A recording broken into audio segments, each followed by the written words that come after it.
ਜੀ, ਸਾਰੇ ਦੋਸਤਾਂ ਨੂੰ ਜੀ ਆਇਆਂ ਨੂੰ ਲੈਲਪੁਰ ਯੰਗ ਹਿਸਟੋਰੀਅਨ ਕਲੱਬ ਦੇ book of the week reading room ਦੇ ਵਿੱਚ। ਅੱਜ ਸਾਡਾ ਰੀਡਿੰਗ ਰੂਮ ਹੁੰਦਾ ਹੈ ਐਤਵਾਰ ਵਾਲੇ ਦਿਨ, ਤੇ ਐਤਵਾਰ ਵਾਲੇ ਦਿਨ ਅਸੀਂ ਕੋਈ ਕਿਤਾਬ ਰੱਖਨੇ ਜਿਹਦੇ ਦੇ ਉੱਤੇ ਪੂਰਾ ਹਫਤਾ ਗੱਲਬਾਤ ਚੱਲਦੀ ਹੈ ਔਰ ਆਖਰ ਤੇ ਅਸੀਂ ਉਹਦਾ ਰਿਵਿਊ ਕਰਨੇ ਆ।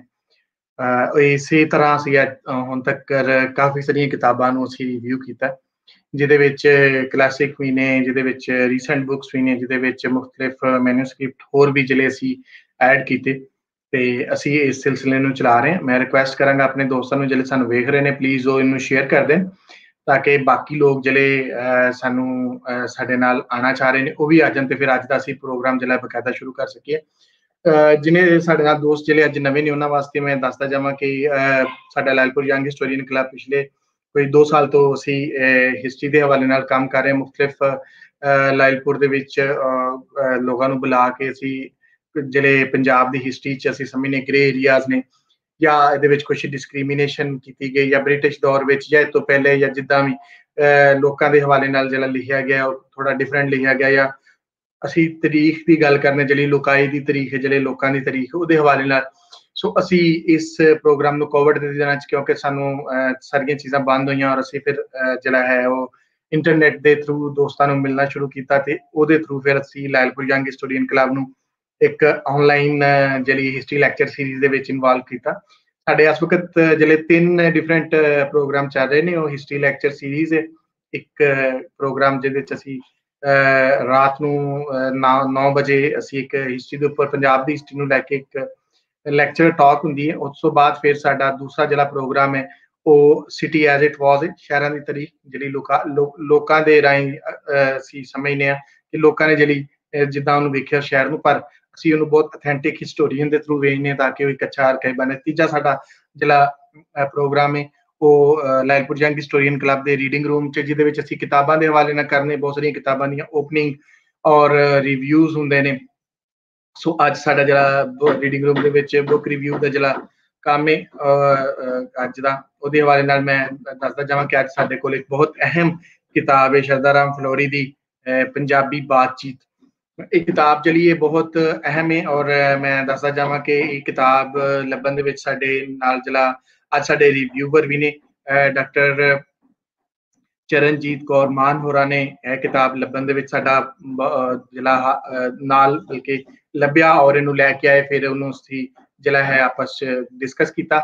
ਇਹ ਉਹਨਾਂ ਨੂੰ ਸਾਰਾ ਕ੍ਰੈਡਿਟ ਜਾਂਦਾ ਅੱਜ ਦੀ ਇਹ ਕਿਤਾਬ ਸਿਲੈਕਟ ਕਰਨ ਦਾ, ਉਹਨਾਂ ਦਾ ਅਸੀਂ ਸ਼ੁਕਰੀਆ ਵੀ ਅਦਾ ਕਰਨੇ ਆਪਣੇ ਕਲੱਬ ਵੱਲੋਂ ਵੀ। ਸੋ ਅੱਜ ਸਾਡੇ ਨਾਲ ਜਿਹੜੇ ਮੈਂ ਤਾਰਫ ਕਰਵਾਉਂਦਾ ਜਾਵਾਂ, ਅੱਜ ਸਾਡੇ ਨਾਲ ਪ੍ਰੋਫੈਸਰ ਡਾਕਟਰ ਚਰਨਜੀਤ ਕੌਰ ਮਾਨ ਜੀ ਨੇ, ਔਰ ਦੂਸਰੇ ਸਾਡੇ ਨਾਲ ਜਿਹੜੇ ਸਾਡੇ ਰਿਵਿਊਵਰ ਨੇ ਗੁਰਦਾਸ ਦਦਵਾਲ ਜੀ ਨੇ, ਔਰ ਤੀਸਰੇ ਸਾਡੇ ਨਾਲ ਜਿਹੜੇ ਰਿਵਿਊਵਰ ਨੇ ਉਹ ਖਾਲਦ ਫਰਹਾਦ ਧਾਰੀਵਾਲ ਨੇ।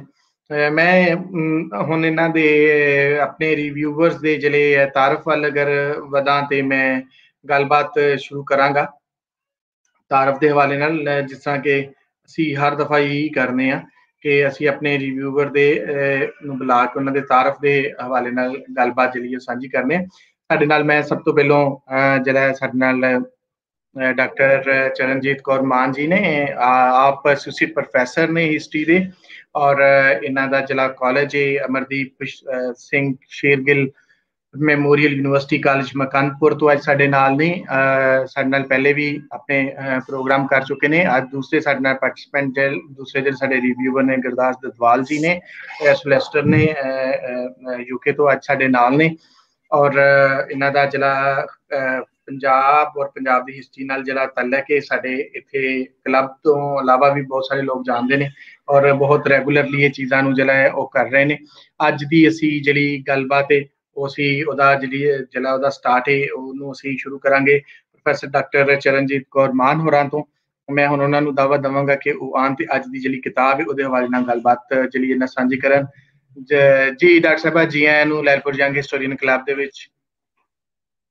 ਸਤਿ ਸ਼੍ਰੀ ਅਕਾਲ ਸਾਰਿਆਂ ਨੂੰ। ਤੁਸੀਂ ਜੀ ਨਮਸਕਾਰ, ਸਲਾਮ ਅਲੈਕਮ। ਸਾਰੇ ਹੀ ਸੁਣਨ ਵਾਲੇ ਜਿਹੜੇ ਸਰੋਤੇ ਨੇ ਉਹਨਾਂ ਨੂੰ ਮੇਰੀ ਪਿਆਰ ਭਰੀ ਸਤਿ ਸ਼੍ਰੀ ਅਕਾਲ। ਮੈਂ ਇੱਕ ਪਾਠਕ ਹਾਂ, ਵਿਦਵਾਨ ਨਹੀਂ, ਤੇ ਜਿਹੜੀ ਪੁਸਤਕ ਦੀ ਅੱਜ ਅਸੀਂ ਗੱਲ ਕਰਨ ਜਾ ਰਹੇ ਹਾਂ ਉਹਦਾ ਨਾਮ ਹੈ ਪੰਜਾਬੀ ਬਾਤਚੀਤ ਉਹਦੇ ਬਾਰੇ ਅਸੀਂ ਚਰਚਾ ਕਰਾਂਗੇ। ਸੋ ਇਹ ਪੁਸਤਕ ਜਿਹੜੀ ਆ ਉਹ ਸ਼ਰਧਾ ਰਾਮ ਫਲੋਰੀ ਦੀ ਲਿਖੀ ਹੋਈ ਹੈ। ਇਹ ਪੁਸਤਕ ਜਿਹੜੀ ਆ ਦੇਸ਼ ਦੀ ਵੰਡ ਤੋਂ ਪਹਿਲਾਂ ਦੀ ਲਿਖੀ ਹੋਈ ਹੈ ਜੀ। ਇਸ ਪੁਸਤਕ ਦੇ ਬਾਰੇ ਵਿੱਚ ਅਸੀਂ ਗੱਲ ਕਰਾਂਗੇ, ਉਸਦੇ ਕੰਟੈਂਟ ਕੀ ਆ ਇਹ ਗੱਲ ਕਰਾਂਗੇ, ਕਿਸ ਪਰਪਸ ਲਈ ਜਿਹੜੀ ਸੀ ਉਹ ਲਿਖੀ ਗਈ। ਸਾਡਾ ਮੇਨ ਫੋਕਸ ਇਸ ਤੇ ਹੋਏਗਾ ਇਸ ਪੁਸਤਕ ਦੀ ਇੰਪੋਰਟੈਂਸ ਕੀ ਹੈ, ਇਸ ਪੁਸਤਕ ਦੀ ਖੂਬਸੂਰਤੀ ਕੀ ਹੈ, ਇਸ ਵਿਚਾਰ ਚਰਚਾ ਜਿਹੜੀ ਆ ਉਹ ਕਰਾਂਗੇ।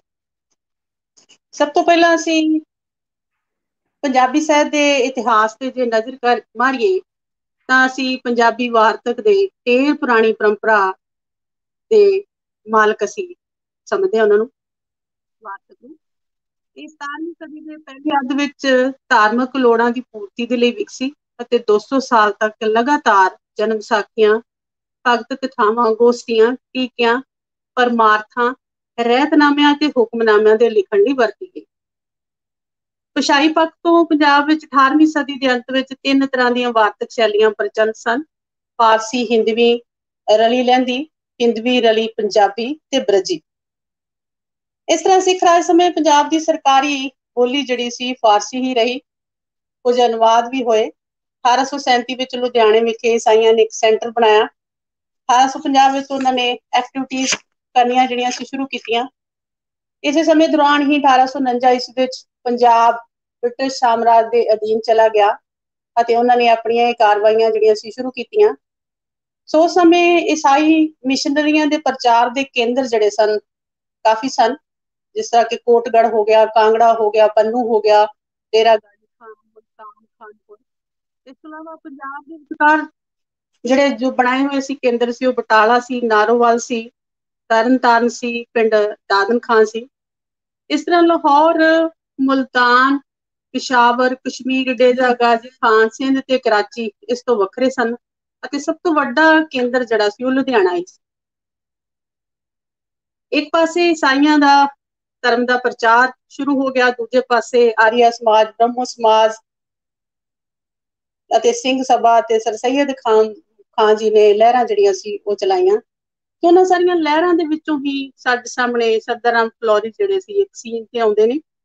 ਤੋ ਉਹ ਸਨਾਤਨੀ ਧਰਮ ਦੇ ਨੂੰ ਮੰਨਦੇ ਸਨ। ਸੋ ਪੰਜਾਬੀ ਵਿੱਚ ਸਮੇਂ ਦੇ ਮਤਲਬ ਅੰਗਰੇਜ਼ ਹਾਕਮਾਂ ਦੀ ਲੋੜ ਨੂੰ ਪੂਰਾ ਕਰਨ ਵਾਸਤੇ ਉਹਨਾਂ ਕੋਲੋਂ ਜਿਹੜੀਆਂ ਸੀ 2 ਰਚਨਾਵਾਂ ਲਿਖਾਈਆਂ ਗਈਆਂ। ਉਹਨਾਂ ਰਚਨਾਵਾਂ ਦੇ ਨਾਂ ਹੈ ਸਿੱਖਾਂ ਦੇ ਰਾਜ ਦੀ ਵਿੱਥਿਆ 1866 ਵਿੱਚ ਤੇ ਪੰਜਾਬੀ ਬਾਤਚੀਤ 1875 ਈਸਵੀ ਵਿੱਚ।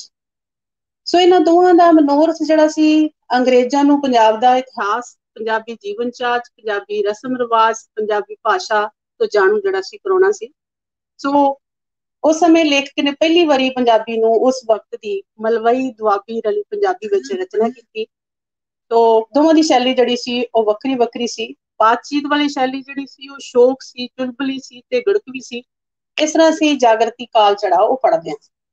ਸੋ ਪੰਜਾਬੀ ਵਾਰਤਕ ਦੇ ਵਿੱਚ ਇੱਕ ਨਵਾਂ ਪੰਧ ਦਿਖਾਉਣ ਦੇ ਲਈ ਅਸੀਂ ਪੰਡਤ ਜੀ ਨੂੰ ਆਧੁਨਿਕ ਪੰਜਾਬੀ ਗਾਥਾ ਮੋਢੀ ਜਿਹੜੀ ਆ ਉਹ ਕਹਿ ਸਕਦੇ ਹਾਂ। ਸੋ ਇਹਨਾਂ ਦੇ ਸਮਕਾਲੀ ਸਨ ਬਿਹਾਰੀ ਲਾਲ ਪੁਰੀ ਜੀ, ਭਾਈ ਗੁਰਮੁਖ ਸਿੰਘ ਜੀ, ਗਿਆਨੀ ਗੁਰਦੇਵ ਸਿੰਘ ਜੀ, ਡਾਕਟਰ ਚਰਨ ਸਿੰਘ ਜੀ, ਪੰਡਤ ਤਾਰਾ ਸਿੰਘ ਨਰੋਤਮ ਜੀ, ਗਿਆਨੀ ਗਿਆਨ ਸਿੰਘ ਜੀ। ਸੋ ਸਭ ਤੋਂ ਵੱਡੀ ਖਾਸੀਅਤ ਇਸ ਕਿਤਾਬ ਦੀ ਇਹ ਹੈ ਕਿ ਸਾਂਝੇ ਪੰਜਾਬ ਦੇ ਸਮਾਜਿਕ, ਸੱਭਿਆਚਾਰਕ ਅਤੇ ਧਾਰਮਿਕ ਪ੍ਰਸੰਗਾਂ ਨੂੰ ਬਹੁਤ ਹੀ ਯਥਾਰਥਕ ਢੰਗ ਦੇ ਨਾਲ ਅਰੋਚਕ ਸ਼ੈਲੀ ਦੇ ਵਿੱਚ ਜਿਹੜਾ ਉਹ ਬਿਆਨ ਕੀਤਾ ਹੋਇਆ ਹੈ। ਜੇਕਰ ਅਸੀਂ ਇਸ ਬੁੱਕ ਦੀ ਸ਼ੁਰੂਆਤ ਕਰਨ ਤੋਂ ਪਹਿਲਾਂ ਅਸੀਂ ਇਹ ਦੇਖਾਂਗੇ ਕਿ ਫਲੋਰ ਇੱਕ ਕਸਬਾ ਹੈ ਜੋ ਮਿਊਨਿਸਪਲ ਕਾਰਪੋਰੇਸ਼ਨ ਦੇ ਅਧੀਨ ਆਉਂਦਾ ਹੈ, ਜਲੰਧਰ ਜ਼ਿਲ੍ਹੇ ਵਿੱਚ ਪੈਂਦਾ ਹੈ, GT ਰੋਡ ਤੇ ਸਥਿਤ ਹੈ, ਸਤਲੁਜ ਦਰਿਆ ਦੇ ਕੰਢੇ ਤੇ ਹੈ। ਇੱਥੇ ਮਹਾਰਾਜਾ ਰਣਜੀਤ ਸਿੰਘ ਦਾ ਇੱਕ ਕਿਲਾ ਹੈ ਜਿਸ ਨੂੰ ਫਲੋਰ ਦਾ ਕਿਲਾ ਕਿਹਾ ਜਾਂਦਾ ਸੀ। ਅੱਜ ਕੱਲ੍ਹ ਇੱਥੇ ਪੰਜਾਬ ਪੁਲਿਸ ਅਕੈਡਮੀ ਸਥਿਤ ਹੈ। ਉਸ ਕਿਲੇ ਦੇ ਵਿੱਚ ਪੀਰ ਅਬਦੁੱਲਾ ਸ਼ਾਹ ਦੀ ਇੱਕ ਮਜ਼ਾਰ ਹੈ ਜਿਸ ਦੀ ਬਹੁਤ ਮਾਨਤਾ ਹੈ। ਇਹ ਇਲਾਕਾ ਮੁਸਲਮਾਨਾਂ ਦਾ ਡੋਮੀਨੇਟ ਇਲਾਕਾ ਸੀ। ਸੋ ਭਾਸ਼ਾ ਇਸ ਦੀ ਜਿਹੜੀ ਸਰਕਾਰੀ ਫਾਰਸੀ ਸੀ। ਸੋ ਉਸ ਟਾਈਮ ਦੇ ਉੱਤੇ ਪੰਜਾਬ ਵਿੱਚ 2 ਸਕੂਲ ਹੋਇਆ ਕਰਦੇ ਸਨ ਪੰਜਾਬੀ, ਇੱਕ ਮਾਹਲਪੁਰ ਵਿੱਚ, ਇੱਕ ਸ਼ੰਕਰ ਦੇ ਵਿੱਚ, ਤੇ ਜਿੱਥੇ ਜਿਹੜੀ ਸੀ ਪੰਜਾਬੀ ਪੜ੍ਹਾਈ ਜਾਂਦੀ ਸੀ। ਫਿਰ ਅਸੀਂ ਦੇਖਦੇ ਹਾਂ ਕਿ 1843 ਵਿੱਚ ਕਪੂਰਥਲੇ ਦਾ ਕਾਲਜ ਜਿਹੜਾ ਸੀ ਬਣਿਆ। 1875 ਵਿੱਚ ਮਹਿੰਦਰਾ ਕਾਲਜ ਪਟਿਆਲਾ ਬਣਿਆ। ਤੇ ਜੇ ਅਸੀਂ ਗੱਲ ਕਰੀਏ ਐਜੂਕੇਸ਼ਨ ਹੱਬ ਦੀ ਤੋਂ ਲਾਹੌਰ ਜਿਹੜਾ ਸੀ ਉਹ ਵੱਡਾ ਸੈਂਟਰ ਸੀ। ਹੁਣ ਅਸੀਂ ਗੱਲ ਕਰਦੇ ਹਾਂ ਸ਼ਰਧਾ ਰਾਮ ਫਲੋਰੀ ਜੀ ਬਾਰੇ, ਜਿਨ੍ਹਾਂ ਦੀ ਇਹ ਰਚੀ ਹੋਈ ਪੁਸਤਕ ਹੈ। ਸ਼ਰਧਾ ਰਾਮ ਫਲੋਰੀ ਫਲੋਰ ਦੇ ਰਹਿਣ ਵਾਲੇ ਸੀ। ਉਹਨਾਂ ਦਾ ਜਨਮ 30 ਸਤੰਬਰ 1837 ਦੇ ਵਿੱਚ ਵਿਸ਼ਨੂੰ ਦੇਵੀ ਦੀ ਕੁੱਖੋਂ ਪੰਡਤ ਜੈ ਦਿਆਲ ਜੋਸ਼ੀ ਦੇ ਘਰ ਹੋਇਆ। तो पंडित जी ने 15 साल की उम्र ਦੇ ਵਿੱਚ ਹੀ ਸਨਾਤਨ ਧਰਮ ਦੇ ਪੂਜਾ ਖਾਨਦਾਨੀ ਸਿੱਖਿਆ ਜਿਹੜੀ ਸੀ ਉਹਨਾਂ ਨੂੰ ਮਿਲਣੀ ਸ਼ੁਰੂ ਹੋ ਗਈ। 20 ਸਾਲ ਦੀ ਉਮਰ ਦੇ ਵਿੱਚ ਉਹਨਾਂ ਨੇ ਮਹਾਭਾਰਤ, ਰਾਮਾਇਣ, वेदांत, उपनिषद ਪ੍ਰਚਾਰ ਫਾਰਸੀ ਜਿਹੜੀ ਸੀ ਸਿੱਖ ਲਈ ਸੀ। 1844 ਦੇ ਵਿੱਚ ਉਹਨਾਂ ਨੇ ਗੁਰਮੁਖੀ ਵੀ ਸਿੱਖ ਲਈ। 22 ਸਾਲ ਦੀ ਉਮਰ ਦੇ ਵਿੱਚ ਉਹਨਾਂ ਦੇ ਪਿਤਾ ਦੀ ਮੌਤ ਹੋ ਗਈ ਤੇ ਉਹਨਾਂ ਨੇ ਆਪਣੇ ਪਿਤਾ ਦੀ ਮੌਤ ਤੋਂ ਪਿੱਛੋਂ ਕਥਾ ਸੁਣਾਉਣ ਦਾ ਕੰਮ ਜਿਹੜਾ ਸੀ ਉਹ ਸ਼ੁਰੂ ਕੀਤਾ। ਸੋ ਕਥਾ ਸੁਣਾਉਣ ਦਾ ਕੰਮ ਪੰਜਾਬ ਵਿੱਚ ਹੀ ਨਹੀਂ, ਪੰਜਾਬ ਤੋਂ ਬਾਹਰ ਵੀ ਚੱਲਦਾ ਰਿਹਾ। ਇਸੇ ਤਰ੍ਹਾਂ ਇਹਨਾਂ ਦਿਨਾਂ ਦੇ ਵਿੱਚ ਹੀ ਲੁਧਿਆਣੇ ਦੇ ਵਿੱਚ ਅਮਰੀਕਨ ਪ੍ਰੈਸਬੀਟੇਰੀਅਨ ਮਿਸ਼ਨ ਦੇ ਕੁਝ ਲੱਗਣ ਵਾਲੇ ਪਾਦਰੀ ਜਿਹੜੇ ਸਨ, ਉਹ ਪੰਜਾਬ ਦੀਆਂ ਭਾਸ਼ਾਵਾਂ ਵਿੱਚ ਈਸਾਈ ਮਤ ਪ੍ਰਚਾਰਨ ਸਹਿਤ ਕਰਨ ਦੇ ਵਿੱਚ ਰੁੱਝੇ ਹੋਏ ਸਨ।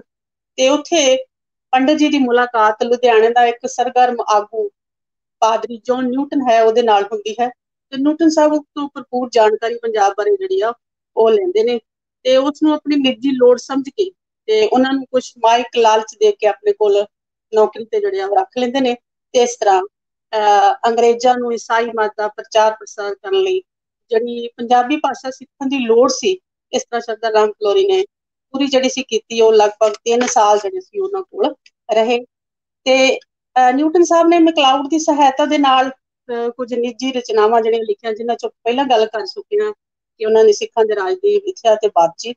ਵੈਸੇ ਪੰਜਾਬੀ ਦੀਆਂ 4 ਰਚਨਾਵਾਂ ਹਨ ਜਿਨ੍ਹਾਂ ਦੀ ਉਹਨਾਂ ਨੇ ਰਚਨਾ ਕੀਤੀ। ਉਹਨਾਂ ਵਿੱਚੋਂ ਬੈਂਤ ਅਤੇ 12 ਵੀ ਹੈ। ਇਸ ਤੋਂ ਇਲਾਵਾ ਹਿੰਦੀ ਦੀਆਂ ਹੋਰ ਬਹੁਤ ਸਾਰੀਆਂ ਰਚਨਾਵਾਂ ਹਨ, ਸੰਸਕ੍ਰਿਤ ਦੀਆਂ ਰਚਨਾਵਾਂ ਹਨ। ਸੋ ਨਿਊਟਨ ਵਰਗੇ ਪਾਦਰੀਆਂ ਤੇ ਮੈਕਲਾਉਡ ਵਰਗੇ ਹਾਕਮਾਂ ਨੂੰ ਪੰਜਾਬ ਵਿੱਚ ਪੰਜਾਬੀ ਸਿੱਖਣ ਦੀ ਲੋੜ ਪੈਂਦੀ ਸੀ ਅਤੇ ਪੰਜਾਬ ਵਿੱਚ ਨਿਯੁਕਤ ਹੋ ਕੇ ਆਏ ਅਫਸਰਾਂ ਨੂੰ ਪੰਜਾਬੀ ਭਾਸ਼ਾ ਵਿੱਚ ਇਮਤਿਹਾਨ ਪਾਸ ਕਰਨਾ ਪੈਂਦਾ ਸੀ। ਸੋ ਇਸ ਕਰਕੇ ਇਹ ਜਦ ਅੰਗਰੇਜ਼ਾਂ ਨੇ 1849 ਵਿੱਚ ਇਹ ਪ੍ਰਸ਼ਾਸਨ ਢਾਂਚਾ ਨਵਾਂ ਤਿਆਰ ਕੀਤਾ ਤਾਂ ਉਹਨਾਂ ਨੇ ਲੋਕਾਂ ਦੀ ਮਾਨਸਿਕਤਾ ਨੂੰ ਵੀ ਤਬਦੀਲ ਕਰਨ ਦੀ ਕੋਸ਼ਿਸ਼ ਜਿਹੜੀ ਸੀ ਕੀਤੀ ਅਤੇ ਇਸ ਤਰ੍ਹਾਂ ਇੱਕ ਲੁਧਿਆਣੇ ਵਿਖੇ ਸੈਂਟਰ ਬਣਾ ਕੇ ਸ਼ਰਧਾ ਰਾਮ ਜੀ ਕੋਲੋਂ ਕੰਮ ਲੈਣਾ ਜਿਹੜਾ ਸੀ ਸ਼ੁਰੂ ਕੀਤਾ। ਤਾਂ ਸ਼ਰਧਾ ਰਾਮ ਜੀ ਉਸ ਟਾਈਮ ਦੇ ਉੱਤੇ ਇਹਨਾਂ ਨਾਲ ਕਾਫੀ ਸਰਗਰਮ ਜਿਹੜੇ ਸੀ ਉਹ ਰਹੇ ਅਤੇ ਇਸੇ ਤਰ੍ਹਾਂ ਉਹਨਾਂ ਨੇ ਦੋਨੋਂ ਪੁਸਤਕਾਂ ਨੂੰ ਜਿਹੜਾ ਸੀ ਉਹ ਉਹਨਾਂ ਦੀ ਰਚਨਾ ਜਿਹੜੀ ਸੀ ਉਹ ਕੀਤੀ। ਸਾਡੇ ਕੋਲ ਜਿਹੜੀ ਪਹਿਲੀ ਪੁਸਤਕ ਹੈ ਸਿੱਖਾਂ ਦੇ ਰਾਜ ਦੀ ਵਿਥਿਆ, ਉਹ ਅਸੀਂ ਕਾਫੀ ਤਾਂ ਮੌਜੂਦ ਨਹੀਂ ਹੈ, ਪਰ ਸਿੱਖਾਂ ਦੇ ਰਾਜ ਦੀ ਵਿਥਿਆ ਨੂੰ ਪ੍ਰੋਫੈਸਰ ਪ੍ਰੀਤਮ ਸਿੰਘ ਨੇ 1956 ਵਿੱਚ ਸੋਧ ਕੇ ਦੁਬਾਰਾ ਪ੍ਰਕਾਸ਼ਿਤ ਜਿਹੜਾ ਸੀ ਕਰਾਇਆ ਸੀ ਤੇ ਉਹਦੇ ਲਗਭਗ 225 ਜਿਹੜੇ ਸੀ ਉਹ ਪੇਜ ਸਨ। ਸ਼ਰਧਾ ਰਾਮ ਫਲੋਰੀ ਧਾਰਮਿਕ ਸ਼ਖਸੀਅਤ ਵਾਲੇ ਵਿਅਕਤੀ ਸਨ ਜਿਨ੍ਹਾਂ ਦੀ ਸ਼ੁਰੂਆਤ ਈਸਾਈ ਮਤ ਦੇ ਪ੍ਰਭਾਵ ਹੇਠ ਸ਼ੁਰੂ ਹੋਈ ਸੀ, ਪਰ ਬਾਅਦ ਵਿੱਚ ਉਹਨਾਂ ਨੇ ਆਪਣੇ ਪ੍ਰਭਾਵ ਤੋਂ ਮੁਕਤ ਹੋ ਕੇ ਸਨਾਤਨ ਧਰਮ ਦਾ ਪ੍ਰਚਾਰ ਕਰਨਾ ਜਿਹੜਾ ਸੀ ਸ਼ੁਰੂ ਕਰ ਦਿੱਤਾ ਸੀ। ਤੇ ਉਹਨਾਂ ਦੁਆਰਾ ਰਚਿਤ ਆਰਤੀ ਜਿਹੜੀ ਹੈ ਹਿੰਦੂ ਮੰਦਿਰਾਂ 'ਚ ਅੱਜ ਵੀ ਉਚਾਰਨ ਕੀਤੀ ਜਾਂਦੀ ਹੈ, ਉਹ ਆਰਤੀ ਹੈ ਓਮ ਜੈ ਜਗਦੀਸ਼ ਹਰੇ। ਇਹ ਆਰਤੀ ਉਹਨਾਂ ਨੇ ਧਾਰਮਿਕ ਫੀਲਿੰਗ ਦੇ ਨਾਲ ਜਿਹੜੀ ਆ ਉਹ ਲਿਖੀ ਹੋਈ ਹੈ। ਤੋ ਜਿਸ ਢੰਗ ਦੇ ਨਾਲ ਅੱਜ ਹਰ ਘਰ ਦੇ ਵਿੱਚ ਗਾਈ ਜਾਂਦੀ ਹੈ ਤੇ ਉਹਨਾਂ ਦਾ ਬਹੁਤ ਹੀ ਪੰਜਾਬ ਦੇ ਇਤਿਹਾਸ ਦੇ ਵਿੱਚ ਵੱਡਾ ਸਤਿਕਾਰ ਉਹਨਾਂ ਨੂੰ ਮਿਲਿਆ। ਇਸ ਤਰ੍ਹਾਂ ਸ਼ਰਧਾ ਰਾਮ ਜੀ ਕੁਝ ਆਪਣੀਆਂ ਪ੍ਰਚਾਰ ਫੇਰੀਆਂ ਦੇ ਦੌਰਾਨ ਮਹਾਰਾਜੇ ਕਪੂਰਥਲੇ ਨੂੰ ਮਿਲੇ, ਉਹਨਾਂ ਨੇ ਵੀ ਉਹਨਾਂ ਦੀ ਸਹਾਇਤਾ ਕੀਤੀ ਆ। ਉਸ ਸਹਾਇਤਾ ਦੇ ਨਾਲ ਉਹਨਾਂ ਨੇ ਕੁਝ ਨਿਵਾਸ ਸਥਾਨ ਵੀ ਬਣਾਏ ਨੇ, ਫਲੋਰ ਵਿੱਚ ਬਣਾਇਆ ਸੀ, ਇੱਕ ਜਲੰਧਰ ਦੇ ਵਿੱਚ ਕਿਹਾ ਜਾਂਦਾ ਹੈ। ਸੋ ਇਸ ਤਰ੍ਹਾਂ ਉਹ 1863 ਈਸਵੀ ਵਿੱਚ ਲਾਹੌਰ ਵੀ ਗਏ ਨੇ ਤੇ ਪਹਿਲਾਂ ਤਾਂ ਉਹਨਾਂ ਦੀ ਲਾਹੌਰ ਦੇ ਵਿੱਚ ਚੜ੍ਹ ਮੱਚਦੀ ਹੈ, ਪਰ ਫਿਰ ਉੱਥੋਂ ਦੇ ਪ੍ਰਸਿੱਧ ਧਰਮ ਪ੍ਰਚਾਰਕ ਪੰਡਿਤ ਮਨਫੂਲ ਚੰਦ ਅਤੇ ਲਾਲਾ ਬਿਹਾਰੀ ਦਾਸਪੁਰੀ ਨਾਲ ਉਹਨਾਂ ਦੇ ਵਿਚਾਰ ਵਟਾਂਦਰਾ ਜਿਹੜਾ ਹੁੰਦਾ। ਤੇ ਭਾਵੇਂ ਉਹ ਸ਼ਰਧਾ ਰਾਮ ਜੀ ਆਪਣੀ ਧੁਨ ਵਿੱਚ ਪੱਕੇ ਸੀ, ਉਹਨਾਂ ਨੇ ਆਪਣੀ ਵਿਦਵਤਾ ਦੀ ਕਾਫੀ ਧਾਕ ਜਿਹੜੀ ਸੀ ਜਮਾਈ, ਪਰ ਲਾਹੌਰ ਦੇ ਵਿੱਚ ਉਹਨਾਂ ਨੂੰ ਉਹ ਨਾਂ ਨਹੀਂ ਪ੍ਰਾਪਤ ਹੋ ਸਕਿਆ ਜੋ ਉਹਨਾਂ ਨੂੰ ਬਾਕੀ ਥਾਵਾਂ ਤੋਂ ਹੋਇਆ। ਫਿਰ ਇਹ ਵੀ ਕਿਹਾ ਜਾ ਸਕਦਾ ਕਿ ਲਾਹੌਰ ਦੇ ਵਿੱਚ ਉਹਨਾਂ ਦੇ ਅਨੇਕ ਸ਼ਰਧਾਲੂ ਜਿਹੜੇ ਸੀ ਉਹ ਪੈਦਾ। ਸੋ ਜਿੱਥੋਂ ਤੱਕ ਅਸੀਂ ਪੰਜਾਬੀ ਬਾਤਚੀਤ ਦੀ ਗੱਲ ਕਰਨੀ ਹੈ, 1875 ਈਸਵੀ ਦੇ ਵਿੱਚ ਦੂਸਰੀ ਪੁਸਤਕ ਹੈ ਜੋ ਪੰਜਾਬੀ ਸਿਖਾਉਣ ਦੇ ਭਾਵ ਦੇ ਨਾਲ ਲਿਖੀ ਗਈ। ਇਹ ਮਕਸਦ ਸੀ, ਲੇਖਕ ਨੇ ਆਪ ਲਿਖਿਆ ਹੈ ਕਿ ਜੌਨ ਪਾਦਰੀ ਨਿਊਟਨ ਸਾਹਿਬ ਨੇ ਮੈਨੂੰ ਫਰਮਾਇਸ਼ ਕੀਤੀ ਤੇ ਮੈਂ ਉਹਨਾਂ ਦੇ ਕਹੇ ਦੇ ਉੱਤੇ ਜਿਹੜੀ ਆ ਉਹ ਇਹ ਪੋਥੀ ਜਿਹੜੀ ਸੀ ਉਹਨਾਂ ਨੂੰ ਲਿਖ ਕੇ ਜਿਹੜਾ ਉਹ ਦਿੱਤੀ। ਸੋ ਜੇ ਅਸੀਂ ਇਹਦੇ ਕੰਪੈਰੇਟਿਵ ਵੀ ਕੁਛ ਦੇਖਣਾ ਚਾਹੀਏ ਕਿ ਲਿਖਤਾਂ ਦੇ ਖੇਤਰ ਦੇ ਵਿੱਚ 1837 ਤੋਂ ਲੈ ਕੇ 81 ਤੱਕ ਸਾਡੇ ਕੋਲ ਬਹੁਤੀਆਂ ਪੰਜਾਬੀ ਦੀਆਂ ਰਚਨਾਵਾਂ ਸਾਨੂੰ ਨਹੀਂ ਮਿਲਦੀਆਂ इस समय दौरान अंग्रेज लिखारियां ਦੀਆਂ ਕੁਝ ਲਿਖਤਾਂ ਸਾਡੇ ਸਾਹਮਣੇ ਆਉਂਦੀਆਂ, ਜਿਵੇਂ ਕਿ ਅਸੀਂ ਦੇਖਦੇ ਹਾਂ ਕਿ 1846 ਦੇ ਵਿੱਚ ਮੈਗਰੇਗਰ ਸਾਹਿਬ ਨੇ ਹਿਸਟਰੀ ਆਫ ਦਾ ਸਿੱਖ ਲਿਖਿਆ, ਕਨਿੰਗਮ ਨੇ ਹਿਸਟਰੀ ਆਫ ਦਾ ਸਿੱਖ ਲਿਖੀ, ਟਰੰਪ ਹੋਣਾ ਨੇ ਲਿਖੀ। ਇਸ ਤੋਂ ਇਲਾਵਾ ਗ੍ਰਿਫਨ ਹੋਣਾ ਦੀਆਂ, ਮਹਾਰਾਜਾ ਰਣਜੀਤ ਸਿੰਘ ਦੇ ਉੱਤੇ ਕੁਝ ਰਚਨਾਵਾਂ ਦੀਆਂ ਸਾਨੂੰ ਮਿਲਦੀਆਂ। ਸੋ ਜਿਹੜੀ ਜਿਸ ਪੁਸਤਕ ਦੀ ਅਸੀਂ ਗੱਲ ਕਰ ਰਹੇ ਹਾਂ, ਕੋਈ ਪੁਸਤਕ ਨਹੀਂ ਹੈ, ਇਹ ਪਾਠ ਪੁਸਤਕ ਹੈ, ਜਿਹੜੀ ਕਿ ਸਿਰਫ ਅੰਗਰੇਜ਼ ਅਧਿਕਾਰੀਆਂ ਵੱਲੋਂ ਪੰਜਾਬੀ ਦਾ ਜ਼ਰੂਰੀ ਟੈਸਟ ਪਾਸ ਕਰਨ ਦੇ ਲਈ ਇੱਕ ਸਿਲੇਬਸ ਦੇ ਅਨੁਸਾਰ ਜਿਹੜੀ ਸੀ ਲਿਖਾਈ ਗਈ ਸੀ। ਤੇ 1947 ਦੀ ਵੰਡ ਤੋਂ ਬਾਅਦ ਅਸੀਂ ਇਹ ਦੇਖਦੇ ਨਹੀਂ ਹਾਂ ਪੁਸਤਕ ਕਿਤੇ ਵੀ। ਅਸੀਂ ਇਹ ਪਾਠ ਪੁਸਤਕ ਦਾ ਰਚਨ ਦਾ ਮੰਤਵ ਹੀ ਇਹੀ ਹੈ ਕਿ ਪੰਜਾਬ ਦੇ ਇਤਿਹਾਸ ਨੂੰ ਜਾਣਨਾ, ਲੋਕਾਂ ਦੇ ਜਨਜੀਵਨ ਨੂੰ ਜਾਚਣਾ, ਉਹਨਾਂ ਦਾ ਸਮਾਜ ਅਤੇ ਸੱਭਿਆਚਾਰ ਤੋਂ ਲੋਕਾਂ ਨੂੰ ਜਿਹੜਾ ਸੀ ਜਾਣੂਗਾ ਸੀ। ਜੇਕਰ ਅਸੀਂ ਇਹਦਾ ਟਾਈਟਲ ਦੇਖੀਏ ਤਾਂ ਟਾਈਟਲ ਦੇ ਵਿੱਚ ਲਿਖਿਆ ਹੋਇਆ ਕਿ ਬਾਤਚੀਤ ਕ੍ਰਿਤ Dr. Shardaram Flori, published under the authority of the Punjab Textbook Committee, printed at the Ludhiana Mission Press for the Government Book Depot, Superintendent Newton, 1884, all rights reserved। So ਇਸ ਤਰ੍ਹਾਂ ਅਸੀਂ ਦੇਖਦੇ ਹਾਂ ਕਿ ਇਸ ਪੁਸਤਕ ਨੂੰ ਜੇ ਤਾਂ ਟੈਕਸਟ ਬੁੱਕ ਸੀ ਤੇ ਇਹਨਾਂ ਨੂੰ ਹੋਰਨਾਂ ਨੇ ਵੀ ਕਾਫੀ ਲਿਖਿਆ ਸੀ, ਜਿਹਦੇ ਵਿੱਚ ਸੰਪਾਦਕ ਕੀਤੀ ਹੋਈ ਇਸੇ ਪੁਸਤਕ ਨੂੰ ਪ੍ਰੋਫੈਸਰ ਪ੍ਰੀਤਮ ਸਿੰਘ ਸੈਣੀ ਹੋਣਾ ਨੇ, ਸੰਪਾਦਕ ਜੀਵਨ ਸਿੰਘ ਐਮਏ ਹੋਣਾ ਨੇ, ਸੰਪਾਦਕ ਡਾਕਟਰ ਹਰਚਰਨ ਸਿੰਘ ਹੋਣਾ ਨੇ ਇਹਨਾਂ ਨੂੰ ਸੰਪਾਦਕ ਜਿਹੜਾ ਸੀ ਉਸ ਟਾਈਮ ਤੇ ਕੀਤਾ ਹੋਇਆ ਸੀ। ਤੇ ਦੋ ਹੈਗੇ ਨੇ, ਉਹ ਦੋ ਔਰਤਾਂ ਹਰਬੰਸ ਕੌਰ ਜੀ ਗਿੱਲ ਹੈਗੇ ਨੇ ਤੇ ਗੁਰਬਚਨ ਕੌਰ ਜੀ ਗਿੱਲ ਨੇ, ਇਹਨਾਂ ਨੇ ਵੀ ਸ਼ਾਰਦਾ ਰਾਮ ਦੇ ਉੱਤੇ ਜਿਹੜਾ ਉਹ ਕੰਮ ਕੀਤਾ। ਤੇ ਡਾਕਟਰ ਸੁਖਦਿਆਲ ਸਿੰਘ ਪੰਜਾਬੀ ਯੂਨੀਵਰਸਿਟੀ ਪਟਿਆਲਾ ਜਿਹੜੇ ਹਿਸਟੋਰੀਕਲ ਡਿਪਾਰਟਮੈਂਟ ਦੇ ਵਿੱਚ ਪ੍ਰੋਫੈਸਰ ਰਹੇ ਨੇ, ਉਹਨਾਂ ਨੇ ਵੀ ਇਹਦੇ ਤੇ ਕੰਮ ਕੀਤਾ। ਰਾਜਵੀਰ ਕੌਰ ਨੇ ਵੀ ਕੰਮ ਕੀਤਾ ਅਤੇ ਇਸ ਤਰ੍ਹਾਂ ਸਤਿੰਦਰ ਸ਼ਰਮਾ ਜੀ ਇੱਕ ਪੱਤਰਕਾਰ ਨੇ, ਉਹਨਾਂ ਨੇ ਕੰਮ ਕੀਤਾ। ਤੇ ਸਾਡੀ ਵੀ ਗੁਰੂ ਨਾਨਕ ਦੇਵ ਯੂਨੀਵਰਸਿਟੀ ਦੇ ਬੇਦੀ ਸਾਹਿਬ, ਉਹਨਾਂ ਨੇ ਵੀ ਸ਼ਾਰਦਾ ਰਾਮ ਫਲੋਰੀ ਦੇ ਜਿਹੜੀਆਂ ਰਚਨਾਵਾਂ ਸੀ ਉਹਦੇ ਉੱਤੇ ਕੰਮ ਕੀਤਾ। ਅਸੀਂ ਅੱਗੇ ਆ ਜਾਈਏ ਅਗਲੇ ਪਾਠ ਦੇ ਵਿੱਚ ਕਿ ਪੰਜਾਬੀ ਬਾਤਚੀਤ ਜਿਹੜੀ ਹੈਗੀ ਆ ਉਸ ਨੂੰ 3 ਭਾਗਾਂ ਦੇ ਵਿੱਚ ਜਿਹੜਾ ਵਾ ਉਹ ਵੰਡਿਆ ਹੋਇਆ ਹੈ।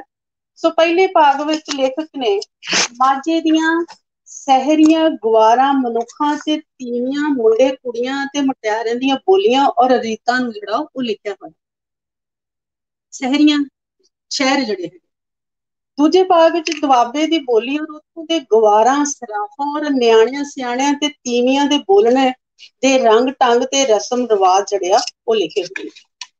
ਤੀਸਰੇ ਭਾਗ ਦੇ ਵਿੱਚ ਦੁਆਬੇ ਦੇ ਮੁਸਲਮਾਨਾਂ ਔਰ ਕਾਂਗੜੇ ਦੇ ਇਰਦ ਗਿਰਦ ਪਹਾੜੀਆਂ ਅਤੇ ਮਾਲਵੇ ਦੇ ਜੱਟਾਂ ਦੀਆਂ ਬੋਲੀਆਂ ਤੇ ਕੁਝ ਰੀਤਾਂ ਜਿਹੜੀਆਂ ਲਿਖੀਆਂ ਹੋਈਆਂ ਹਨ।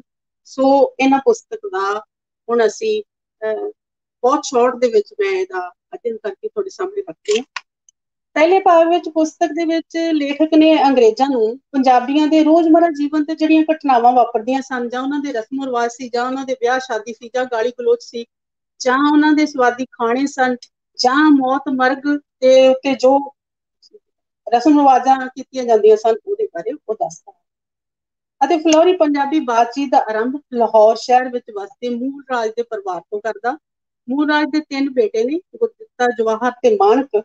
ਸੋ ਉਹਨਾਂ ਦੇ ਕਿਹੜੇ ਕੰਮ ਧੰਦੇ ਨੇ, ਉਹਨਾਂ ਦੇ ਵਿਆਹ ਸ਼ਾਦੀਆਂ ਕਿੱਥੇ ਹੋ ਰਹੀਆਂ, ਉਹਨਾਂ ਦੇ ਹੋਰ ਕਿਹੜੇ ਰੁਝੇਵੇਂ ਨੇ, ਇਹਨਾਂ ਨੂੰ ਬੜੀ ਬਰੀਕੀ ਦੇ ਨਾਲ ਜਿਹੜਾ ਉਹ ਬਿਆਨ ਕਰਦਾ। ਮੈਂ ਕੁਛ ਹੀ ਪੜਾਂਗੀ। ਫਲੋਰੀ ਦੇ ਨੇ ਮੁਕਲਾਵੇ ਸਮੇਂ ਦਾ ਬਿਆਨ ਬੜੀ ਬਰੀਕਬਾਨੀ ਦੇ ਨਾਲ ਕੀਤਾ ਹੈ ਕਿ ਕਿਵੇਂ ਉਹ ਮੁਕਲਾਵਾ ਲੈਣ ਬਟਾਲੇ ਜਾਂਦਾ, ਉਸ ਦੀਆਂ ਸਾਲੀਆਂ ਉਸਨੂੰ ਛੰਦ ਸੁਣਾਉਣ ਲਈ ਪਰੇਸ਼ਾਨ ਕਰਦੀਆਂ, ਸਾਲੀਆਂ ਜੀਜੇ ਨਾਲ ਠੱਠਾ ਮਖੌਲ ਕਰਦੀਆਂ, ਛੰਦ ਸੁਣਨ ਲਈ ਬੇਇੱਜ਼ਤ ਕਰਦੀਆਂ। ਉਹ ਆਖਦੀਆਂ ਸਾਲੀਆਂ ਆਖਿਆ ਛੰਦ ਤਾਂ ਦੁਆਬੇ ਮਾਝੇ ਸਭਨੀ ਜਾਂਗੇ ਜੀਜਾ ਪਾਉਂਦੇ ਹੁੰਦੇ ਹਨ, ਤੂੰ ਕਿਸ ਗੁੰਗੇ ਦੀ ਮਾਰ ਹੈ, ਤੂੰ ਕੋਈ ਛੰਦ ਨਹੀਂ ਸੁਣਾਉਂਦਾ। ਸੋ ਇਸ ਤਰ੍ਹਾਂ ਮੰਗਣਾ ਕਰਨਾ, ਰੋਣਾ, ਵਿਛੋੜਾ, ਇਹ ਸਾਰਾ ਕੁਛ ਇਹਦੇ ਵਿੱਚ ਆਉਂਦਾ ਹੈ। ਇਸ ਤੋਂ ਇਲਾਵਾ ਫਲੋਰੀ ਬੱਚਿਆਂ ਦੇ ਪਿੱਛੇ ਲੱਗ ਕੇ ਵੱਡਿਆਂ ਦੇ ਆਪਸ ਵਿੱਚ ਲੜਨਾ, ਗਾਲੀ ਗਲੋਚ ਕਰਨਾ, ਸੋਟੇ ਡਾਂਗਾਂ ਚੱਲਣੀਆਂ, ਇਹ ਸਾਰਾ ਗੱਲ ਜਿਹੜਾ ਉਹ ਸਾਨੂੰ ਵੇਰਵਾ ਜਿਹੜਾ ਉਹ ਦਿੰਦਾ। ਅਗਲਾ ਵੇਰਵਾ ਉਹ ਉਹਨਾਂ ਔਰਤਾਂ ਦਾ ਦਿੰਦਾ ਹੈ ਜੋ ਬਹੁਤ ਹੀ ਇੰਟਰਸਟਿੰਗ ਹੈ। ਤੇ ਛਾਬੜੀ ਵਾਲਾ ਲੰਮੀ ਹੇਕ ਲਾ ਕੇ ਆਉਂਦਾ ਹੈ ਗਲੀਆਂ ਦੇ ਵਿੱਚ, ਤਾਂ ਛਾਬੜੀ ਵਾਲੇ ਦੇ ਦੁਆਲੇ ਉਹ ਝੁਰਮਣ ਪਾ ਕੇ ਕੀ ਖਰੀਦਦੀਆਂ ਹਨ। ਕੁਝ ਤਾਂ ਕਹਿੰਦੀਆਂ ਕਿ ਸ਼ੱਕੜ ਦੇ ਸਲੂਣੇ ਦੇ ਦੇ, ਸ਼ੱਕੜ ਸਿੱਕੇ ਟਾਈਪ ਦਾ ਨਾਂ ਹੈ, ਦਮੜੀ ਦੀਆਂ ਸੇਵੀਆਂ ਦੇ ਦੇ, ਸੇਵੀਆਂ ਮੀਨ ਸੇਵੀਆਂ ਦੇ ਦੇ, ਚੌਂ ਕੋਡਾਂ ਦਾ ਪਾਪੜ ਦੇ ਤੇ ਅੱਧੀ ਦੀ ਦਾਲ ਜਿਹੜੀ ਆ ਉਹ ਲੈਂਦੀਆਂ ਹਨ। ਤੇ ਇਸ ਤਰ੍ਹਾਂ ਉਹਨਾਂ ਦਾ ਬਿਆਨ ਬੜੇ ਹੀ ਵਧੀਆ ਢੰਗ ਦੇ ਨਾਲ ਕੀਤਾ ਤੇ ਅੱਜ ਵੀ ਅਸੀਂ ਕਈ ਥਾਵਾਂ ਦੇ ਉੱਤੇ ਦੇਖ ਲੈਂਦੇ ਹਾਂ ਕਿ ਉਹ ਸ਼ਿਕੂ ਉੱਪਰੋਂ ਜਿਹੜਾ ਸੁੱਟ ਦਿੱਤਾ ਜਾਂਦਾ ਹੈ ਤੇ ਚੀਜ਼ਾਂ ਜਿਹੜੀਆਂ ਉਹ ਪਵਾ ਲਈਆਂ ਜਾਂਦੀਆਂ। ਨੈਕਸਟ, ਵਣਜਾਰਿਆਂ ਦਾ ਗਲੀ ਗਲੀ ਫਿਰਨਾ, ਤੀਵੀਆਂ ਦਾ ਦੰਦਾਸਾ ਲਾਉਣਾ, ਮੁਲੰਮੇ ਵਾਲੇ ਛਾਪਾਂ ਦੇ ਛੱਲਿਆਂ ਦਾ ਖਰੀਦਣਾ, ਵਣਜਾਰਿਆਂ ਦਾ ਮਸਕਰੀਆਂ ਕਰਨੀਆਂ, ਇਹ ਸਾਰਾ ਕੁਛ ਇਹਦੇ ਵਿੱਚ ਦੱਸਿਆ ਹੋਇਆ। ਇਸੇ ਤਰ੍ਹਾਂ ਬੁੱਢੀਆਂ ਦਾ ਆਪਣੀਆਂ ਬੇਟੀਆਂ ਨੂੰ ਝਿੜਕਣਾ ਤੇ ਉਹਨਾਂ ਨੂੰ ਕਹਿਣਾ ਕਿ ਤੁਸੀਂ ਵਾਧੂ ਇਹਨਾਂ ਦੇ ਵਣਜਾਰਿਆਂ ਦੇ ਨਾਲ ਗੱਲਾਂ ਨਹੀਂ ਕਰਨੀਆਂ, ਬੜਾ ਹੀ ਵਧੀਆ ਢੰਗ ਦੇ ਨਾਲ ਜਿਹੜਾ ਉਸਨੇ ਬਿਆਨ ਕੀਤਾ। ਇਸ ਤੋਂ ਇਲਾਵਾ ਅੰਧ ਵਿਸ਼ਵਾਸ ਦੇ ਬੱਚੇ ਹੋਏ ਤੋਂ ਬਾਅਦ ਇੱਕ ਪਾਂਧਾ ਆਉਂਦਾ ਤੇ ਪਾਂਧੇ ਨੇ ਇਹ ਦੇ ਹੱਥ ਵਿੱਚ ਇੱਕ ਪੁਰਾਣੀ ਪੱਤਰੀ ਫੜ ਕੇ ਆਉਂਦਾ ਤੋਂ ਕਿਸ ਤਰ੍ਹਾਂ ਜਿਹੜਾ ਹੈ ਉਹਨਾਂ ਨੂੰ ਵਾਲਛਲ ਕਰਕੇ ਉਹਨਾਂ ਨੂੰ ਬੁੱਧੂ ਬਣਾ ਕੇ ਉਹਨਾਂ ਨੂੰ ਗੱਲਾਂ ਜਿਹੜੀਆਂ ਉਹਨਾਂ ਦੇ ਨਾਲ ਕਰਦਾ ਤੇ ਬੜੀਆਂ ਇੰਟਰਸਟਿੰਗ ਗੱਲਾਂ ਹੈ। ਉਹ ਕੀ ਪੁੱਛਦੀਆਂ, ਕਹਿੰਦੀ ਭਾਈ ਵੇਖ ਮੇਰੀ ਸੱਸ ਮੇਰੇ ਨਾਲ ਕਦੋਂ ਰਾਜੀ ਹੁੰਦੀ ਹੈ। ਕੋਈ ਪੁੱਛਦਾ ਮੇਰੇ ਭਰਾਓ ਦੀ ਕੁੜਮਾਈ ਕਦੋਂ ਹੋਵੇਗੀ। ਕਿਸੇ ਨੇ ਆਖਿਆ ਕਿ ਪਾਂਡਿਆ ਮੇਰੇ ਲੇਖ ਵਿੱਚ ਕੁਝ ਧਨ ਵੀ ਹੈ ਕਿ ਨਹੀਂ ਹੈ। ਸੋ ਇਸ ਤਰ੍ਹਾਂ ਸਮੇਂ ਦੇ ਬਦਲਣ ਨਾਲ ਅੱਜ ਦੇ ਪ੍ਰਸ਼ਨ ਕੁਝ ਬਦਲ ਗਏ ਹਨ। ਸੋ ਲੇਖਕ ਅਗਲਾ ਜ਼ਿਕਰ ਜਿਹੜਾ ਉਹ ਮੌਤ ਮਰਗ ਬਾਰੇ ਕਰਦਾ ਹੈ। ਸੋ ਇਸ ਤੋਂ ਇਲਾਵਾ ਸਾਂਝੇ ਪੰਜਾਬ ਦੀ ਲੋਕਾਂ ਦੀ ਬੋਲਚਾਲ, ਕਾਰ ਵਿਹਾਰ, ਇਹਦੇ ਵਿੱਚ ਸਾਨੂੰ ਪਤਾ ਚੱਲਦਾ ਹੈ। ਹਿੰਦੂਆਂ, ਮੁਸਲਮਾਨਾਂ ਤੇ ਸਿੱਖਾਂ ਦੇ ਰਸਮ ਰਿਵਾਜ ਜਿਹੜੇ ਹੈਗੇ ਆ ਉਹ ਪਤਾ ਚੱਲ ਰਿਹਾ ਹੈ। ਮੇਲਿਆਂ ਤਿਉਹਾਰਾਂ ਦਾ ਉਲੇਖ ਜਿਹੜਾ ਉਹ ਸਰਦਾਰਾਮ ਜੀ ਕਰਦੇ ਨੇ, ਜਿਸ ਵਿੱਚ ਤਰਨਤਾਰਨ ਮੇਲੇ ਦਾ ਜਿਹੜਾ ਜਿੱਥੇ ਹਮੇਸ਼ਾ ਹੀ ਮੱਸਿਆ ਲੱਗਦੀ ਹੈ, ਉੱਥੇ ਮਾਝੇ ਦੇ ਜੱਟ ਜਿਹੜੇ ਆ ਸੱਜ ਧੱਜ ਕੇ ਆਉਂਦੇ ਨੇ ਤੇ ਕਿਵੇਂ ਅੱਛੀਆਂ ਪੱਗਾਂ ਬੰਨ ਕੇ ਬੜੇ ਸੁੰਦਰ ਸ਼ਬਦਾਂ ਦੇ ਵਿੱਚ ਉਹ ਬਿਆਨ ਕੀਤਾ ਹੋਇਆ ਕਿ ਕਿਵੇਂ ਕਾਲੀ ਦਰੇਸ ਦਾ ਕੁੜਤਾ ਪਹਿਨਿਆ ਹੁੰਦਾ ਹੈ ਤੇ ਕਿਵੇਂ ਉਹ ਸੂਈਆਂ ਪੱਗਾਂ ਤੇ ਚਿੱਟੇਦਾਰ ਚੀਰੇ ਸਿੱਧੇ ਬੱਧੇ ਗਲ ਵਿੱਚ ਚੁਸਤ ਕੁੜਤੇ ਪਾਏ ਜਿਹੜੇ ਉਹ ਮੇਲੇ ਦੇ ਵਿੱਚ ਐਂਟਰ ਕਰਦੇ ਨੇ ਤੇ ਕਿਸ ਤਰ੍ਹਾਂ ਨੱਚਦੇ ਟੱਪਦੇ ਨੇ ਤੇ ਕਿਸ ਤਰ੍ਹਾਂ ਉਹ ਗੰਦੀਆਂ ਤੇ ਬੇਸ਼ਰਮ ਬੋਲੀਆਂ ਪਾਉਂਦੇ ਨੇ। ਮਰਦਾਂ ਦੀ ਆਪਸ ਲੜਾਈ ਹੁੰਦੀ ਹੈ। ਇਹ ਦ੍ਰਿਸ਼ ਸਾਨੂੰ ਦੇਖਣ ਨੂੰ ਜਿਹੜਾ ਉਹ ਮਿਲਦੇ ਨੇ।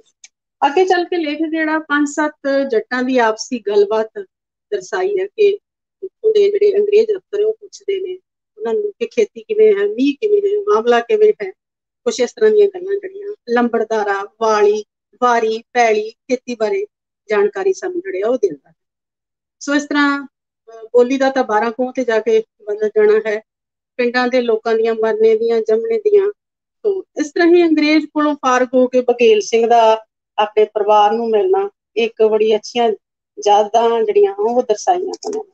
ਤੇ ਅੰਤ ਦੇ ਵਿੱਚ ਅਸੀਂ ਦੇਖਦੇ ਹਾਂ ਕਿ ਲੇਖਕ ਇਸ ਪਹਿਲੇ ਭਾਗ ਦੇ ਵਿੱਚ ਅੰਗਰੇਜ਼ੀ ਰਾਜ ਦੀ ਸਿਫਤ ਕਰਦਾ ਹੈ, ਉਹਦੀ ਸਦਾ ਸਲਾਮਤੀ ਕਰਦਾ ਹੋਇਆ ਇਹ ਚੈਪਟਰ ਜਿਹੜਾ ਵਾ ਉਹ ਸਮਾਪਤ ਕਰਦਾ ਹੈ। ਦੂਸਰੇ ਭਾਗ ਦੇ ਵਿੱਚ ਅਸੀਂ ਦੇਖਦੇ ਹਾਂ ਕਿ ਦੁਆਬੇ ਦੇ ਲੋਕਾਂ ਦੇ ਨਾਲ ਉਹਨਾਂ ਦੇ ਨਿਆਣਿਆਂ ਦੀ, ਉਹਨਾਂ ਦੇ ਸਿਆਣਿਆਂ ਦੀ, ਉਹਨਾਂ ਦੇ ਔਰਤਾਂ ਦੀਆਂ ਗੱਲਾਂ, ਉਹਨਾਂ ਦੇ ਰਸਮ ਰਿਵਾਜ ਨੂੰ ਬੜੇ ਜ਼ਦਾਰਤ ਢੰਗ ਦੇ ਨਾਲ ਬਿਆਨ ਕਰਦਾ।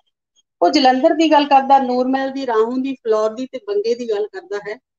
ਜਲੰਧਰ ਸ਼ਹਿਰ ਦਾ ਗੋਂਦਾਮਲ ਨਾਂ ਦਾ ਖੱਤਰੀ ਆਪਣੇ 3 ਪੁੱਤਰਾਂ ਰਾਮ ਦਿੱਤਾ, ਰੂਪੂ ਤੇ ਭਾਨ ਸਿੰਘ ਦੀ ਕੁੜਮਾਈ ਦੀ ਜਿਹੜੀ ਆ ਉਹ ਗੱਲ ਕਰਦਾ ਹੈ। ਕਿਸ ਤਰ੍ਹਾਂ ਜਿਹੜੀਆਂ ਇਹ ਗੋਤਾਂ ਮਿਲਦੀਆਂ ਹਨ ਤੇ ਵਿਆਹ ਹੋਣਾ ਹੈ, ਕਿਸ ਤਰ੍ਹਾਂ ਨਹੀਂ ਮਿਲਦੀਆਂ ਤਾਂ ਕੋਈ ਵੀ ਸ਼ਗਨ ਜਿਹੜਾ ਉਹ ਨਹੀਂ ਹੋਣਾ। ਇਹਦੇ ਵਿੱਚ ਬੜਾ ਬੇਖੂਬੀ ਜਿਹੜਾ ਉਹ ਜਾਣਕਾਰੀ ਜਿਹੜੀ ਆ ਉਹ ਦਿੱਤੀ।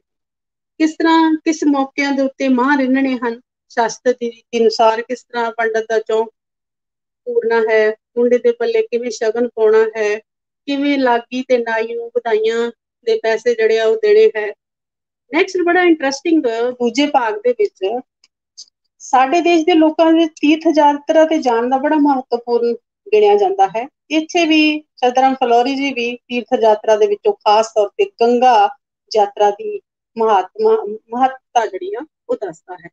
ਤੋ ਉਹ ਕਾਫੀ ਗੱਲਾਂ ਜਿਹੜੀਆਂ ਇਹਦੇ ਵਿੱਚ ਬਿਆਨ ਕੀਤੀਆਂ ਕਿ ਕਿਵੇਂ ਇੱਕ ਪਤਨੀ ਜਿਹੜੀ ਹੈਗੀ ਜਿੱਦ ਕਰਕੇ ਗੰਗਾ ਜਾਣ ਦੇ ਲਈ ਜਿਹੜੀ ਆ ਉਹਨੂੰ ਮਨਾਉਂਦੀ ਹੈ ਤੇ ਫਿਰ ਜਾਂਦੇ ਆ ਤੇ ਰਸਤੇ ਵਿੱਚ ਜਲੰਧਰੀਏ ਤੇ ਫਗਵਾੜੇ ਵਾਲੇ ਜਿਹੜੇ ਆ ਉਹਨਾਂ ਨੂੰ ਮਿਲਦੇ ਆ। ਫਿਰ ਉਹ ਫਲੌਰ ਦਰਿਆ ਦੇ ਕੰਢੇ ਤੇ ਨਹਾਉਂਦੇ ਆ। ਫਿਰ ਉਹ ਪਿੰਡ ਭਰਾਉਂਦੇ ਨੇ, ਫਿਰ ਹੱਥਾਂ 'ਚ ਚੌਲਾਂ ਦੇ ਆਟੇ ਦੇ ਪੇੜੇ ਲੈ ਕੇ ਵੱਡਿਆਂ ਦੇ ਸਰਾਧ ਕਰਾਉਂਦੇ ਨੇ। ਫਿਰ ਗੰਗਾ ਮਾਈ ਜੀ ਦੀ ਜੈ ਕਰਦੇ ਨੇ। ਰਸਤੇ ਵਿੱਚ ਇੱਕ ਦੂਜੇ ਦੀ ਨਿੰਦਿਆ ਚੁਗਲੀ ਕਰਦੇ ਹੋਏ ਗੰਗਾ ਪਹੁੰਚ ਜਾਂਦੇ ਨੇ। ਉੱਥੇ ਕਈ ਦੁਆਬੇ ਦੇ ਸ਼ਹਿਰਾਂ ਦੇ ਲੋਕ ਉਹਨਾਂ ਨੂੰ ਮਿਲਦੇ ਨੇ ਤੇ ਕਈ ਜਵਾਨ ਕੁੜੀਆਂ ਦਾ ਇਕੱਠੇ ਹੋ ਕੇ ਨਹਾਉਣਾ, ਸੱਸ ਦਾ ਕਿਰਪੀ ਹੋਣਾ, ਚੋਰ ਚੱਕਿਆਂ ਤੋਂ ਗੱਠੜੀਆਂ ਦਾ ਚੁੱਕਿਆ ਜਾਣਾ, ਜਲੀਆਂ ਭਰਨ ਦਾ ਭਾਵ ਹੈ ਗੰਗਾ ਉੱਤੇ ਬੈਠ ਕੇ ਕਿਸੇ ਨੂੰ ਧਰਮ ਦੀ ਭੈਣ ਜਿਹੜੀ ਸੀ ਉਹ ਬਣਾਉਣਾ। ਸੋ ਇਹ ਬੜੇ ਹੀ ਇੰਟਰਸਟਿੰਗ ਵੇ ਦੇ ਨਾਲ ਉਸਨੇ ਜਿਹੜਾ ਉਹ ਦੱਸਿਆ ਹੋਇਆ। ਨੈਕਸਟ ਫਲੋਰੀ ਜੀ ਦੱਸਦੇ ਨੇ ਮਰਦਾਂ ਤੇ ਤੀਵੀਆਂ ਦੀਆਂ ਲੜਾਈਆਂ। ਉਹਨਾਂ ਦੀ ਗਾਲੀ ਗਲੋਚਾਂ ਨੂੰ ਬੜੇ ਹੀ ਸੋਹਣੇ ਢੰਗ ਦੇ ਨਾਲ ਜਿਹੜਾ ਉਹ ਬਿਆਨ ਕੀਤਾ ਹੈ। ਤੇ ਉਹ ਕਿਸ ਤਰ੍ਹਾਂ ਉਹ ਝਾਟਮ ਟੁੱਟ ਹੁੰਦੀਆਂ ਨੇ, ਕਿਸ ਤਰ੍ਹਾਂ ਉਹ ਸ਼ਬਦ ਬੋਲਦੇ ਆ, ਬੱਚਾ ਪਿੱਟੀਏ, ਕੁੱਤੀਏ, ਰੰਡੀਏ, ਭਾਈਆਂ ਪਿੱਟੀਏ, ਕਮਜਾਤੇ, ਕੋਈ ਵੀ ਇਹੋ ਜਿਹਾ ਸ਼ਬਦ ਜਿਹੜਾ ਉਹਨੇ ਛੱਡਿਆ ਨਾ ਹੋਵੇ, ਔਂਤਰੀਏ, ਨਪਤੀਏ, ਚਮਾਰਾਂ ਦੀਆਂ ਰੰਨੇ। ਸੋ ਇਸ ਤਰ੍ਹਾਂ ਉਹ ਇਹ ਇਸ ਪੋਰਸ਼ਨ ਦੇ ਵਿੱਚ ਜਿਹੜਾ ਉਹ ਗੱਲਬਾਤ ਕਰ ਰਿਹਾ ਹੈ। ਇਸ ਤਰ੍ਹਾਂ ਮੁੰਡਿਆਂ ਦੀਆਂ ਵੱਖੋ ਵੱਖਰਾ ਖੇਡਾਂ ਉਸ ਸਮੇਂ ਦੇ ਵਿੱਚ ਕਿਹੜੀਆਂ ਸੀ? ਡੀਕ ਟੀਕੂ ਸੀ, ਪੀਟ ਪੀਟੋ ਸੀ, ਕੋੜੀ ਚਪਟਰਾ, ਫੁੱਤੀ ਪਟਾਨ, ਬਿੱਲੀ ਬਿੱਲੀ ਗਿਆਂਗੜਾ, ਕਬੱਡੀ, ਬੈਂਦਬਾਜੀ, ਪਤੰਗਬਾਜੀ, ਚੌਪਟ, ਬਹੁਤ ਸਾਰੀਆਂ ਗੱਲਾਂ ਦਾ ਜ਼ਿਕਰ ਜਿਹੜਾ ਉਹ ਕਰਦਾ ਹੈ। ਤੇ ਲੜਕੀਆਂ ਦੇ ਹਾਰ ਸ਼ਿੰਗਾਰ ਦੀ ਗੱਲਾਂ ਨੂੰ ਉਲੀਕਦਾ ਹੈ। ਸੁਰਮਾ ਪਾਉਣਾ, ਦੰਦਾਸਾ ਮਲਣਾ, ਕੰਨਾਂ ਵਿੱਚ ਸਬਜੇ ਪਾਉਣੇ, ਬਿਰਹਾ ਦੇ ਗੀਤ ਤੇ ਝੰਜੋਟੀਆਂ ਦੇ ਰਾਹੀਂ ਆਪਣੇ ਦੁੱਖਾਂ ਦਾ ਬਿਆਨ ਸਾਂਝਾ ਕਰਨਾ, ਇਸ ਨੂੰ ਬੜੀ ਖੂਬਸੂਰਤੀ ਦੇ ਨਾਲ ਉਹਨੇ ਲਿਖਿਆ ਹੋਇਆ ਹੈ। ਇਸ ਤੋਂ ਇਲਾਵਾ ਕੁੜੀਆਂ ਦੀਆਂ ਦੀਆਂ ਡਾਰਾਂ, ਗੋਟੇ ਦੀ ਕਿਨਾਰੀ ਨਾਲ ਚਮਕਦੇ ਵਿਭਿੰਨ ਰੰਗਾਂ, ਸੂਹਾਂ, ਸੋਸਨੀ, ਗੁਲਾਨਾਰੀ, ਕਿਰਮਚੀਰ, ਸੁਨਹਿਰੀ, ਗੁਲਾਬੀ, ਪਿਆਜ਼ੀ, ਨਾਫਰਮਾਨੀ, ਨਰੰਜੀ, ਜੰਗਾਲੀ, ਜਮਰੂਤੀ, ਉਹਦਾ ਕਾਸ਼ਨੀ ਕੱਪੜੇ ਪਾ ਕੇ ਜਦੋਂ ਨਿਕਲਦੀਆਂ ਤਾਂ ਉਹਦਾ ਵਰਣਨ ਜਿਹੜਾ ਉਹ ਕੀਤਾ ਹੈ। ਇਸ ਤੋਂ ਇਲਾਵਾ ਰਾਹੋਂ ਦੇ ਤੀਆਂ ਦੇ ਮੇਲੇ ਨੂੰ ਫਲੋਰੀ ਬੜੇ ਸੁੰਦਰ ਢੰਗ ਦੇ ਨਾਲ ਬਿਆਨ ਕਰਦਾ ਹੈ। ਦੁਆਬੇ ਤੇ ਖਟਕਲਾਂ ਦੇ ਮੇਲੇ ਦੇ ਵਿੱਚ ਮੁੰਡੇ ਕੁੜੀਆਂ ਜੋ ਮਸ਼ਕਰੀਆਂ ਕਰਦੇ ਹੈ, ਉਹਨਾਂ ਦੇ ਬਾਰੇ ਜ਼ਿਕਰ ਜਿਹੜਾ ਉਹ ਕਰਦਾ। ਇਸ ਤੋਂ ਇਲਾਵਾ ਹੋਰ ਜੱਟਾਂ ਦੀਆਂ ਕਈ ਗੱਲਾਂ ਜਿਹੜੀਆਂ ਉਹ ਪੇਸ਼ ਕਰਦਾ, ਜਿਸ ਤਰ੍ਹਾਂ ਕਿ ਚੂੜ ਸਿੰਘ ਦਾ ਮੇਲੇ ਦੇ ਵਿੱਚ ਜੱਟੀ ਦਾ ਹੱਥ ਮਰੋੜਨਾ, ਥਾਣੇਦਾਰ ਦਾ ਉਹਨੂੰ ਫੜ ਕੇ ਲੈ ਜਾਣਾ ਤੇ ਬੁੱਢੇ ਤਾਏ ਦਾ ਮਿੰਨਤਾਂ ਕਰਕੇ ਉਸਨੂੰ ਥਾਣੇ ਤੋਂ ਛਡਾਉਣਾ, ਫਿਰ ਬਾਤਾਂ ਪਾਉਂਦਿਆਂ ਦਾ ਪੰਧ ਤੈਅ ਕਰਨਾ, ਫਿਰ ਝੰਡਾ ਜੀ ਦੀ ਜ਼ਾਹਰੀ ਕਰਾਮਾਤ ਬਾਰੇ ਗੱਲਾਂ ਕਰਨੀਆਂ ਤੇ ਅੰਤ ਦੇ ਵਿੱਚ ਬੁੱਢੇ ਦਾ ਆਪਣੇ ਪੁੱਤਾਂ ਨੂੰ, ਭਤੀਜਿਆਂ ਨੂੰ ਸ਼ਾਹ ਵੇਲਾ ਦੱਸ ਕੇ ਉਹ ਘਰਾਂ ਨੂੰ ਪਰਤਣ ਦੇ ਲਈ ਇਹਦੇ ਨਾਲ ਹੀ ਉਹ ਖਤਮ ਕਰਦਾ ਹੈ।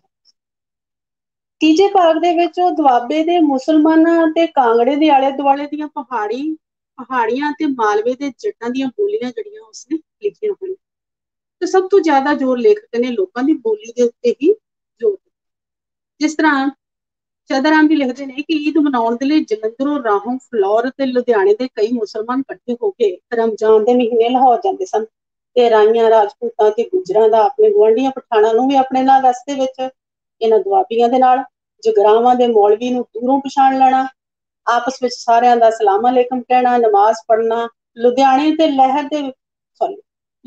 ਲਾਹੌਰ ਦੇ ਵਿੱਚ ਈਦ ਮਨਾਉਣ ਦੇ ਦਿਨ ਦਾ ਫਰਕ ਦੱਸਣਾ ਕਿ ਉਦੋਂ ਉੱਥੇ ਕਿੱਦੋਂ ਮਨਾਈ ਜਾਂਦੀ ਹੈ, ਇੱਥੇ ਕਿੱਦਾਂ ਮਨਾਈ ਜਾਂਦੀ ਹੈ। ਦੁਆਬੀਆਂ ਦਾ ਲਾਹੌਰੀਆਂ ਨੂੰ ਹਿੰਦੂਆਂ ਦੇ ਮਗਰ ਚੱਲਣ ਦਾ ਤਾਨਾ ਦੇਣਾ, ਰੋਜ਼ੇ ਨਾ ਰੱਖਣ ਵਾਲੇ ਮੁਸਲਮਾਨਾਂ ਨੂੰ ਕਾਫਰ ਕਹਿਣਾ, ਅੰਗਰੇਜ਼ਾਂ ਦੇ ਜਲਸਿਆਂ ਤੋਂ ਲੋਕ ਪਰੇਸ਼ਾਨ ਹੁੰਦੇ ਸਨ। ਮਸੀਤਾਂ ਵਿੱਚ ਮੁਸਲਮਾਨਾਂ ਦੀ ਦੁਸ਼ਮਣੀ ਦਾ ਜ਼ਿਕਰ ਕੀਤਾ ਹੈ। ਰਾਹੋਂ ਤੇ ਗੁੱਜਰਾਂ ਦਾ ਆਪਸੀ ਦੁੱਖ ਸੁੱਖ ਹੈ।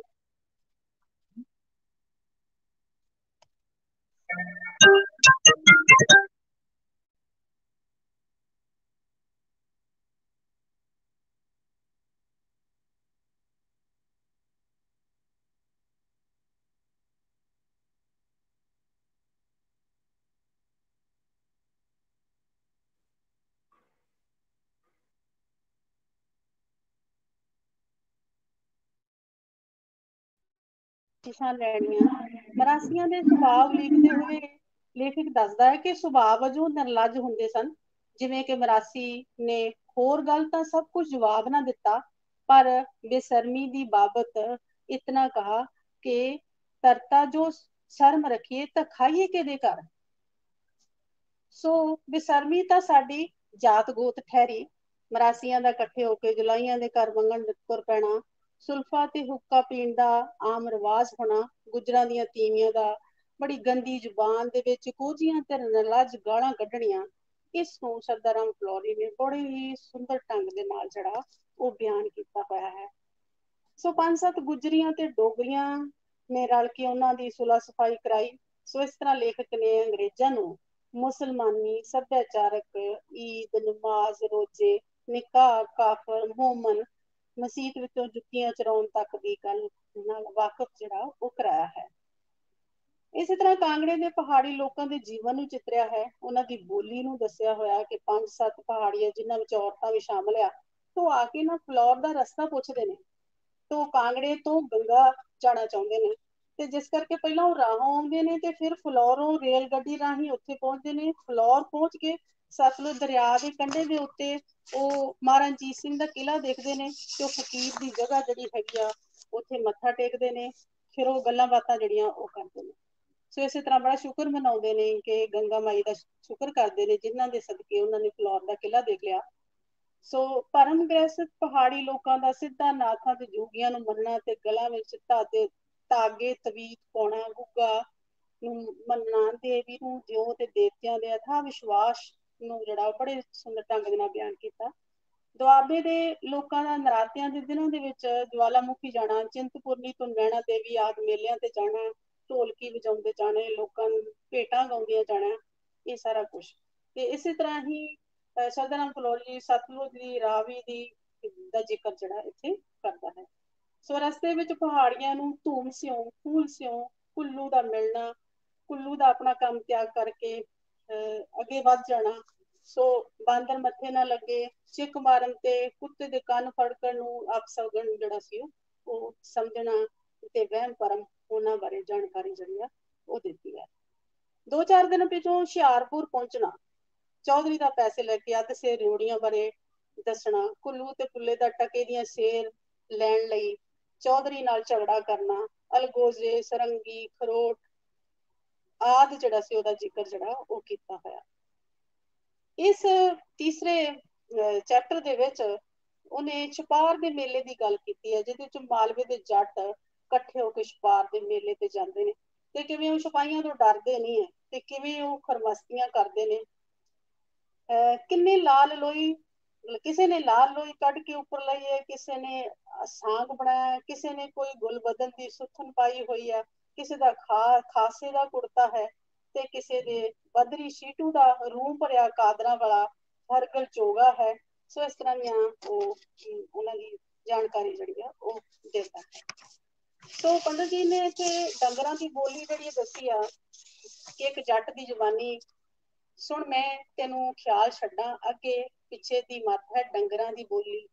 ਤੇ ਉਹ ਕਿਸ ਤਰ੍ਹਾਂ ਗਾਂ ਨੂੰ ਜੇ ਬੁਲਾਉਣਾ ਤਾਂ ਕਿਸ ਤਰ੍ਹਾਂ, ਗਾਂ ਵੱਛੀ ਨੂੰ ਕਹਿਣਾ ਤੇ ਬੋਲ ਦਰਾਮਦਾ ਹੈ, ਸੰਡਾ ਬੜਕਦਾ ਹੈ, ਮੈਂ ਔਰ ਝੋਟਾ ਡਿੰਗਦਾ ਹੈ, ਘੋੜਾ ਹਿਣਕਦਾ ਹੈ, ਗਧਾ ਵੀਂਗਦਾ ਹੈ, ਬੱਕਰੀ ਮਿਣਕਦੀ ਹੈ, ਕੁੱਤਾ ਭੌਂਕਦਾ ਹੈ, ਕਤੂਰਾ ਟੋਕਦਾ ਹੈ, ਬਿੱਲੀ ਮਿਆਉਂਦੀ ਹੈ। ਸੋ ਇਹਨਾਂ ਦੇ ਅੱਗਾਂ ਚ ਕਿਵੇਂ ਸੱਦਣਾ ਉਹਨਾਂ ਨੂੰ, ਜੇ ਡੰਗਰਾਂ ਨੂੰ ਆਵਾਜ਼ ਮਾਰਨੀ ਤੇ ਉਹ ਵੀ ਸਾਰਾ ਕੁਛ ਬਿਆਨ ਜਿਹੜਾ ਉਹ ਦਿੱਤਾ ਹੋਇਆ। ਸੋ ਪੰਜਾਬੀ ਬਾਤਚੀਤ ਦੇ ਸਮੁੱਚੇ ਅਧਿਐਨ ਤੋਂ ਅਸੀਂ ਇਹ ਸਪਸ਼ਟ ਕਰਦੇ ਹਾਂ ਕਿ ਸਰਦਾਰ ਰਾਮ ਫਲੋਰੀ ਅੰਗਰੇਜ਼ਾਂ ਪ੍ਰਤੀ ਆਪਣੀ ਭਗਤੀ ਭਾਵਨਾ ਨੂੰ ਲਗਾਤਾਰ ਜਿਹੜਾ ਉਹ ਬਣਾਈ ਰੱਖਦਾ ਹੈ। ਸੋ ਨੈਕਸਟ ਅਸੀਂ ਗੱਲ ਕਰਾਂਗੇ ਕਿ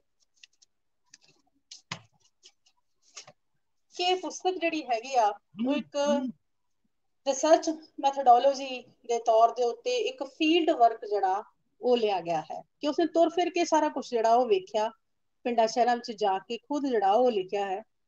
ਆਬਜ਼ਰਵੇਸ਼ਨ ਬੜੀ ਜ਼ਬਰਦਸਤ ਹੈ, ਕਿਸ ਚੀਜ਼ ਨੂੰ ਕੋਕ ਕੇ ਪੜਤਾਲ ਕੇ ਲਿਖਿਆ ਹੋਇਆ ਹੈ। ਜਿਸ ਤਰ੍ਹਾਂ ਜਿਸ ਢੰਗ ਦੇ ਨਾਲ ਔਰਤਾਂ ਤੇ ਮਰਦਾਂ ਦੀ ਉਹ ਡਿਸਕ੍ਰਿਪਸ਼ਨ ਦੱਸਦਾ ਹੈ ਉਹ ਕਮਾਲ ਦੀ ਹੈ। ਫਸਟ ਹੈਂਡ ਇਨਫੋਰਮੇਸ਼ਨ ਹੈ, ਵਿਅਕਤੀਗਤ ਉਹਦੀ ਅਪਰੋਚ ਹੈ, ਉਸ ਸਮੇਂ ਦੀ ਆਪਾਂ ਡਾਕੂਮੈਂਟਰੀ ਕਹਿ ਸਕਦੇ ਹਾਂ, ਸੋਸ਼ਲ ਰਿਕਾਰਡ ਕਹਿ ਸਕਦੇ ਹਾਂ, ਸਮਾਜ ਦੀ ਤਸਵੀਰ ਕਹਿ ਸਕਦੇ ਹਾਂ, ਜਿਉਂਦਾ ਧੜਕਦਾ ਦਸਤਾਵੇਜ਼ ਕਹਿ ਸਕਦੇ ਹਾਂ, ਸਾਂਝੇ ਸੱਭਿਆਚਾਰ ਦੀ ਦਾ ਅਦੁੱਤੀ ਨਮੂਨਾ ਕਹਿ ਸਕਦੇ ਹਾਂ, ਮਿੰਨੀ ਇਨਸਾਈਕਲੋਪੀਡੀਆ ਕਹਿ ਸਕਦੇ ਹਾਂ। ਸਾਹਿਤਕ ਅਤੇ ਇਤਿਹਾਸਕ ਪੱਖੋਂ ਇਹ ਬਹੁਤ ਮਹੱਤਵਪੂਰਨ ਹੈ ਕਿ ਉਸ ਸਮੇਂ ਸੱਭਿਆਚਾਰਕ ਇੱਕ ਦਸਤਾਵੇਜ਼ ਸਾਨੂੰ ਜਿਹੜਾ ਉਹ ਮਿਲਿਆ ਹੈ। ਕਿਸੇ ਵੀ ਭਾਸ਼ਾ ਨੂੰ ਸਿਖਾਉਣਾ ਜਿਹੜਾ ਹੈਗਾ ਉਹ ਇੱਕ ਬੜਾ ਕ੍ਰਿਸ਼ਮਾ ਹੈ। ਸੋ ਰੌਚਿਕਤਾ ਬੜੀ ਕਮਾਲ ਦੀ ਹੈ, ਵਾਰਤਾਲਾਪ ਬੜਾ ਕਮਾਲ ਦਾ ਹੈ, ਦਿਲਚਸਪ ਹੈ, ਦਿਲ ਖਿੱਚਵਾਂ ਹੈ।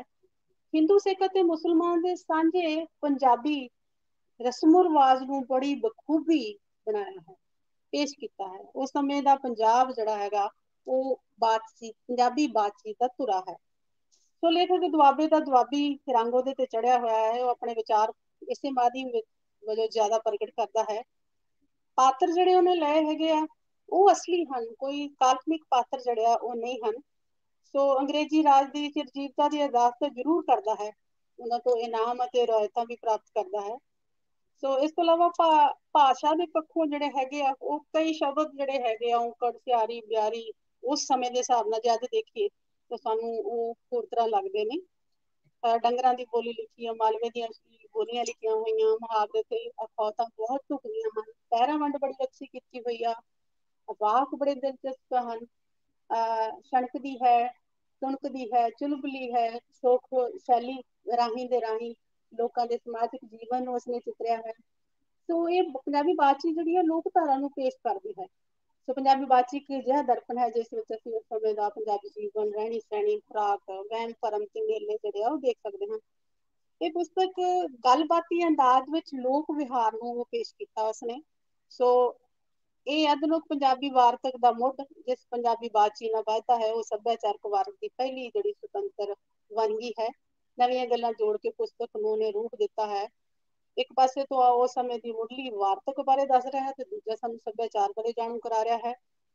ਉਸਦੀ ਆਪਣੀ ਆਇਡੈਂਟੀਟੀ ਵੀ ਸਾਨੂੰ ਨਜ਼ਰ ਆਉਂਦੀ ਹੈ ਕਿ ਕਿਵੇਂ ਇੱਕ ਵਾਰੀ ਨਿਊਟਨ ਸਾਹਿਬ ਜਿਹੜੇ ਉਹਨੂੰ ਬੁਲਾਵਾ ਭੇਜਦੇ ਨੇ ਤੇ ਉਹਨੂੰ ਹਾਥੀ ਲੈਣ ਵਾਸਤੇ ਆਉਂਦਾ ਹੈ।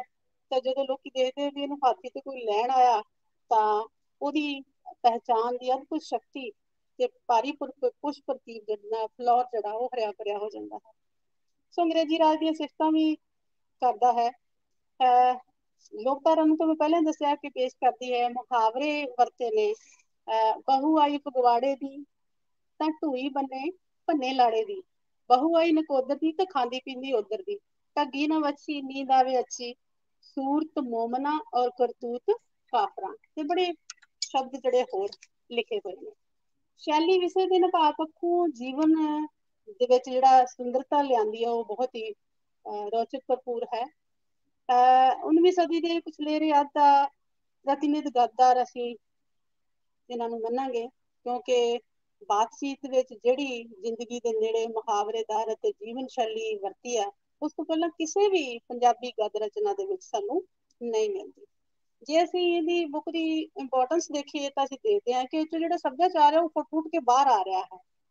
ਸਾਨੂੰ ਪੜ੍ਹ ਕੇ ਵੀ, ਸਾਨੂੰ ਸੁਣ ਕੇ ਵੀ ਬੜਾ ਇੰਟਰਸਟ ਜਿਹੜਾ ਉਹ ਲੱਗਦਾ ਹੈ। ਜਿਉਂਦੇ ਜਾਗਦੇ ਪਾਤਰ ਜਿਹੜੇ ਹੈਗੇ ਆ ਉਹ ਪਹਿਲਾਂ ਵੀ ਦੱਸਿਆ ਕਿ ਉਹ ਪੇਸ਼ਾ ਕਾਲਪਨਿਕ ਕੋਈ ਚੀਜ਼ ਨਹੀਂ ਹੈ। ਯਥਾਰਥਕਤਾ ਨੂੰ ਹਰ ਪੱਖ ਤੋਂ ਯਥਾਰਥਕਤਾ ਨੂੰ ਛੂਹਿਆ ਹੈ। ਸ਼ੈਲੀ ਤੇ ਵਿਸ਼ਾ ਬਹੁਤ ਮਹੱਤਵਪੂਰਨ ਹੈ। ਅਸੀਂ ਰਿਣੀ ਵੀ ਹਾਂ ਸ਼ਾਦਾ ਰਾਮ ਜੀ ਦੇ। ਸੋ ਸੱਭਿਆਚਾਰਕ ਜੇ ਮਹੱਤਵ ਵੇਖੀਏ ਤਾਂ ਕੰਮ ਧੰਦੇ, ਵਿਆਹ ਸ਼ਾਦੀ, ਮਨ ਪਰਚਾਵੇ, ਲੜਾਈ ਝਗੜੇ, ਲੋਕ ਰੰਗ, ਲੋਕ ਗੀਤ, ਬੁਝਾਰਤਾਂ ਨੂੰ ਬੜੇ ਹੀ ਬਖੂਬੀ ਢੰਗ ਦੇ ਨਾਲ ਪੇਸ਼ ਕੀਤਾ ਹੈ। ਅਲੰਕਾਰ, ਰੂਪਕ, ਉਪਮਾ, ਵਿਸ਼ੇਸ਼ਣ ਬੜੀ ਵਧੀਆ ਥਾਂ ਦਿੱਤੀ ਹੈ। ਕਿਤੇ ਕਿਤੇ ਵਿਅੰਗ ਕੀਤੇ ਹੋਏ ਆ, ਕਿਤੇ ਕਿਤੇ ਚੋਭਾਂ ਮਾਰੀਆਂ ਹੋਈਆਂ, ਕਿਤੇ ਕਿਤੇ ਉਹਨੇ ਆਪਣੀ ਅਦਾ ਵੀ ਦੱਸੀ ਹੋਈ ਆ। ਸੋ ਮੈਂ ਤੁਹਾਨੂੰ ਦੋ ਚਾਰ ਵੰਨਗੀਆਂ ਜਿਹੜੀਆਂ ਉਹ ਦੁਆਬੇ ਦੀਆਂ, ਮਾਝੇ ਦੀਆਂ, ਮਾਲਵੇ ਦੀਆਂ ਅਤੇ ਕਾਂਗੜੇ ਦੀਆਂ ਦੱਸਾਂਗੀ। ਦੁਆਬੇ ਦੀ ਪਹਿਲਾਂ। ਉਹਨੇ ਆਖਿਆ, ਤਾਇਆ ਜੀ ਤੁਸੀਂ ਜਾਣਦੇ ਹੋ ਕਿ ਜਲੰਧਰੀਏ ਬੜੇ ਬੇਸ਼ਰਮ ਹੁੰਦੇ ਹਨ। ਹੁਣ ਤੁਸੀਂ ਇਹ ਦੱਸੋ ਭਾਈ ਕੀ ਕੁਛ ਲੈ ਚੱਲੀਏ। ਮਾਝਾ, ਵਾਹਿਗੁਰੂ ਆਖ ਸਿੱਖਾ, ਐਡਾ ਸਿਆਣਾ ਹੋ ਕੇ ਮੂੰਹ ਕਾਹੀਆਂ ਗੱਲਾਂ ਪਿਆ ਆਖਣਾ ਹੈ। ਫਿਰ ਤੁਸੀਂ ਸਿਆਣਿਆਂ ਦਾ ਭੇੜ ਕਰਾਉਣਾ ਕਿਉਂ, ਉੱਤੇ ਕਿਉਂ ਲੱਕ ਬੱਧਾ ਹੋਇਆ ਹੈ ਤੁਸੀਂ। ਮਾਲਵਾ, ਮਾਲਵੇ ਦੇ ਵਿੱਚ ਇਹ ਹੈ ਕਿ ਕੋਈ ਗੱਡਾ ਕਿਸੇ ਦੇ ਮੰਗਣ ਆਉਂਦਾ ਤੇ ਉਹ ਗੱਡੇ ਨੂੰ ਨਾ ਕਿਵੇਂ ਕਰਦਾ। ਲਾਬੇ ਨੇ ਆਖਿਆ, ਸਾਡਾ ਗੱਡਾ ਤਾਂ ਭੱਜਾ ਪਿਆ ਹੈ, ਨਹੀਂ ਤਾਂ ਸਦਕੇ ਕੀਤਾ ਗੱਡਾ, ਸਾਡਾ ਤਾਂ ਸਭ ਕੁਛ ਥੋੜਾ ਹੀ ਹੈ। ਪਹਾੜੀ, ਤਿੰਨਾ ਮਲਾਇਆ ਤਾਂ ਜੀ ਅਸਾਂ ਕਾਂਗੜੇ ਦੇ ਇਰਦ ਪਹਾੜੀਏ ਹਾਂ। ਗੰਗਾ ਦੀ ਪਹੁੰਚਣੇ ਦੀ ਖਾਤਰ ਪਹਿਲਾਂ ਅਸੀਂ ਰਾਹੋਂ ਦੇ ਸ਼ਹਿਰ ਲੱਥੇ ਸਾਂ, ਹੁਣ ਫਲੌਰ ਤੇ ਰੇਲਾਂਪੁਰ ਚੜੀ ਤੇ ਜਾਵਾਂਗੇ। ਸੋ ਇਸ ਤਰ੍ਹਾਂ ਅਸੀਂ ਦੇਖਦੇ ਹਾਂ ਕਿ ਇਹ ਸਾਰੀ ਪੁਸਤਕ ਨੂੰ ਬਹੁਤ ਹੀ ਬਖੂਬੀ ਢੰਗ ਦੇ ਨਾਲ ਸਰਦਾਰ ਰਾਮ ਫਲੋਰੀ ਜੀ ਨੇ ਲਿਖਿਆ ਹੈ। ਤਾਂ ਸਰਦਾਰ ਰਾਮ ਫਲੋਰੀ ਜੀ ਦਾ ਫਲੌਰ ਦੇ ਵਿੱਚ ਪੁਰਾਣੇ ਬੱਸ ਸਟੈਂਡ ਦੇ ਉੱਤੇ ਉਹਨਾਂ ਦਾ ਇੱਕ ਬਹੁਤ ਹੀ ਖੂਬਸੂਰਤ ਜਿਹੜਾ ਉਹ ਬੁੱਤ ਲੱਗਾ ਹੋਇਆ ਹੈ। ਉੱਥੇ ਇੱਕ ਟਰੱਸਟ ਹੈ, ਸ਼੍ਰੀ ਸਰਦਾਰ ਰਾਮ ਫਲੋਰੀ ਚੈਰੀਟੇਬਲ ਟਰੱਸਟ ਹੈ। ਟਰੱਸਟ ਦੇ 21 ਮੈਂਬਰ ਹਨ। ਉਸ ਟਰੱਸਟ ਦਾ ਕੰਮ ਹੈ ਕਿ ਉਹ ਲੋਕ ਭਲਾਈ ਦੇ ਕੰਮ ਵੀ ਕਰਦੇ ਹਨ ਤੇ ਉਹਨਾਂ ਦਾ ਲੁਧਿਆਣੇ ਵਿੱਚ ਵੀ ਸਕੂਲ ਇੱਕ ਖੋਲਿਆ ਹੋਇਆ ਉਹਨਾਂ ਨੇ।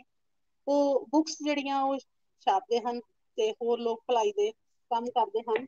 ਜਿਸ ਤਰ੍ਹਾਂ ਕਿ ਮੇਰੇ ਕੋਲ ਆ ਤੁਲਸੀ ਦੇਵ ਰਚਿਤ ਉਹਨਾਂ ਵੱਲੋਂ ਹੀ ਪ੍ਰਕਾਸ਼ਿਤ ਕੀਤੀ ਹੋਈ ਇਹ ਬੁੱਕ ਹੈ। ਤੁਲਸੀ ਦੇਵ ਵੱਲੋਂ ਸਰਦਾਰ ਰਾਮ ਫਲੋਰੀ ਦੀ ਜੀਵਨੀ ਲਿਖੀ ਹੋਈ ਹੈ। ਸਤਿ ਧਰਮ ਮੁਕਤਾ ਵਾਲੀ ਔਰ ਸਤਉਪਦੇਸ਼ ਇਹ ਵੀ ਉਸੇ ਹੀ ਟਰਸਟ ਵੱਲੋਂ ਜਿਹੜੀ ਆ ਛਾਪੀ ਹੋਈ ਹੈ। ਤਾਂ ਹੁਣ ਜੇ ਅਸੀਂ ਦੇਖੀਏ ਕਿ 183 ਬਰਸੀ ਜਿਹੜੀ ਆ ਉਹ ਜੂਨ ਦੇ ਮਹੀਨੇ ਦੇ ਵਿੱਚ 30 ਜੂਨ ਨੂੰ 25 ਜੂਨ ਨੂੰ ਉਹਨਾਂ ਦਾ ਡੈਥ ਹੋਈ 1881 ਈਸਵੀ ਦੇ ਵਿੱਚ। 30 ਸਤੰਬਰ ਨੂੰ 1837 ਦਾ ਜਨਮ ਹੋਇਆ ਸੀ। ਸੋ ਇਸ ਤਰ੍ਹਾਂ ਸਰਦਾਰ ਰਾਮ ਫਲੋਰੀ ਬਾਰੇ ਇਹ ਜਾਣਕਾਰੀ ਦਿੰਦੀ ਪਈ। ਮੈਂ ਬਹੁਤ ਬਹੁਤ ਧੰਨਵਾਦੀ ਹਾਂ ਤੌਹੀਦ ਸਾਹਿਬ ਦਾ ਕਿ ਉਹਨਾਂ ਨੇ ਮੈਨੂੰ ਮੌਕਾ ਦਿੱਤਾ। ਤੌਹੀਦ ਸਾਹਿਬ ਜੀ ਬਹੁਤ ਸ਼ੁਕਰੀਆ। ਤੁਸੀਂ ਸਾਡੇ ਨਾਲ ਹੀ ਰਹਿਣਾ। ਹੁਣ ਅਸੀਂ ਗੁਰਦਾਸ ਦਿਦਵਾਲ ਹੋਰਾਂ ਦੀ ਗੱਲਬਾਤ ਸੁਣਾਂਗੇ ਤੇ ਫਿਰ ਕੋਈ ਕੁਐਸਚਨ ਹੋਇਆ ਤੇ ਉਹ ਜ਼ਰੂਰ ਅਸੀਂ ਆਖਰ ਤੇ ਡਿਸਕਸ ਕਰਾਂਗੇ। ਦੋਸਤ ਜਿਹੜੇ ਵੇਖ ਰਹੇ ਨੇ ਉਹਨਾਂ ਨੂੰ ਰਿਕੁਐਸਟ ਹੈ ਕਿ ਤੁਸੀਂ ਆਪਣੇ ਕੁਐਸਚਨ ਜਿਹੜੇ ਨੇ ਉਹ ਜ਼ਰੂਰ ਕਰੋ ਆਪਣੇ ਕਮੈਂਟਸ ਦੇ ਵਿੱਚ। ਅਸੀਂ ਫਿਰ ਉਹਨਾਂ ਨੂੰ ਬਾਅਦ ਚੋਂ ਵੇਖ ਲਾਂਗੇ। ਹੁਣ ਸਾਡੇ ਨਾਲ ਇਸੇ ਕਿਤਾਬ ਦੇ ਉੱਪਰ ਸਾਡੇ ਜਿਹੜੇ ਦੂਸਰੇ ਰਿਵਿਊਅਰ ਨੇ ਗੁਰਦਾਸ ਦਿਦਵਾਲ ਜੀ ਸਾਡੇ ਨਾਲ ਨੇ। ਜਨਾਬ ਸੋਲਿਸਟਰ ਨੇ ਯੂਕੇ ਦੇ ਵਿੱਚ। ਪੰਜਾਬੀ ਦੇ ਹਵਾਲੇ ਨਾਲ ਉਹਨਾਂ ਦਾ ਪੰਜਾਬੀ ਕਲਾਸਾਂ ਵੀ ਲੈਂਦੇ ਨੇ ਗੁਰਦੁਆਰੇ ਦੇ ਵਿੱਚ। ਔਰ ਦੂਜਾ ਇਹ ਕਿ ਪੰਜਾਬ ਦੀ ਤਾਰੀਖ ਦੇ ਉੱਪਰ ਉਹ ਬਹੁਤ ਗਹਿਰੀ ਨਜ਼ਰ ਹੈ ਉਹਨਾਂ ਦੀ, ਚੀਜ਼ਾਂ ਨੂੰ ਵੇਖਦੇ ਨੇ ਔਰ ਕਰ ਰਹੇ ਨੇ। ਅੱਜ ਸਾਡੇ ਨਾਲ ਉਹ ਮੌਜੂਦ ਨੇ। ਜੀ ਗੁਰਦਾਸ ਜੀ, ਜੀ ਆਇਆਂ ਨੂੰ ਲੈਲਪੁਰ ਯੰਗ ਹਿਸਟੋਰੀਅਨ ਕਲੱਬ ਦੇ ਰੀਡਿੰਗ ਗਰੁੱਪ ਵਿੱਚ। ਸਰ ਸਾਰਿਆਂ ਨੂੰ ਸਲਾਮ, ਸਤਿ ਸ਼੍ਰੀ ਅਕਾਲ ਤੇ ਨਮਸਤੇ। ਤੇ ਮੈਂ ਹਾਂਜੀ ਜੀ ਜੀ ਮੈਂ ਤੁਹਾਡੀ ਹੀ ਗੱਲ ਸੁਣਾਂਗੇ ਜੀ ਹੁਣ। ਠੀਕ ਹੈ ਠੀਕ ਹੈ। ਅੱਛਾ, ਡਾਕਟਰ ਮਾਨ ਨੇ ਬਹੁਤ ਖੂਬਸੂਰਤ ਢੰਗ ਦੇ ਨਾਲ ਕਿਤਾਬ ਦੀ ਚਰਚਾ ਕੀਤੀ ਹੈ ਤੇ ਮੈਂ ਥੋੜਾ ਜਿਹਾ ਪਿੱਛਾ ਹਟ ਕੇ ਜਿਹੜੀ ਕਿਤਾਬ 1994 ਚ ਛਪਵਾਈ ਸੀ ਜੀਵਨ ਸਿੰਘ ਨੇ, ਉਹਨਾਂ ਬਾਰੇ ਕੁਝ ਦੱਸਣਾ ਚਾਹਨਾ। ਉਹਨਾਂ ਦੀ ਵਿਚਾਰਧਾਰਾ ਜਿਹੜੀ ਹੈਗੀ ਆ ਸ਼ਰਦਾ ਰਾਮ ਫਲੋਰੀ ਬਾਰੇ। ਉਹਨਾਂ ਨੇ ਇਸ ਤਰ੍ਹਾਂ ਕਿਤਾਬ ਬਾਰੇ ਦੱਸਿਆ ਕਿ ਜਿਸ ਸਮੇਂ ਸ਼ਰਦਾ ਰਾਮ ਫਲੋਰੀ ਨੇ ਕਿਤਾਬ ਲਿਖੀ ਆ, ਜੋ ਮੁਕੰਮਲ ਕੀਤੀ ਆ 1875 ਚ, ਉਸ ਸਮੇਂ ਜ਼ਿਆਦਾਤਰ ਫਾਰਸੀ ਜਾਂ ਰਵਾਇਤੀ ਲੇਖ ਪੇਸ਼ ਹੁੰਦੇ ਸੀਗੇ, ਜਾਣੀ ਕਿ ਪੁਰਾਣੇ ਧਾਰਮਿਕ ਲੇਖ।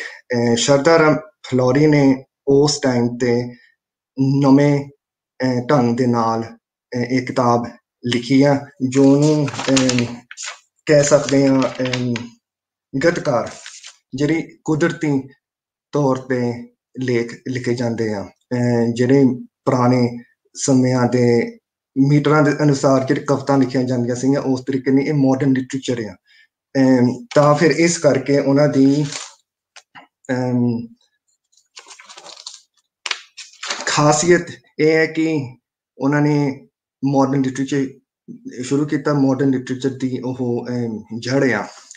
ਤੇ ਡਾਕਟਰ ਮਾਨ ਨੇ ਕਿਤਾਬ ਦੇ ਚੈਪਟਰ ਜਿਹੜੇ ਹੈਗੇ ਆ, ਜਿਹੜੇ ਭਾਗ ਹੈਗੇ ਆ, ਉਹ ਸਾਰੇ ਦੱਸ ਚੁੱਕੀ ਹੈ ਕਿ ਉਹਨਾਂ ਨੇ ਕੀ ਲਿਖਿਆ, ਕਿਹੜੇ ਬਾਬਤ ਲਿਖਿਆ। ਪਰ ਮੈਂ ਇਹ ਕਿਤਾਬ ਇੱਕ ਹੋਰ ਤਰੀਕੇ ਦੇ ਨਾਲ ਛਾਂਟ ਕੇ ਦੇਖੀ ਆ। ਇਹ ਭਾਵੇਂ ਲਿਖੀ ਆ 1875 ਚ, ਪਰ ਜੇ ਆਪਾਂ ਉਹਨਾਂ ਦੀ ਜਿਹੜੀ ਟਰਮਸ ਆ ਜਾਂ ਸ਼ਬਦਾਵਲੀ ਆ, ਜੋ ਉਹਨਾਂ ਦੀ ਇਕੱਲੇ ਇਕੱਲੇ ਸ਼ਬਦਾਵਲੀ ਦੇਖੀਏ ਤੇ ਮੌਜੂਦਾ ਸਮੇਂ ਦੇ ਨਾਲ ਪਰਖ ਕੇ ਦੇਖੀਏ, ਆਪਾਂ ਇੱਕ ਇਤਿਹਾਸਕ ਕਿਤਾਬ ਸਮਝ ਸਕਦੇ ਹਾਂ ਕਿ ਜੋ ਉਸ ਸਮੇਂ ਲਿਖਿਆ ਗਿਆ ਉਹ ਹੁਣ ਦੇ ਵੇਲੇ ਵੀ ਲਾਜ਼ਮੀ ਹੈ। ਇਹਨਾਂ ਦੀ ਰੈਲੇਵੈਂਸ ਕੀ ਹੈ। ਪਰ ਪਹਿਲਾਂ ਮੈਂ ਕਿਤਾਬ ਇਸ ਤਰੀਕੇ ਨਾਲ ਛਾਂਟ ਕੇ ਦੇਖੀ ਕਿ ਉਹਨਾਂ ਨੇ ਕਈ ਲਫ਼ਜ਼ ਲਿਖੇ ਆ ਵਿੱਚ, ਜਾਣੀ ਕਿ ਦੁਆਬਾ, ਮਾਝਾ, ਮਾਲਵਾ, ਕਾਂਗੜਾ। ਫਿਰ ਉਹਨਾਂ ਨੇ ਦੁਆਬੀ, ਮਲਵਈ, ਮਾਝੀ ਬਾਰੇ ਵੀ ਜ਼ਿਕਰ ਕੀਤਾ, ਪਰ ਉਹਨਾਂ ਨੇ ਕੋਈ ਪਿਛੋਕੜ ਨਹੀਂ ਦੱਸਿਆ ਇਹ ਲਫ਼ਜ਼ਾਂ ਦੇ ਮਤਲਬ ਕੀ ਆ। ਉਹਨਾਂ ਨੇ ਇਹੀ ਸਮਝ ਲਿਆ ਕਿ ਸਾਰਿਆਂ ਨੂੰ ਪਤਾ ਹੀ ਆ ਕੀ ਮਤਲਬ ਹੈ ਇਹਨਾਂ ਲਫ਼ਜ਼ਾਂ ਦੇ। ਤੇ ਵਿੱਚ ਕਿਤਾਬ ਦੇ ਉਹਨੇ ਇਹ ਵੀ ਲਿਖਿਆ ਮੰਝ ਕੀ, ਫਿਰ ਉਹਨੇ ਲਿਖਿਆ ਢਾਹਾ। ਤਾਂ ਫਿਰ ਜਿਹੜੇ ਸੁਣਨ ਵਾਲੇ ਜਾਂ ਪੜ੍ਹਨ ਵਾਲੇ ਉਹਨਾਂ ਨੂੰ ਧਿਆਨ ਕਰਨਾ ਪੈਂਦਾ ਵੀ ਇਹ ਮਤਲਬ ਕੀ ਹੈ। ਤੇ ਉਹਦੇ ਬਾਰੇ ਮੈਂ ਪਹਿਲਾਂ ਦੱਸਦਾ ਚਾਹਾਂ। ਜਿਸ ਸਮੇਂ ਉਹ ਕਿਤਾਬ ਉਹਨਾਂ ਨੇ ਲਿਖੀ ਆ, ਉਸ ਸਮੇਂ ਪੰਜਾਬ ਜਿਹੜਾ ਹੁਣ ਆ ਚੜ੍ਹਦਾ ਵੀ ਹੋਇਆ ਜਾਂ ਲਹਿੰਦਾ ਵੀ ਹੋਇਆ, ਉਹ ਇੱਕ ਥਾਂ ਸੀ, ਪਰ ਉਸ ਸਮੇਂ ਹਜ਼ਾਰਾ, ਪਿਸ਼ਾਵਰ, ਇਹ ਸਭ ਪੰਜਾਬ ਦਾ ਹਿੱਸਾ ਸੀ। ਇਹ ਕਿਤਾਬ ਲੁਧਿਆਣਾ ਮਿਸ਼ਨ ਪ੍ਰੈਸ ਲਈ ਉਹਨਾਂ ਨੇ ਲਿਖੀ ਆ ਕਿ ਉਹਨਾਂ ਨੂੰ ਪਤਾ ਲੱਗੇ ਪੰਜਾਬ ਦਾ ਸੱਭਿਆਚਾਰ ਕੀ ਆ। ਤੇ ਜਿਹੜਾ ਪਾਸਾ ਉਹਨੇ ਜਾਂਚਿਆ ਉਹ ਕਾਂਗੜੇ ਤੋਂ ਲੈ ਕੇ ਮਾਲਵੇ ਤੱਕ ਆ। ਤੇ ਇਹ ਸਾਰੇ ਜਿਹੜੇ ਸ਼ਬਦ ਆ ਇਹਨਾਂ ਦੇ ਮਤਲਬ ਥੋੜੇ ਜਿਹੇ ਸਮਝਣੇ ਪੈਂਦੇ ਆ, ਜਾਨੀ ਕਿ ਮਾਲਵਾ ਕੀ ਆ ਜਾਂ ਦੁਆਬਾ ਕੀ ਆ ਜਾਂ ਕਾਂਗੜਾ ਕੀ ਆ। ਸੋ ਮੈਂ ਥੋੜਾ ਜਿਹਾ ਇਹਨਾਂ ਦੇ ਜ਼ਿਕਰ ਕਰਦਾ। ਜੇ ਅੰਬਾਲੇ ਤੋਂ ਆਪਾਂ ਸ਼ੁਰੂ ਕਰੀਏ ਦਰਾਹੇ ਤੱਕ, ਉਹ ਪੁਆਧ ਦਾ ਹਿੱਸਾ ਆਉਂਦਾ, ਜਾਨੀ ਕਿ ਪੰਜਾਬ ਦਾ ਪੂਰਵਾ ਅੱਧ, ਸਮੁੱਚੇ ਪੰਜਾਬ ਦਾ ਪੂਰਵਾ ਅੱਧ। ਫਿਰ ਮਾਲਵੇ ਦੀ ਉਹ ਗੱਲ ਕਰਦੇ ਆ, ਢਾਹੇ ਦੀ। ਮਾਲਵਾ ਵੀ ਰਵਾਇਤੀ ਤੌਰ ਤੇ ਵੰਡਿਆ ਗਿਆ ਆ, ਜਾਨੀ ਕਿ ਇੱਕ ਪਾਸਾ ਢਾਹਾ ਜੋ ਜਗਰਾਵਾਂ ਤੇ ਸਿੱਧੂਆਂ ਦਾ ਇਲਾਕਾ ਹੈ, ਫਿਰ ਥਿਆਰਾ ਜੋ ਮਾਨਸਾ ਬਠਿੰਡੇ ਦਾ ਕੁਝ ਇਲਾਕਾ ਤੇ ਸੰਗਰੂਰ ਦਾ, ਫਿਰ ਜੰਗਲ ਜੋ ਲੱਖੀ ਦਾ ਜੰਗਲ ਵੀ ਕਹਿੰਦੇ ਆ, ਮੁਕਤਸਰ, ਫਰੀਦਕੋਟ, ਫਿਰੋਜ਼ਪੁਰ ਦਾ ਇਲਾਕਾ ਆ ਜਾਂਦਾ। ਤੇ ਇਸ ਦੀ ਬੋਲੀ ਹੈ ਮਲਵਈ, ਜੋ ਬਾਤਚੀਤ ਪੰਜਾਬੀ ਬਾਤਚੀਤ ਵਿੱਚ ਉਹਨੇ ਜ਼ਿਕਰ ਕੀਤਾ। ਪੁਆਧ ਦੀ ਮੈਂ ਪਹਿਲਾਂ ਕਹਿਣਾ ਚਾਹੁੰਦਾ ਸੀ, ਉਹ ਪੁਆਧੀ ਹੋ ਗਈ। ਤੇ ਦੁਆਬੇ ਦੀ ਬੋਲੀ ਦੁਆਬੀ ਹੋ ਗਈ ਜੋ ਮੈਂ ਬੋਲ ਰਿਹਾ ਹਾਂ। ਤੇ ਦੁਆਬਾ ਵੀ ਉਹਨੇ ਦੁਆਬਾ ਵੀ ਰਵਾਇਤੀ ਤੌਰ ਤੇ ਕਈਆਂ ਹਿੱਸਿਆਂ 'ਚ ਵੰਡਿਆ ਗਿਆ, ਜਾਂ ਕਿ ਟੱਕ ਜੋ ਫਲੋਰ ਦੇ ਚੜ੍ਹਦੇ ਪਾਸੇ ਆ। ਤੇ ਜੇ ਆਪਾਂ ਜ਼ਿਕਰ ਕਰੀਏ ਕਿ ਸਰਦਾਰ ਰਾਮ ਫਲੋਰੀ ਵੀ ਦੁਆਬੇ ਦੇ ਸੀਗੇ, ਉਹ ਫਲੋਰ ਦੇ ਸੀਗੇ, ਤੇ ਉਹਨੇ ਜ਼ਿਆਦਾਤਰ ਕੋਸ਼ਿਸ਼ ਦੁਆਬੇ ਦੀ ਕੀਤੀ ਹੈ ਪੇਸ਼ ਕਰਨੇ ਦੀ। ਤੇ ਲਹਿੰਦੇ ਪਾਸੇ ਮੰਚਕੀ ਹੋ ਗਿਆ, ਜੋ ਵੀ ਕਿਤਾਬ ਵਿੱਚ ਜ਼ਿਕਰ ਕੀਤਾ ਹੈ, ਜੰਡਿਆਲਾ ਮੰਚਕੀ। ਤੇ ਕਾਲਾ ਸੰਘਿਆ ਦਾ ਇਲਾਕਾ ਦੋਨਾ ਹੋ ਗਿਆ, ਤੇ ਹੁਸ਼ਿਆਰਪੁਰ ਦਾ ਸੀਰੋਵਾਲ। ਤੇ ਫਿਰ ਉਹਨਾਂ ਨੇ ਮਾਝੇ ਦਾ ਵੀ ਦੱਸਿਆ, ਤੇ ਮਾਝਾ ਵੀ ਰਵਾਇਤੀ ਤੌਰ ਤੇ ਕਈਆਂ ਹਿੱਸਿਆਂ 'ਚ ਵੰਡਿਆ ਗਿਆ ਹੈ, ਜਿਵੇਂ ਕਿ ਖਾਰਾ ਮਾਝਾ ਹੋ ਗਿਆ, ਲਾਹੌਰ, ਗੋਬਿੰਦਵਾਲ, ਤਰਨਤਾਰਨ, ਖੇਮਕਰਨ, ਸਰਹਾਲੀ, ਕਸੂਰ। ਤੇ ਰਿਆੜਕੀ ਜੰਡਿਆਲਾ ਹੋ ਗਿਆ, ਸ੍ਰੀ ਹਰਗੋਬਿੰਦਗੜ੍ਹ ਹੋ ਗਿਆ, ਬਟਾਲਾ ਹੋ ਗਿਆ, ਬਾਬਾ ਬਕਾਲਾ, ਬਿਆਸ, ਧਾਰੀਵਾਲ ਤੇ ਕਾਦੀਆਂ ਦਾ ਕੁਝ ਹਿੱਸਾ। ਤੇ ਕਾਂਗੜਾ ਇਲਾਕੀ ਹਿੱਸਾ ਹੋ ਗਿਆ, ਪਹਾੜੀ ਇਲਾਕਾ ਹੋ ਗਿਆ। ਤੇ ਇਹਨਾਂ ਦਾ ਜਿਹੜੀ ਕਿਤਾਬ ਉਹਨਾਂ ਨੇ ਲਿਖੀ ਆ ਸ਼ਰਧਾ ਰਾਮ ਨੇ, ਇਹ ਇੱਕ ਬੇਸਿਸ ਹੋ ਗਿਆ ਗੋਰਿਆਂ ਲਈ ਆਪਣੇ ਅਸੈਸਮੈਂਟ ਕਰਨੇ ਦਾ। ਸੋ ਜਿਹੜੇ ਮੈਂ ਸਾਰੇ ਇਲਾਕਿਆਂ ਦੇ ਬੜੇ ਦੱਸਿਓ ਆ, ਹਿੱਸੇ ਦੱਸਿਓ ਆ, ਇਹ ਅਸੈਸਮੈਂਟ ਸਰਕਲਸ ਹੋ ਗਏ ਸੀਗੇ ਇੱਕ ਕਿਸਮ ਤੇ। ਸੋ ਦੋਨੇ ਦਾ ਇਲਾਕਾ ਜਿਹੜੇ ਦੁਆਬੇ ਦਾ, ਉਹਨਾਂ ਦੀ ਜ਼ਮੀਨ ਦੀ ਦੋ ਮਿੱਟੀ ਦੀ ਬਣੀ ਹੋਈ ਹੋ, ਚੀਕਨੀ ਮਿੱਟੀ ਤੇ ਰੇਤਲੀ, ਤੇ ਉਹਨਾਂ ਦੀ ਪੈਦਾਵਾਰ ਜ਼ਿਆਦਾ ਮੂੰਗਫਲੀ ਸੀਗੀ। ਸੋ ਇਸ ਤੋਂ ਬਾਅਦ ਜਿਹੜੇ ਡਿਸਟ੍ਰਿਕਟ ਗਜ਼ੈਟਸ ਆ, ਉਹਨਾਂ 'ਚ ਆਉਂਦਾ ਆ ਕਿ ਵੀ ਸਰਕਲਸ, ਅਸੈਸਮੈਂਟ ਸਰਕਲਸ ਬਣ ਗਏ ਕਿ ਪੈਦਾਵਾਰ ਕਿੱਥੋਂ ਜ਼ਿਆਦਾ ਹੁੰਦੀ ਆ, ਕਿੱਥੋਂ ਥੋੜੀ ਹੁੰਦੀ ਆ। ਸੀਰੋਵਾਲ ਦੇ ਇਲਾਕੇ, ਜਿਹੜੇ ਹੁਸ਼ਿਆਰਪੁਰ ਦੇ ਇਲਾਕਾ ਆ, ਉੱਥੇ ਕੀ ਹੁੰਦੀ ਆ। ਸੋ ਇਹ ਕਿਤਾਬ ਦਾ ਖਾਸੀਅਤ ਇਹ ਹੈ ਕਿ ਇਹ ਮੇਰੇ ਖਿਆਲ 'ਚ ਇਸ ਤੋਂ ਬਾਅਦ ਅੰਗਰੇਜ਼ਾਂ ਨੇ ਆਪਣੇ ਅਸੈਸਮੈਂਟ ਬਣਾਉਣ ਲਈ ਵਰਤੀ ਹੈ, ਤੇ ਉਹਨਾਂ ਨੇ ਮੁੱਢ ਬਣਿਆ ਆ। ਫਿਰ ਪਹਿਲਾਂ ਵੀ ਡਾਕਟਰ ਮਾਨ ਦੱਸ ਚੁੱਕੇ ਆ ਕਿ ਕਿਤਾਬ 'ਚ ਕਾਫੀ ਜ਼ਿਕਰ ਕੀਤਾ ਆ ਰਸਮਾਂ ਦਾ, ਸੱਭਿਆਚਾਰ ਦਾ, ਬੋਲੀ ਦਾ। ਮੈਂ ਦੁਬਾਰਾ ਇਹ ਫਿਰ ਤਾਂ ਨਹੀਂ ਦੁਹਰਾਉਣਾ ਚਾਹੁੰਦਾ, ਕਰਕੇ ਉਹ ਪਹਿਲਾਂ ਦੱਸ ਚੁੱਕੇ ਆ। ਪਰ ਕਿਤਾਬ ਦਾ ਮੁੱਢ ਜਾਂ ਥਰਪਸ ਇਹ ਆ ਕਿ ਗੱਲਾਂ 'ਚ ਦੱਸਣਾ। ਲੁਧਿਆਣਾ ਮਿਸ਼ਨ ਪ੍ਰੈਸ ਜਿਹੜਾ ਉਸ ਟਾਈਮ ਤੇ ਕਾਫੀ ਪ੍ਰਚਲਿਤ ਸੀ, ਕਾਫੀ ਈਸਾਈ ਮਤ ਦੀਆਂ ਕਿਤਾਬਾਂ ਕੱਢ ਰਿਹਾ ਸੀ, ਤੇ ਉਹਨਾਂ ਨੇ ਦੇਖਣਾ ਸੀ ਕਿ ਵੀ ਪੰਜਾਬ 'ਚ ਕਿਸ ਤਰ੍ਹਾਂ ਦੇ ਲੋਕ ਆ, ਕਿਹੜੇ ਤਰੀਕੇ ਨਾਲ ਰਹਿੰਦੇ ਆ, ਤਾਂ ਫਿਰ ਉਹਨਾਂ ਤੇ ਉਹ ਪ੍ਰਚਾਰ ਕਰ ਸਕਣ। ਜੇ ਪਹਿਲਾਂ ਸਮਝਣਗੇ ਪੰਜਾਬ ਦੇ ਲੋਕ ਕਿਸ ਤਰ੍ਹਾਂ ਦੇ ਆ, ਫਿਰ ਹੀ ਉਹ ਗਾਂ ਉਹਨਾਂ ਦੇ ਨਾਲ ਗੱਲਬਾਤ ਕਰਨਗੇ। ਤਾਂ ਫਿਰ ਟਾਈਟਲ ਦਾ ਵੀ ਨਾਂ ਇਹੀ ਹੈ, ਪੰਜਾਬੀ ਬਾਤਚੀਤ ਰਾਹੀਂ ਸਮਝਾਉਣਾ ਕਿਸੇ ਨੂੰ। ਤੇ ਬਾਤਚੀਤ ਰਾਹੀਂ ਉਹਨਾਂ ਨੇ ਕਈ ਗੱਲਾਂ ਸਮਝਾਈਆਂ, ਜਿਵੇਂ ਕਿ ਮੇਲੇ, ਤਰਨਤਾਰਨ ਦਾ ਮੇਲਾ ਦਾ ਜ਼ਿਕਰ ਉਹਨਾਂ ਨੇ ਕੀਤਾ ਹੈ ਕਿ ਤਰਨਤਾਰਨ ਮੇਲੇ ਗਏ ਸੀ। ਉਹਨੇ ਇਸ ਤਰੀਕੇ ਨਾਲ ਕਿਹਾ ਨਹੀਂ ਹੈ ਕਿ ਕਿੱਥੇ ਗਏ ਸੀਗੇ, ਕਿਹੜਾ ਮੇਲਾ ਸੀ, ਪਰ ਮੇਲਾ ਸੀ। ਤੇ ਉੱਥੇ ਕੱਪੜੇ, ਪਹਿਰਾਵਾ ਕਿਸ ਤਰੀਕੇ ਨਾਲ ਸਾਰੇ ਇਕੱਠੇ ਹੋ ਕੇ ਜਾਂਦੇ ਆ, ਉਹਨਾਂ ਬਾਰੇ ਦੱਸਿਆ। ਫਿਰ ਇੱਕ ਹੋਰ ਮੇਲਾ ਉਹਨਾਂ ਨੇ ਜ਼ਿਕਰ ਕੀਤਾ, ਖਟਕੜਾਂ ਦਾ ਮੇਲਾ। ਖਟਕੜਾਂ ਉਸ ਸਮੇਂ ਸ਼ਹੀਦ ਭਗਤ ਸਿੰਘ ਦੇ ਨਾਲ ਤਾਂ ਨਹੀਂ ਸੰਬੰਧ ਸੀਗੀਆਂ, ਪਰ ਉਸ ਤੋਂ ਬਾਅਦ ਇਹ ਮਸ਼ਹੂਰ ਹੋ ਚੁੱਕੀਆਂ ਆ। ਸ਼ਹੀਦ ਭਗਤ ਸਿੰਘ ਦਾ ਜੱਦੀ ਪਿੰਡ, ਜੋ ਪਿਛੋਕੜ ਪਿੰਡ, ਜਿੱਥੋਂ ਉਹਨਾਂ ਦੇ ਦਾਦੇ ਪੜਦਾਦੇ ਉੱਠ ਕੇ ਗਏ ਸੀ, ਫਿਰ ਬਾਹਰ ਗਏ ਸੀਗੇ, ਤੇ ਫਿਰ ਇਹ ਖਟਕੜਾਂ ਦਾ ਪਿੰਡ ਮਸ਼ਹੂਰ ਹੋਇਆ। ਪਰ ਉਸ ਤੋਂ ਪਹਿਲਾਂ ਵੀ ਝੰਡਾ ਜੀ ਦੇ ਨਾਂ ਤੇ ਦੇ ਸਮਾਧ ਤੇ ਇਹ ਪਿੰਡ ਮਸ਼ਹੂਰ ਸੀ, ਤੇ ਉਹਨਾਂ ਬਾਰੇ ਇਹ ਦੱਸਦੇ ਆ ਕਿ ਕਿਸ ਤਰ੍ਹਾਂ ਕਿਸੇ ਨੇ ਸੁੱਖ ਸੁੱਖੀ ਆ ਤੇ ਉੱਥੇ ਸੁੱਖ ਪੂਰੀ ਕਰਨ ਗਏ ਆ। ਇਹ ਵੀ ਇੱਕ ਪੰਜਾਬੀ ਦਾ ਪੰਜਾਬੀਅਤ ਨਾਲ ਸੰਬੰਧ ਰੱਖਦਾ, ਸੁੱਖਾ ਸੁੱਖੀਆਂ ਜਗ੍ਹਾ ਤੇ ਜਾਣਾ। ਤੇ ਉੱਥੇ ਇੱਕ ਮੈਂ ਗੱਲ ਕਰਨੀ ਚਾਹੁੰਦਾ ਕਿ ਦੋ ਜਣਿਆਂ ਦੀਆਂ ਗੱਲਾਂ ਹੁੰਦੀਆਂ ਸੀਗੀਆਂ ਸੁਲਤਾਨੀਆਂ ਬਾਰੇ, ਕਿ ਉੱਥੇ ਸਖੀ ਸਰਵਰ ਦੇ ਮਨੋਤ ਕੰਨ ਦੇ ਪੁਜਾਰੀ ਉੱਥੇ ਇੱਕ ਜਣੇ ਨੂੰ ਮਿਲੇ ਤੇ ਉਹ ਕਹਿਣ ਲੱਗੇ ਉਹਨਾਂ ਨੂੰ ਕਿ ਤੁਸੀਂ ਮੈਨੂੰ ਮੁੰਨਾ ਭਰ ਕੇ ਦੇਣਾ। ਦੇਵਾ ਸਿੰਘ ਨੇ ਕਿਹਾ ਚੜ੍ਹਤ ਨੂੰ ਕਿ ਮੈਂ ਤਾਂ ਤੈਨੂੰ ਸਿੱਖ ਸਮਝਿਆ, ਪਰ ਤੇਰਾ ਨਾਮ ਤਾਂ ਮੁੰਨਿਆ ਵਰਗਾ ਨਿਕਲਿਆ। ਚੜ੍ਹਤ ਨੇ ਕਿਹਾ ਕਿ ਸਾਡੇ ਪਿੰਡ ਗੁਰੂ ਨੂੰ ਕੋਈ ਨਹੀਂ ਜਾਣਦੇ, ਸਭ ਲੋਕ ਸੁਲਤਾਨੀਏ ਸਿੱਖ ਹਨ। ਤੇ ਇਹਨਾਂ ਪਿੰਡਾਂ 'ਚ ਉਸ ਸਮੇਂ ਸੁਲਤਾਨੀਏ ਸਰਵਰ ਨੂੰ ਕਾਫੀ ਮੰਨਦੇ ਸੀ, ਤੇ ਇਹ ਜ਼ਿਕਰ ਕਾਫੀ ਰਿਪੋਰਟਾਂ 'ਚ ਆਉਂਦਾ, ਜਲੰਧਰ ਦੇ ਡਿਸਟ੍ਰਿਕਟ ਗਜ਼ਟ 'ਚ ਵੀ ਆਉਂਦਾ ਕਿ ਸੰਘ ਇਕੱਠੇ ਹੋ ਕੇ ਜਾਂਦੇ ਹੁੰਦੇ ਸੀਗੇ ਡੇਰਾ ਗਾਸੀ ਖਾਂ, ਜਿੱਥੇ ਸਖੀ ਸਰਵਰ ਦਾ ਵੱਡਾ ਡੇਰਾ ਆ, ਤੇ ਉਹ ਗੜਸ਼ੰਕਰ ਤੋਂ ਸ਼ੁਰੂ ਹੁੰਦਾ ਹੋਇਆ ਮਕੰਦਪੁਰ ਡੇਰਾ ਜਾਂਦਾ ਸੀਗਾ। ਉੱਥੇ ਚੌਂਕੀ ਲੱਗਦੀ ਸੀਗੀ ਤੇ ਉੱਥੇ ਗਾਂ ਤੁਰਦੇ ਇਹ ਫਿਰ ਡੇਰਾ ਗਾਸੀ ਖਾਂ ਇਹ ਸੰਗ ਜਾਂਦਾ ਸੀ। ਤੇ ਇਹ ਜੇ ਆਪਾਂ ਮੌਜੂਦਾ ਸਮੇਂ ਤੇ ਲੈ ਆਈਏ ਕਿ ਵੀ ਉਸ ਟਾਈਮ ਤੇ ਲਿਖਿਆ 145 ਸਾਲ ਬਾਅਦ ਇਹ ਰੈਲੇਵੈਂਸ ਕੀ ਆਪਣੇ ਪੰਜਾਬ ਤੇ, ਇਹ ਹੁਣ ਵੀ ਰੈਲੇਵੈਂਸ ਹੈ ਕਿ ਸੰਗ ਰੱਤੇਵਾਲ ਤੋਂ ਸ਼ੁਰੂ ਹੋ ਕੇ ਮਕੰਦਪੁਰ ਜਾਂਦਾ ਤੇ ਮਕੰਦਪੁਰ 9 ਦਿਨ ਚੌਂਕੀਆਂ ਲੱਗਦੀਆਂ ਲੱਖ ਦਾਤੇ ਦੇ ਜਗ੍ਹਾ ਤੇ। ਸੋ ਇਸ ਕਿਸਮ ਨਾਲ ਆਪਾਂ ਪੰਜਾਬੀਆਂ ਜਿਹੜੀਆਂ ਡੂੰਘੀਆਂ ਜੜ੍ਹਾਂ ਦੇਖ ਸਕਦੇ ਕਿੰਨੀ ਦੂਰ ਤਾਈਂ ਜਾਂਦੀਆਂ। ਫਿਰ ਇੱਕ ਹੋਰ ਮੇਲਾ ਜੋ ਡਾਕਟਰ ਮਾਨ ਨੇ ਵੀ ਦੱਸਿਆ ਕਿ ਛਪਾਰ ਦਾ ਮੇਲਾ ਗੁੱਗੇ ਦੇ ਮਾੜੀ ਤੇ ਲੱਗਦਾ ਹੈ, ਤੇ ਉਹ ਉਸ ਸਮੇਂ ਵੀ ਲੱਗਦਾ ਸੀ ਤੇ ਹੁਣ ਵੀ ਲੱਗਦਾ। ਇੱਕ ਕਿਤਾਬ ਹੈ Harinder Kaur phase of the Punjab semiological analysis, ਉਹਦੇ 'ਚ ਉਹਨੇ ਛਪਾਰ ਦੇ ਮੇਲੇ ਦਾ ਜ਼ਿਕਰ ਕੀਤਾ ਹੈ ਕਿ ਦੁਨੀਆ ਕਿੰਨੀ ਆਉਂਦੀ ਆ, ਉਹਦਾ ਮਤਲਬ ਪੰਜਾਬੀਅਤ ਲਈ ਕੀ ਆ ਕਿ ਘੂੜਿਆਂ ਤੇ ਜਾਣਾ, ਬੋਲੀਆਂ ਪਾਉਣੀਆਂ, ਗਾਉਣਾ।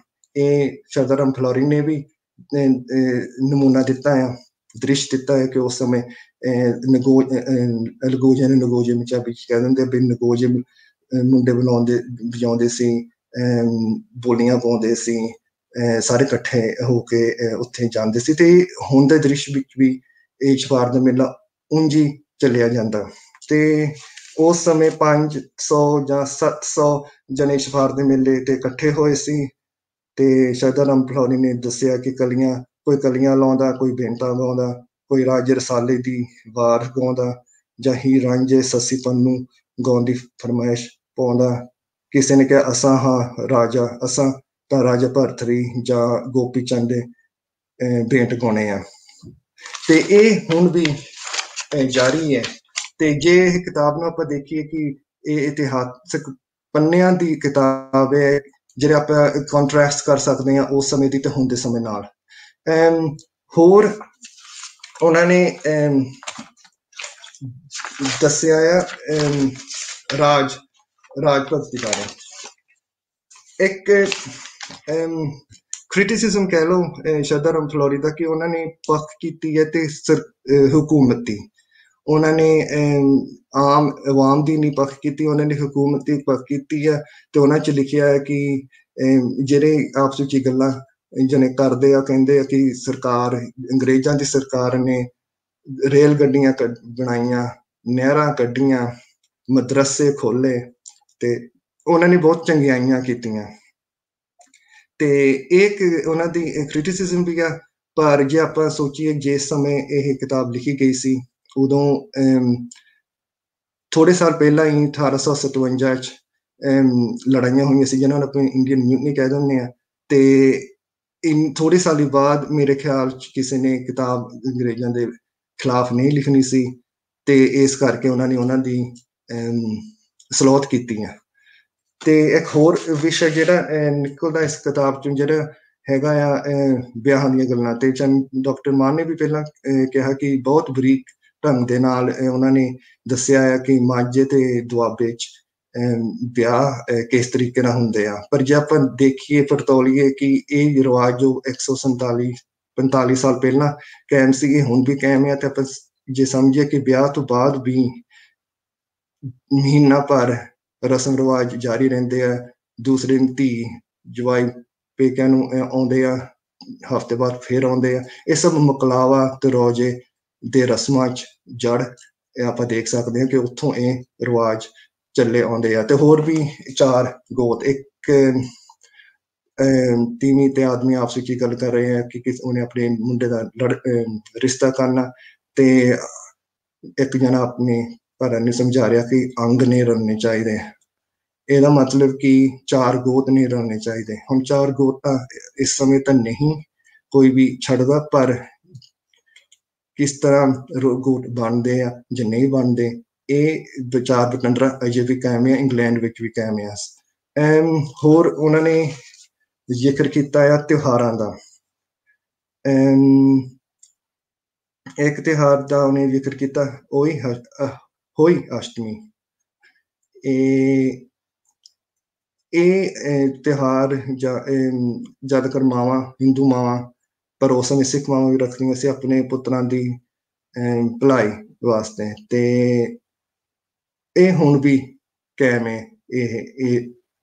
ਇਹ ਤਿਉਹਾਰ ਜੋ ਕੰਧ ਤੇ ਮਾਤਾ ਦਾ ਚਿੱਤਰ ਪੂਰ ਕੇ ਤੇ ਪੂਜਾ ਕੀਤੀ ਜਾਂਦੀ ਹੈ। ਤੇ ਜੁਗਲ ਨੇ ਸ਼ੋਧਗੰਗਾ ਤੇ ਤੁਸੀਂ ਉਹਨਾਂ ਦੀ ਡਿਸਰਟੇਸ਼ਨ ਦੇਖ ਸਕਦੇ ਆ।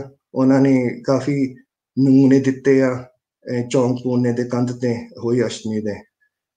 ਫਿਰ ਉਹਨਾਂ ਨੇ ਕਰਵਾ ਚੌਥ ਦਾ ਵੀ ਜ਼ਿਕਰ ਕੀਤਾ ਹੈ, ਤੇ ਇਹ ਵੀ ਉਸ ਸਮੇਂ ਵੀ ਕਰਵਾ ਚੌਥ ਜੋ ਘਰੂਏ ਕਹੇ ਜਾਂਦੇ ਸੀਗੇ ਮਨਾਏ ਜਾਂਦੇ ਸੀ, ਤੇ ਹੁਣ ਵੀ ਬਹੁਤ ਜ਼ੋਰਾਂ ਦੇ ਨਾਲ ਕਰਵਾ ਚੌਥ ਮਨਾਇਆ ਜਾਂਦਾ, ਖਾਸ ਕਰ ਬਾਲੀਵੁੱਡ ਦੀ ਇਨਫਲੂਐਂਸ ਹੇਠ। ਤੀਆਂ ਦਾ ਮੇਲਾ ਵੀ, ਤੀਆਂ ਬਾਰੇ ਵੀ ਉਹਨਾਂ ਨੇ ਦੱਸਿਆ ਆ ਕਿ ਰਾਹੋਂ ਦੀਆਂ ਤੀਆਂ ਕਿਸ ਤਰ੍ਹਾਂ ਮਨਾਈਆਂ ਜਾਂਦੀਆਂ ਸੀਗੀਆਂ। ਇੱਕ ਸਮਾਂ ਸੀਗਾ ਕਿ ਤੀਆਂ ਦਾ ਮੇਲਾ ਵੀ, ਤੀਆਂ ਦਾ ਤਿਉਹਾਰ ਵੀ ਘਟਦਾ ਜਾ ਰਿਹਾ ਸੀਗਾ ਪੰਜਾਬ 'ਚ, ਪਰ ਹੁਣ ਦੁਬਾਰਾ ਸੁਰਜੀਤ ਫਿਰ ਹੋ ਗਿਆ। ਹੋਰ ਇੱਕ ਵਿਚਾਰ ਮੈਂ ਕਰਨੀ ਚਾਹੁੰਦਾ ਹਾਂ ਕਿ 2 ਜਣੇ ਗੱਲਾਂ ਕਰ ਰਹੇ ਸੀਗੇ। ਇੱਕ ਜਣੇ ਨੇ 20 ਰੁਪਏ ਕਿਸੇ ਤੋਂ ਉਧਾਰੇ ਲਏ ਸੀ, ਤੇ ਉਹ ਦੁਬਾਰੇ ਉਹ ਕਹਿ ਰਿਹਾ ਦੂਸਰੇ ਨੂੰ ਵੀ ਮੈਂ ਥੋੜੇ ਕਰਕੇ ਮੈਂ ਵਾਪਸ ਦੇ ਦਊਂਗਾ, ਥੋੜੇ ਹਾੜੀ ਨੂੰ, ਸੌਣੀ ਨੂੰ ਤੇ ਲੋਹੜੀ ਨੂੰ। ਤੇ ਇਸ ਇੱਕ ਸੈਂਟੈਂਸ ਵਿੱਚ ਕਈ ਕੁਝ ਲੁਕਿਆ ਆ। ਲੋਹੜੀ ਦਾ ਜ਼ਿਕਰ ਕੀਤਾ, ਕੋਈ ਪੈਸੇ ਲੋਹੜੀ ਨੂੰ ਦੇਵਾਂਗੇ। ਲੋਹੜੀ ਇਤਿਹਾਸਿਕ ਤੌਰ ਤੇ ਵਿਸਾਖੀ ਤੋਂ ਵੀ ਜ਼ਿਆਦਾ ਖਾਸੀਅਤ ਰੱਖਦੀ ਹੈ, ਕਿਉਂਕਿ ਜਜਮਾਨਾਂ ਦੇ, ਸੈਂਪੀਦਾਰਾਂ ਦੇ ਜਾਂ ਲਾਗੀਆਂ ਦੇ ਜੋ ਕੋਈ ਵੀ ਪੈਸੇ ਦੇਣੇ ਹੁੰਦੇ ਸੀ ਕਿ 6 ਮਹੀਨੇ ਦੇਣੇ ਹੁੰਦੇ ਸੀ, ਉਹ ਲੋਹੜੀ ਨੂੰ ਦਿੱਤੇ ਜਾਂਦੇ ਸੀ, ਫਿਰ ਕਈ ਵਾਰੀ ਸੌਣੀ ਨੂੰ ਦਿੱਤੇ ਜਾਂਦੇ ਸੀ। ਤੇ ਇਹ ਰਿਵਾਜ ਜਜਮਾਨਾਂ ਤੱਕ ਨਹੀਂ, ਪਰ ਜੇ ਕਿਸੇ ਨੇ ਜ਼ਮੀਨ ਹਾਲੇ ਤੇ ਦਿੱਤੀ ਉਹ ਹਾਲਾ ਵੀ ਹੁਣ ਲੋਹੜੀ ਨੂੰ ਚੁੱਕਿਆ ਜਾਂਦਾ, ਵਿਸਾਖੀ ਨੂੰ ਨਹੀਂ। ਸੋ ਇਹ ਮਹਾਨਤਾ, ਇਹ ਸਰਦਾਰ ਰਾਮ ਨੇ ਇੱਕ ਸੈਂਟੈਂਸ ਕਈ ਕੁਝ ਦੱਸ ਦਿੱਤਾ। ਤੇ ਬਾਕੀ ਨਰਾਤਿਆਂ ਦਾ ਵੀ ਜ਼ਿਕਰ ਕੀਤਾ ਹੈ, ਤੇ ਜਿੱਦਾਂ ਡਾਕਟਰ ਮਾਨ ਨੇ ਕਿਹਾ ਹੈ ਕਿ ਤੀਰਥ ਯਾਤਰਾ ਤੇ ਦੁਆਬੇ ਦੇ ਲੋਕ ਕਾਫੀ ਜਾਂਦੇ ਆ, ਜਵਾਲਾਮੁਖੀ, ਚਿੰਤਪੁਰਨੀ, ਨੈਣਾ ਦੇਵੀ, ਤੇ ਇਹ ਉਦੋਂ ਵੀ ਜਾਂਦੇ ਸੀ ਤੇ ਹੁਣ ਵੀ ਜਾ ਰਹੇ ਆ। ਬਾਕੀ ਇੱਕ ਗੱਲ ਹੋ ਰਹੀ ਆ ਸਿੱਕੇ ਦੀ, ਕਰੰਸੀ ਦੀ, ਤੇ ਇੱਕ ਥਾਂ ਤੇ ਲਿਖਿਆ ਹੈ ਪੌਲੀਆਂ ਭੋਲੇ ਨਾਨਕ ਸ਼ਾਹੀ ਟਕੇ ਟਊਏ। ਤੇ ਇਹ ਟਊਏ ਕਾਂਗੜੇ ਦੇ ਪਹਾੜੀ ਲੋਕਾਂ ਨੇ ਦੱਸਿਆ ਕਿ ਸਿੱਖ ਰਾਜ ਦੇ ਸਮੇਂ ਤੋਂ ਜਾਂ ਲਾਹੌਰ ਦਰਬਾਰ ਦੇ ਰਾਜ ਦੇ ਸਮਿਆਂ ਤੋਂ ਇਹ ਟਊਏ ਵਰਤੇ ਜਾਂਦੇ ਸੀ, ਪਰ ਸਾਰੇ ਪੰਜਾਬ 'ਚ, ਪਰ ਹੁਣ ਸਿਰਫ ਕਾਂਗੜੇ 'ਚ ਰਹਿ ਗਏ। ਟਊਏ ਦਾ ਮੈਂ ਹੋਰ ਕਿਤੇ ਖੋਜ ਨਹੀਂ ਕਰ ਸਕਿਆ, ਪਰ ਇਹ ਇੱਕ ਵਿਸ਼ਾ ਗਾਂ ਦੇ ਖੋਜ ਲਈ ਬਣਿਆ ਰਹੇਗਾ। ਬਾਕੀ ਆਮ ਕਿਤਾਬ ਵਿੱਚ ਕਈ ਵਿਸ਼ੇ ਜਿਹੜੇ ਆਉਂਦੇ ਆ ਜਾਂ ਜੋ ਕੁਛ ਉਹ ਜਿਹੜੇ ਲਿਖਦੇ ਆ, ਉਹ ਆਪਾਂ ਹਰੇਕ ਲਫ਼ਜ਼ ਨੂੰ ਜਾਂ ਸ਼ਬਦ ਨੂੰ ਜੇ ਪਰਖ ਕੇ ਦੇਖੀਏ, ਉਹ ਕੋਈ ਨਾ ਕੋਈ ਮਿਹਨਾ ਰੱਖਦਾ। ਜਿਸ ਸਮਿਆਂ ਤੇ ਇਹ ਕਿਤਾਬ ਲਿਖੀ ਗਈ ਹੈ, ਉਦੋਂ ਹਾਂ ਸਿੰਘ ਸਭਾ ਲਹਿਰ ਤੇ ਬਾਕੀ ਲਹਿਰ ਆਰੀਆ ਸਮਾਜ ਸਭ ਚੱਲਦੀਆਂ ਸੀਗੀਆਂ। ਤੇ ਉਦੋਂ ਇਹ ਵੀ ਸੀ ਕਿ ਵੀ ਸਿੱਖਾਂ ਨੂੰ ਆਪਣੀ ਜੁਦੀ ਪਛਾਣ ਚਾਹੀਦੀ ਆ, ਜੁਦੀ ਆਈਡੈਂਟੀਟੀ ਚਾਹੀਦੀ ਆ। ਤੇ ਇਹ ਵੀ ਜ਼ਿਕਰ ਆਉਂਦਾ ਕਿਤਾਬ 'ਚ, ਜਿਵੇਂ ਕਿ ਜਿੱਦਾਂ ਕਿ ਇੱਕ ਪੰਨੇ 'ਚ ਲਿਖਿਆ ਆ ਕਿ ਇੱਕ ਜਣੇ ਦੀ ਵਿਚਾਰ ਆ ਕਿ ਸਭ ਸਿੱਖ ਜਿਹੜੇ ਆਦਮੀ ਲੰਮੇ ਕੇਸ ਰੱਖਦੇ ਆ ਉਹ ਗੁਰੂ ਦੇ ਸਿੱਖ ਹੀ ਹੁੰਦੇ ਆ। ਤੇ ਉਸ ਦੇ ਜਵਾਬ 'ਚ ਦੂਸਰੇ ਨੇ ਕਿਹਾ ਕਿ ਨਹੀਂ, ਇੱਥੇ ਸਾਰਿਆਂ ਦੇ ਇੱਥੇ ਰਿਵਾਜ ਹੀ ਆ ਲੰਮੇ ਬਾਲ ਰੱਖਣਾ, ਇਹਦਾ ਮਤਲਬ ਇਹ ਨਹੀਂ ਕਿ ਅਸੀਂ ਗੁਰੂ ਦੇ ਸਿੱਖ ਆ। ਤੇ ਜੇ ਆਪਾਂ ਜ਼ਿਕਰ ਕਰੀਏ ਕਿ 1925 'ਚ ਰਹਿਤ ਮਰਿਆਦਾ ਸਿੱਖਾਂ ਦੀ ਲਿਖੀ ਗਈ ਸੀ, ਤੇ ਉਹਦੇ 'ਚ ਇਹ ਕੁਝ ਲਿਖਿਆ ਆ ਕਿ ਪਿੰਡ ਨਹੀਂ ਵੰਡਣੇ ਜਦ ਕਿਸੇ ਦੀ ਮੌਤ ਹੁੰਦੀ ਆ, ਜੋ ਕਿ ਕਿਤਾਬ 'ਚ ਲਿਖਿਆ ਆ। ਜਦ ਸਾਰੇ ਗੰਗਾ ਨੂੰ ਤੀਰਥ ਤੇ ਗਏ ਸੀ, ਉਹ ਪਿੰਡ ਵੰਡਦੇ ਸੀਗੇ ਜਿਹੜੇ ਚੌਲਾਂ ਤੇ ਆਟੇ ਦੇ ਹੁੰਦੇ ਆ, ਤੇ ਰਹਿਤ ਮਰਿਆਦਾ 'ਚ ਲਿਖਿਆ ਵੀ ਸਿੱਖਾਂ ਨੇ ਨਹੀਂ ਵੰਡਣੇ। ਦੂਸਰੀ ਗੱਲ ਕਿ ਜਿਹੜੇ ਸਿੱਖ ਆ ਉਹ ਲੰਮੇ ਬਾਲ ਰੱਖਦੇ ਆ, ਪਰ ਇਸ ਕਿਤਾਬ 'ਚ ਲਿਖਿਆ ਕਿ ਵੀ ਨਹੀਂ, ਇਹ ਆਮ ਹੀ ਰਿਵਾਜ ਆ। ਸੋ ਇਹ ਜਿਹੜੀ ਬਾਅਦ 'ਚ ਗੱਲਾਂ ਪੇਸ਼ ਆਉਂਦੀਆਂ ਆ ਗੋਰਿਆਂ ਦੇ ਸਮੇਂ ਜਾਂ ਅੰਗਰੇਜ਼ਾਂ ਦੇ ਸਮੇਂ ਕਿ ਵੀ ਸਿੱਖ ਕੌਣ ਹੈ, ਹਿੰਦੂ ਕੌਣ ਹੈ, ਮੁਸਲਿਮ ਕੌਣ ਆ, ਇਹ ਇਸ ਤਰ੍ਹਾਂ ਦੀਆਂ ਕਿਤਾਬਾਂ ਤੋਂ ਮੇਰੇ ਖਿਆਲ 'ਚ ਸ਼ੁਰੂ ਹੁੰਦਾ। ਇਸ ਕਿਤਾਬਾਂ ਦੇ ਨਾਲ ਗੋਰਿਆਂ ਨੇ ਅੰਗਰੇਜ਼ਾਂ ਨੇ ਸਮਝਿਆ ਕਿ ਕੀ ਮਤਲਬ ਹੈ ਸਿੱਖ ਹੋਣ ਦਾ ਜਾਂ ਮੁਸਲਮਾਨ ਹੋਣ ਦਾ ਜਾਂ ਹਿੰਦੂ ਹੋਣ ਦਾ। ਤੇ ਕਾਂਗੜੇ ਵੱਲ ਧਿਆਨ ਜੇ ਆਪਾਂ ਕਰੀਏ, ਉਹਨਾਂ ਨੇ ਪਹਾੜੀਆਂ ਨੇ ਲਿਖਿਆ ਹੈ ਕਿ ਪਹਾੜੀਆਂ ਬਾਰੇ ਲਿਖਿਆ ਹੈ ਕਿ ਉਹ ਗੁੱਗੇ ਨੂੰ ਮੰਨਦੇ ਆ, ਬਾਲਕ ਨਾਥ ਨੂੰ ਮੰਨਦੇ ਆ, ਉਹ ਦੇਵੀ ਨੂੰ ਮੰਨਦੇ ਆ।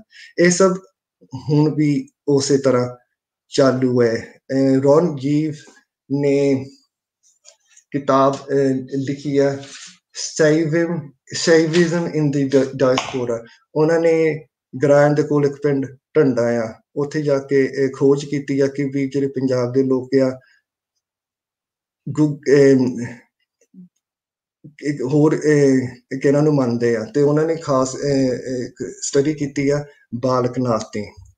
ਤੇ ਉਹ ਯਾਤਰਾ ਜਾਂਦੀ ਹੈ ਢੰਡਿਆਂ ਤੋਂ ਬਾਲਕ ਨਾਥ ਦੇ ਡੇਰੇ ਨੂੰ, ਜੋ ਹਿਮਾਚਲ 'ਚ ਪੈਂਦਾ, ਕਾਂਗੜਾ ਹੁਣ ਹਿਮਾਚਲ 'ਚ ਪੈਂਦਾ, ਉਨੀ ਦਿਨ ਸਿਰਫ ਪੰਜਾਬ 'ਚ ਸੀ। ਤੇ ਇਹ 145 ਸਾਲੀ ਬਾਅਦ ਵੀ ਇਸ ਤਰ੍ਹਾਂ ਮਨੌਤ ਜਾਰੀ ਹੈ। ਜੋ ਬਾਲਕ ਨਾਥ ਇੱਕ ਸਿੱਧ ਸੀ, ਜੋ ਛੋਟੀ ਉਮਰੇ ਅਲੋਪ ਹੋ ਗਏ, ਪਤਾ ਨਹੀਂ ਲੱਗਾ ਕਿੱਥੇ ਗਏ, ਪਹਾੜਾਂ 'ਚ ਰਹਿੰਦੇ, ਤੇ ਮਨੌਤ ਹੁਣ ਵੀ ਚੱਲਦੀ ਆ। ਤੇ ਇੱਥੇ ਇੰਗਲੈਂਡ 'ਚ ਵੋਸੋ ਵੀ ਉਹਨਾਂ ਦਾ ਡੇਰਾ ਇੱਕ ਹੈਗਾ ਆ। ਬਾਕੀ ਵਿਸ਼ੇ ਜਿਹੜੇ ਆਉਂਦੇ ਆ ਜਾਂ ਠਹਿਮਸ ਆਉਂਦੀਆਂ ਆ ਇਸ ਕਿਤਾਬ 'ਚੋਂ, ਤਰਿੰਜਣ ਬਾਰੇ ਉਹ ਗੱਲ ਕਰ ਰਹੇ ਆ। ਤਰਿੰਜਣ ਦਾ ਰਿਵਾਜ ਕਾਫੀ ਦੇਰ ਤੱਕ ਰਿਹਾ, ਪਰ 1950 ਜਾਂ 60 ਦੇ ਦਹਾਕੇ 'ਚ ਮੁੱਕ ਗਿਆ। ਕਬੱਡੀ ਦੀਆਂ ਗੱਲਾਂ ਕਰਦੇ ਆ, ਖੇਡਾਂ ਦੀਆਂ ਗੱਲਾਂ ਕਰਦੇ, ਜੋ ਮੈਂ ਪੜ੍ਹ ਕੇ ਸੁਣਾਉਣਾ ਚਾਹੁੰਦਾ।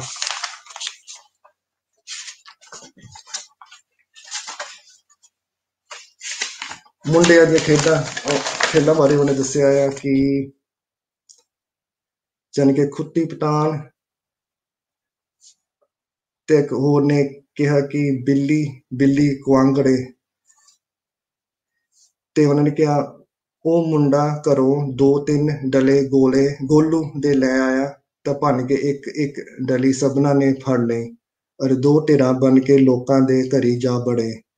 ਕਿੰਨੇ ਤਾਂ ਕਿਸੀ ਦੀ ਖੁਰਲੀ, ਔਰ ਕਿਸੇ ਨੇ ਆਲੇ, ਔਰ ਕਿਸੇ ਦੀਆਂ ਪੌੜੀਆਂ ਵਿੱਚ ਛੋਟੀਆਂ ਲਕੀਰਾਂ ਕੱਢ ਦਿੱਤੀਆਂ ਕਿ ਜਿਸ ਨੂੰ ਕੁਆਂਗੜੇ ਆਖੀਦਾ ਹੈ।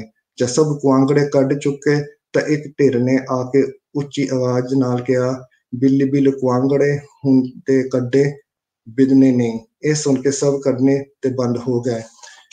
ਇਹ ਖੇਡਾਂ ਦੇ ਨਮੂਨੇ ਜੋ 147 ਸਾਲ ਪਹਿਲਾਂ ਖੇਡੇ ਜਾਂਦੇ ਸੀ, ਮੈਨੂੰ ਪਤਾ ਨਹੀਂ ਕਿ ਪੰਜਾਬ 'ਚ ਹੁਣ ਵੀ ਕਿਤੇ ਖੇਲ ਖੇਡੀ ਜਾਂਦੀ ਹੈ। ਇਹ ਜੋ ਸੁਣਦੇ ਆ ਉਹ ਦੱਸ ਸਕਦੇ ਆ ਕਿ ਉਹਨਾਂ ਨੇ ਖੇਡੀ ਆ ਕਿ ਨਹੀਂ। ਪਰ ਹੋਰ ਵੀ ਉਹਨੇ ਕੁੜੀਆਂ ਦੀਆਂ ਖੇਲਾਂ ਵੀ ਦੱਸੀਆਂ ਆ, ਥਾਲੀ ਦਾ ਵੀ ਦੱਸਿਆ ਆ, ਵਿਚਾਰਤਾ ਆਪਸ ਵਿੱਚ ਪਹੇਲੀ ਪਾਉਂਦੀਆਂ, ਵਿਚਾਰਤਾ ਪਾਉਂਦੀਆਂ, ਉਹਨਾਂ ਦਾ ਵੀ ਦੱਸਿਆ ਆ। ਤੇ ਨਮੂਨਾ ਪੰਜਾਬ ਦਾ ਦ੍ਰਿਸ਼ ਜੋ ਉਸ ਵੇਲਿਆਂ ਦਾ ਹੈਗਾ ਆ ਉਹ ਦੱਸਿਆ। ਪਰ ਮੇਰੇ ਖਿਆਲ 'ਚ ਕਾਫੀ ਜੋ ਉਸ ਸਮੇਂ ਸੀ ਹਜੇ ਵੀ ਪ੍ਰਚਲਿਤ ਹੈ ਪੰਜਾਬ 'ਚ, ਖਾਸ ਕਰ ਚੜ੍ਹਦੇ ਪੰਜਾਬ 'ਚ। ਤਾਂ ਫਿਰ ਜਿਹੜੀਆਂ ਜੜ੍ਹਾਂ ਹੈਗੀਆਂ ਪੰਜਾਬੀਅਤ ਦੀਆਂ ਡੂੰਘੇ ਪੱਧਰ ਤੇ ਸਮੋਈਆਂ ਹੋਈਆਂ ਆ। ਤੇ ਬਾਕੀ ਈਦ ਬਾਰੇ ਤਾਂ ਭੈਣ ਜੀ ਦੱਸ ਚੁੱਕੀ ਆ ਕਿ ਲਾਹੌਰ ਈਦ ਮਨਾਉਣ ਗਏ ਸੀਗੇ, ਗਰੁੱਪ ਟੋਲਾ ਗਿਆ ਸੀ ਤੇ ਲਾਹੌਰ ਜਾਂਦੇ ਕਿਸੇ ਮੁਸਲਮਾਨ ਨੇ ਪੁੱਛਿਆ ਤੁਸੀਂ ਈਦ ਹਜੇ ਹੋਈ ਨਹੀਂ ਹੈਗੀ, ਤੇ ਦੁਆਬੇ ਦੇ ਮੁਸਲਮਾਨ ਨੇ ਕਿਹਾ ਨਹੀਂ ਅਸੀਂ ਹਿੰਦੂ ਪੰਡਤ ਨੂੰ ਪੁੱਛ ਕੇ ਈਦ ਮਨਾ ਲਈ। ਤੇ ਲਾਹੌਰ ਦੇ ਨੇ ਕਿਹਾ ਤੁਸੀਂ ਕਿਹੋ ਜਿਹੇ ਮੁਸਲਮਾਨ ਹੈ ਜਿਹੜੇ ਤੁਸੀਂ ਹਿੰਦੂਆਂ ਦੇ ਮਗਰ ਲੱਗ ਕੇ ਈਦ ਮਨਾ ਲਈ। ਤੇ ਇਹ ਸਾਂਝ ਦੀ ਪ੍ਰਤੀਕ ਮੂਹਰੇ ਆਉਂਦੀ ਆ ਕਿ ਉਸ ਸਮੇਂ ਜੋ ਹੋਣੇ ਆ ਅੱਡ ਅੱਡ ਸਾਰਾ ਹੋਇਆ, ਵੱਖ-ਵੱਖ ਹੋਇਆ ਕਿ ਮੁਸਲਮਾਨ ਕੌਣ ਆ, ਸਿੱਖ ਕੌਣ ਆ, ਹਿੰਦੂ ਕੌਣ ਆ। ਉਸ ਸਮੇਂ ਇਹ ਨਹੀਂ ਸੀ, ਸਾਰਿਆਂ ਨੂੰ ਪਤਾ ਸੀ ਅਸੀਂ ਕਿਸ ਧਰਮ ਦੇ ਆ, ਪਰ ਇੱਕ ਦੂਜੇ ਦੀ ਸਾਂਝ ਨਾਲ ਵੀ ਚੱਲਦੇ ਸੀ।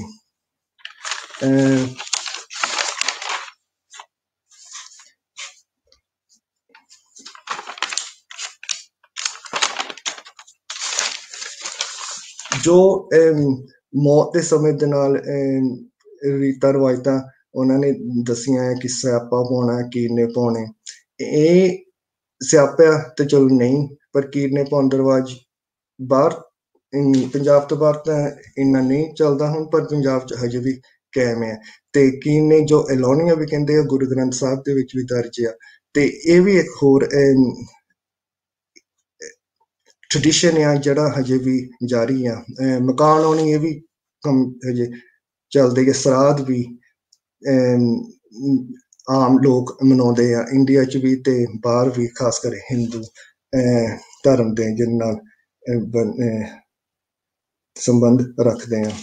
ਕਬੱਡੀ ਦਾ ਜ਼ਿਕਰ ਕੀਤਾ ਹੈ ਕਿ ਕਬੱਡੀ ਖੇਡੀ ਜਾਂਦੀ ਹੈ। ਪਹਿਰਾਵੇ ਦਾ ਵੀ ਜ਼ਿਕਰ ਕਾਫੀ ਕੀਤਾ। ਉਸ ਸਮੇਂ ਦਾ ਪਹਿਰਾਵਾ ਕਿਹੜਾ ਸੀਗਾ, ਯਾਨੀ ਕਿ ਸੁੱਥਣ ਪਾਉਣੀ, ਘੱਗਰੀ ਪਾਉਣੀ, ਤੇ ਇਹ ਸਭ ਤਾਂ ਬਦਲ ਚੁੱਕੇ ਆ। ਪਰ ਕੁੜਤਾ ਅਜੇ ਵੀ ਪਾਇਆ ਜਾਂਦਾ ਹੈ ਪੰਜਾਬ 'ਚ ਸਾਰੇ ਪਾਸੇ। ਇੱਕ ਹੋਰ ਗੱਲ ਉਹਨਾਂ ਨੇ ਕੀਤੀ ਹੈ, ਹੁੱਕਾ ਪਾਣੀ। ਇੱਕ ਸ਼ਹਿਰ 'ਚ ਮੇਰਾ ਖਿਆਲ ਮਾਝੇ ਦੇ ਸ਼ਹਿਰ ਤਰਨਤਾਰਨ 'ਚ ਲੜਾਈ ਹੋਈ ਸੀਗੀ ਆਪਸ ਵਿੱਚ ਹੀ ਮੁੰਡਿਆਂ ਦੀ, ਤੇ ਸਾਰਿਆਂ ਨੇ ਬੁਰਾ ਬਣਾਇਆ ਸੀਗਾ ਕਿ ਵੀ ਇਹ ਬੇਇੱਜ਼ਤੀ ਹੋ ਗਈ ਆ, ਬੇਸ਼ਰਮੀ ਹੋ ਗਈ ਆ। ਤੇ ਪਹਿਲੀ ਗੱਲ ਮੂਹਰੇ ਪੇਸ਼ ਆਉਂਦੀ ਹੈ ਕਿ ਉਹਨਾਂ ਦੇ ਨਾਲ ਤੁਹਾਡਾ ਹੁੱਕਾ ਪਾਣੀ ਹੈ ਕਿ ਨਹੀਂ। ਹੁੱਕਾ ਪਾਣੀ ਦਾ ਮਤਲਬ ਇਹ ਸਰੀਕੇ ਦੀ ਸਾਂਝ ਹੈ ਜਾਂ ਭਾਈਚਾਰੇ ਦੀ ਸਾਂਝ ਹੈ। ਜੇ ਨਹੀਂ ਹੈਗੀ ਤਾਂ ਤੁਸੀਂ ਉਹਨਾਂ ਨਾਲ, ਜੇ ਹੈਗੀ ਹੈ ਤਾਂ ਬੰਦ ਕਰ ਦਿਓ, ਨਹੀਂ ਤਾਂ ਉਹਨਾਂ ਨੂੰ ਪਤਾ ਨਹੀਂ ਲੱਗਣਾ ਕਿ ਉਹਨਾਂ ਨੇ ਤੁਹਾਡੇ ਨਾਲ ਕੀ ਹਾਨੀਕਾਰਕ ਕੰਮ ਕੀਤਾ ਹੈ। ਤੇ ਇਹ ਵੀ ਪੰਜਾਬ 'ਚ ਕਾਫੀ ਪ੍ਰਚਲਿਤ ਆ, ਸਰੀਕਾ ਜਾਂ ਭਾਈਚਾਰੇ ਦੇ ਨਾਲ ਸੰਬੰਧ ਕੀ ਆ, ਜਾਂ ਹਾਨੀ ਮੰਨਣੀ ਜਾਂ ਬੇਸ਼ਰਮੀ ਮੰਨਣੀ। ਤੇ ਬਾਕੀ ਉਹਨਾਂ ਨੇ ਬੋਲੀਆਂ ਦਾ ਜ਼ਿਕਰ ਕੀਤਾ ਹੈ, ਲੁੱਡੀ ਦਾ ਜ਼ਿਕਰ ਕੀਤਾ ਆ ਕਿ ਪਹਾੜਾਂ 'ਚ ਲੁੱਡੀ ਪਾਈ ਜਾਂਦੀ ਆ। ਤੇ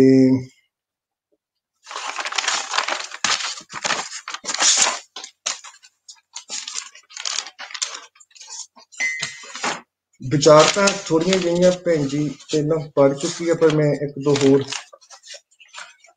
ਪੜ੍ਹਦੇ ਹਾਂ।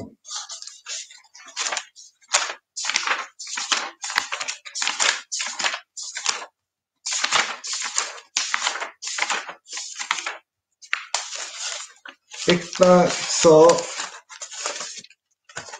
100 ਚੂਹੇ ਖਾ ਕੇ ਬਿੱਲੀ ਚੱਲੀ ਹੱਜ ਨੂੰ। ਇਹ ਵੀ ਜ਼ਿਕਰ ਕੀਤਾ ਆ ਕਿ ਕਿਸੇ ਦੇ ਕਈ ਔਗੁਣ ਹੋਣ ਤੇ ਫਿਰ ਆਪਣੇ ਆਪ ਨੂੰ ਪਵਿੱਤਰ ਪੇਸ਼ ਕਰਨਾ। ਤੇ ਹੋਰ ਕੁਝ ਵੀ, ਇੱਕ ਮਿੰਟ ਮੈਂ ਲੱਭ ਰਿਹਾ।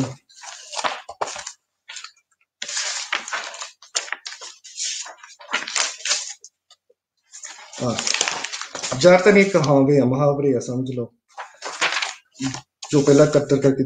ਇੱਕ ਟਕੇ ਦੀ ਖਤਰਾਨੀ ਪੈਰੀ ਜੁੱਤੀ ਮੁੜਕਣੀ। ਇਸ ਦਾ ਮਤਲਬ ਹੈ ਕਿ ਉਹਨਾਂ ਕੋਲ ਪੈਸੇ ਕਾਫੀ ਹੁੰਦੇ ਆ। ਲੱਖ ਟਕੇ ਦੀ ਤੁਰਕਣੀ ਪੈਰੋਂ ਉੱਪੇ ਤਾਣੀ, ਆਪ ਕੁਚੱਜੀ ਤੇ ਵਿਹੜੇ ਨੂੰ ਦੋਸ਼, ਘਰੋਂ ਆਵਾਂ ਮੈਂ ਤੇ ਸੁਨੇਹਾ ਦੇਵੇਂ ਤੂੰ।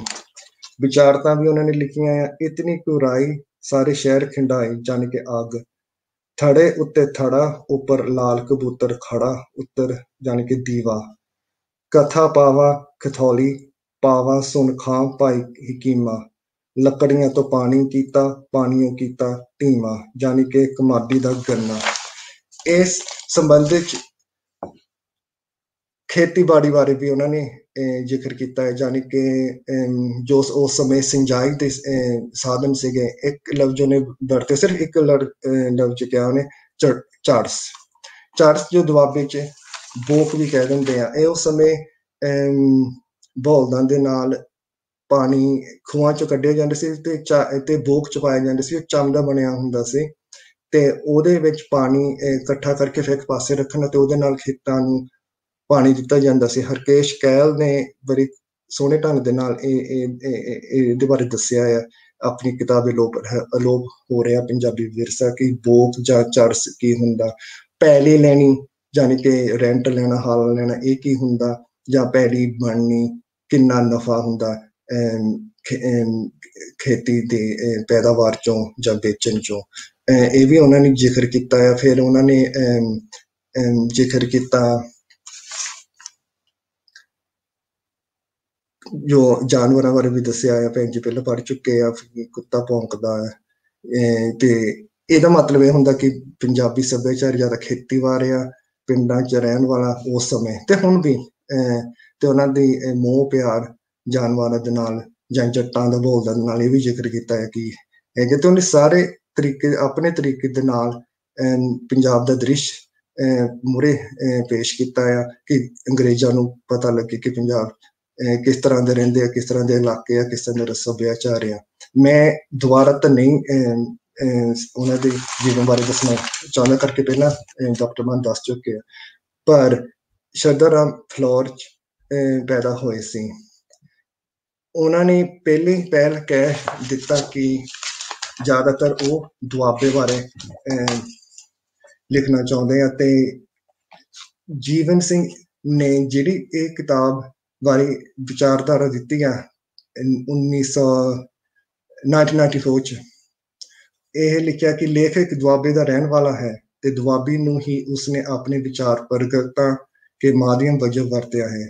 ਲੇਖਕ ਦਾ ਕਹਿਣਾ ਹੈ ਭਾਵੇਂ ਮੈਂ ਰਹਿਣੇ ਵਾਲਾ ਤਾਂ ਦੁਆਬੇ ਦਾ ਹਾਂ ਪਰ ਘਰ ਮੇਰਾ ਜਲੰਧਰ ਦੇ ਇਲਾਕੇ ਫਿਲੌਰ ਸ਼ਹਿਰ ਵਿੱਚ ਹੈ, ਤਾਂ ਵੀ ਮੈਂ ਉਹਨਾਂ ਸਥਾਨਾਂ ਦੀਆਂ ਬੋਲੀਆਂ ਰੀਤਾਂ ਲਿਖੀਆਂ। ਜੇ ਕਿਸੇ ਜਗ੍ਹਾ ਮੇਰੇ ਲਿਖਣ ਦੀ ਭੁੱਲ ਹੋਵੇ ਤਾਂ ਪੜ੍ਹਨ ਵਾਲੇ ਮਾਫ਼ ਕਰਨ। ਇਹ ਹੋਰ ਸਥਾਨ ਮਾਝੇ, ਮਾਲਵੇ ਤੇ ਕਾਂਗੜੇ ਦੇ ਇਲਾਕੇ ਹਨ ਕਿਉਂਕਿ ਇਹਨਾਂ ਇਲਾਕਿਆਂ ਦੇ ਲੋਕਾਂ ਤੇ ਇਹਨਾਂ ਲੋਕਾਂ ਦੀਆਂ ਰੌ ਰੀਤਾਂ ਨੂੰ ਹੀ ਚਿਤਰਿਆ ਗਿਆ ਹੈ। ਇੱਕ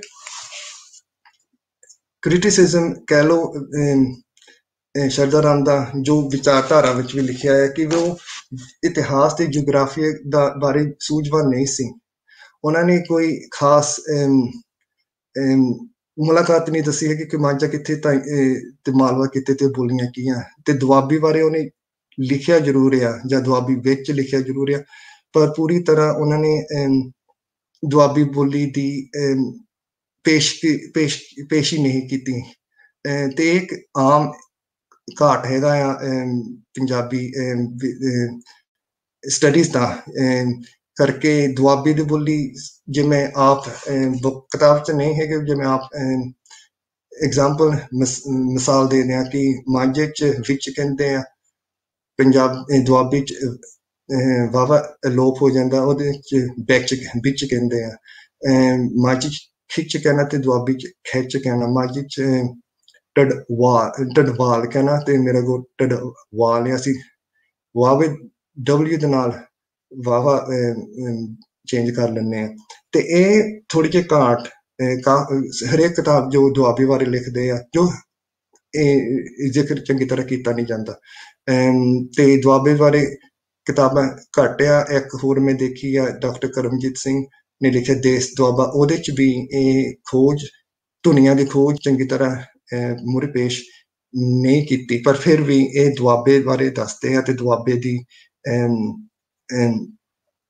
ਚਰਚਾ ਇਹਦੇ 'ਚ ਦਿੱਤੀ ਹੋਆ। ਪਰ ਫਿਰ ਵੀ ਕਾਂਗੜੇ ਦੀ ਬੋਲੀ ਦੇ ਬਾਰੇ ਵੀ ਲਿਖਿਆ ਹੈ, ਜਿਵੇਂ ਕਿ ਜਿੱਦਾਂ ਕਿ ਗਲਾਉਂਦੇ, ਉਹ ਕੀ ਗਲਾਉਂਦੇ ਤੇ ਕਹਿੰਦਾ ਉਹ ਕੀ ਕਹਿੰਦੇ ਆ, ਪਰ ਕੋਈ ਗਲੋਸਰੀ ਨਹੀਂ ਦਿੱਤੀ ਹੈਗੀ ਕਿ ਜਿਹੜਾ ਕੋਈ ਪੁਆਧੀ ਬੋਲਣ ਵਾਲਾ ਸਮਝ ਸਕੇ ਕਿ ਕਾਂਗੜੇ 'ਚ ਕਿਸ ਤਰ੍ਹਾਂ ਬੋਲਦੇ ਆ। ਤੇ ਇਸ ਕਰਕੇ ਕਿਤਾਬ ਦੀ ਖਾਸੀਅਤ ਮੇਰੇ ਲਈ ਇਹ ਆ ਕਿ ਇੱਕ ਹਿਸਟੋਰੀਕਲ ਡਾਕੂਮੈਂਟ ਆਪਾਂ ਸਮਝ ਸਕਦੇ ਹਾਂ, ਤੇ ਜਿਹਦੇ ਲਈ ਆਪਾਂ ਹੁਣ ਦੇ ਨਾਲ ਰਿਸਰਚ ਕਰ ਸਕਦੇ ਹਾਂ। ਇੱਕ ਤਾਂ ਕਿ ਇਹ ਹੁਣ ਰੈਲੇਵੈਂਸ ਕੀ ਆ, ਜੋ ਮੈਂ ਕੋਸ਼ਿਸ਼ ਕੀਤੀ ਸਮਝਾਉਣ ਕਿ ਉਸ ਸਮੇਂ ਦੇ ਰਸਮ ਰਿਵਾਜ ਹਜੇ ਵੀ ਕਾਇਮ ਆ ਜਾਂ ਨਹੀਂ ਕਾਇਮ ਹੈਗੇ, ਤੇ ਕਈ ਕਾਇਮ ਹੈ, ਤੇ ਬੋਲੀ ਕਿਸ ਤਰ੍ਹਾਂ ਬਦਲੀ ਆ, ਕਾਂਗੜੇ ਦੀ ਬੋਲੀ ਜਾਂ ਦੁਆਬੇ ਦੀ ਬੋਲੀ।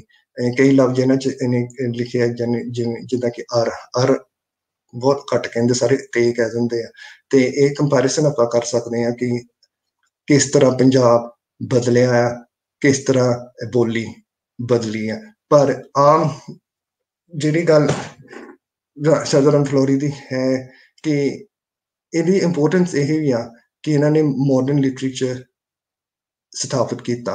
ਇਹਨੇ ਜੋ ਉਸ ਸਮੇਂ ਫਾਰਸੀ ਜਾਂ ਹੋਰ ਬੋਲੀਆਂ 'ਚ ਬਰਾਜ 'ਚ ਲਿਖਤਾਂ ਲਿਖੀਆਂ ਜਾਂਦੀਆਂ ਸੀ, ਇਹਨਾਂ ਨੇ ਪੰਜਾਬੀ 'ਚ ਜ਼ੋਰ ਪਾਇਆ ਕਿ ਪੰਜਾਬੀ 'ਚ ਲਿਖਿਆ ਜਾ। ਉਹ ਵੀ ਕੁਦਰਤੀ ਤੌਰ ਤੇ ਪੈਰੇਬੰਦ ਵੀ ਦਿੱਤੇ ਆ, ਜਿਹੜੇ ਟਰਮਸ ਉਹਨੇ ਯੂਜ਼ ਕੀਤੇ, ਜਿਹੜੀ ਸ਼ਬਦਾਵਲੀ ਯੂਜ਼ ਕੀਤੀ ਆ, ਜਿਹਨੂੰ ਗਦਕਾਰ ਕਹਿ ਦਿੰਦੇ ਆ, ਉਹ ਮਾਡਰਨ, ਉਹ ਨੈਚੁਰਲ ਆ, ਜੋ ਕੁਦਰਤੀ ਆਪਾਂ ਨੂੰ ਲਿਖਣਾ ਆਉਂਦਾ ਜਾਂ ਕਹਿਣਾ ਚਾਹੁੰਦੇ ਉਸ ਤਰੀਕੇ ਨਾਲ ਲਿਖਿਆ ਉਹਨੇ। ਪੁਰਾਣੇ ਮੀਟਰਾਂ ਦੇ ਹਿਸਾਬ ਨਾਲ ਨਹੀਂ ਇਹ ਕਿਤਾਬ ਲਿਖੀ ਹੈਗੀ। ਤੇ ਆਮ ਜਿਹੜੀਆਂ ਕਿਤਾਬਾਂ ਹੁਣ ਲਿਖੀਆਂ ਜਾਂਦੀਆਂ ਉਹ ਇਸੇ ਤਰੀਕੇ ਨਾਲ ਲਿਖੀਆਂ ਜਾਂਦੀਆਂ ਜਿਸ ਤਰੀਕੇ ਨਾਲ ਸਰਦਾਰ ਰਾਮ ਨੇ ਲਿਖੀ ਆ। ਤੇ ਸਿਆਸੀ ਪੱਧਰ ਤੇ ਸਰਦਾਰ ਰਾਮ ਦੀ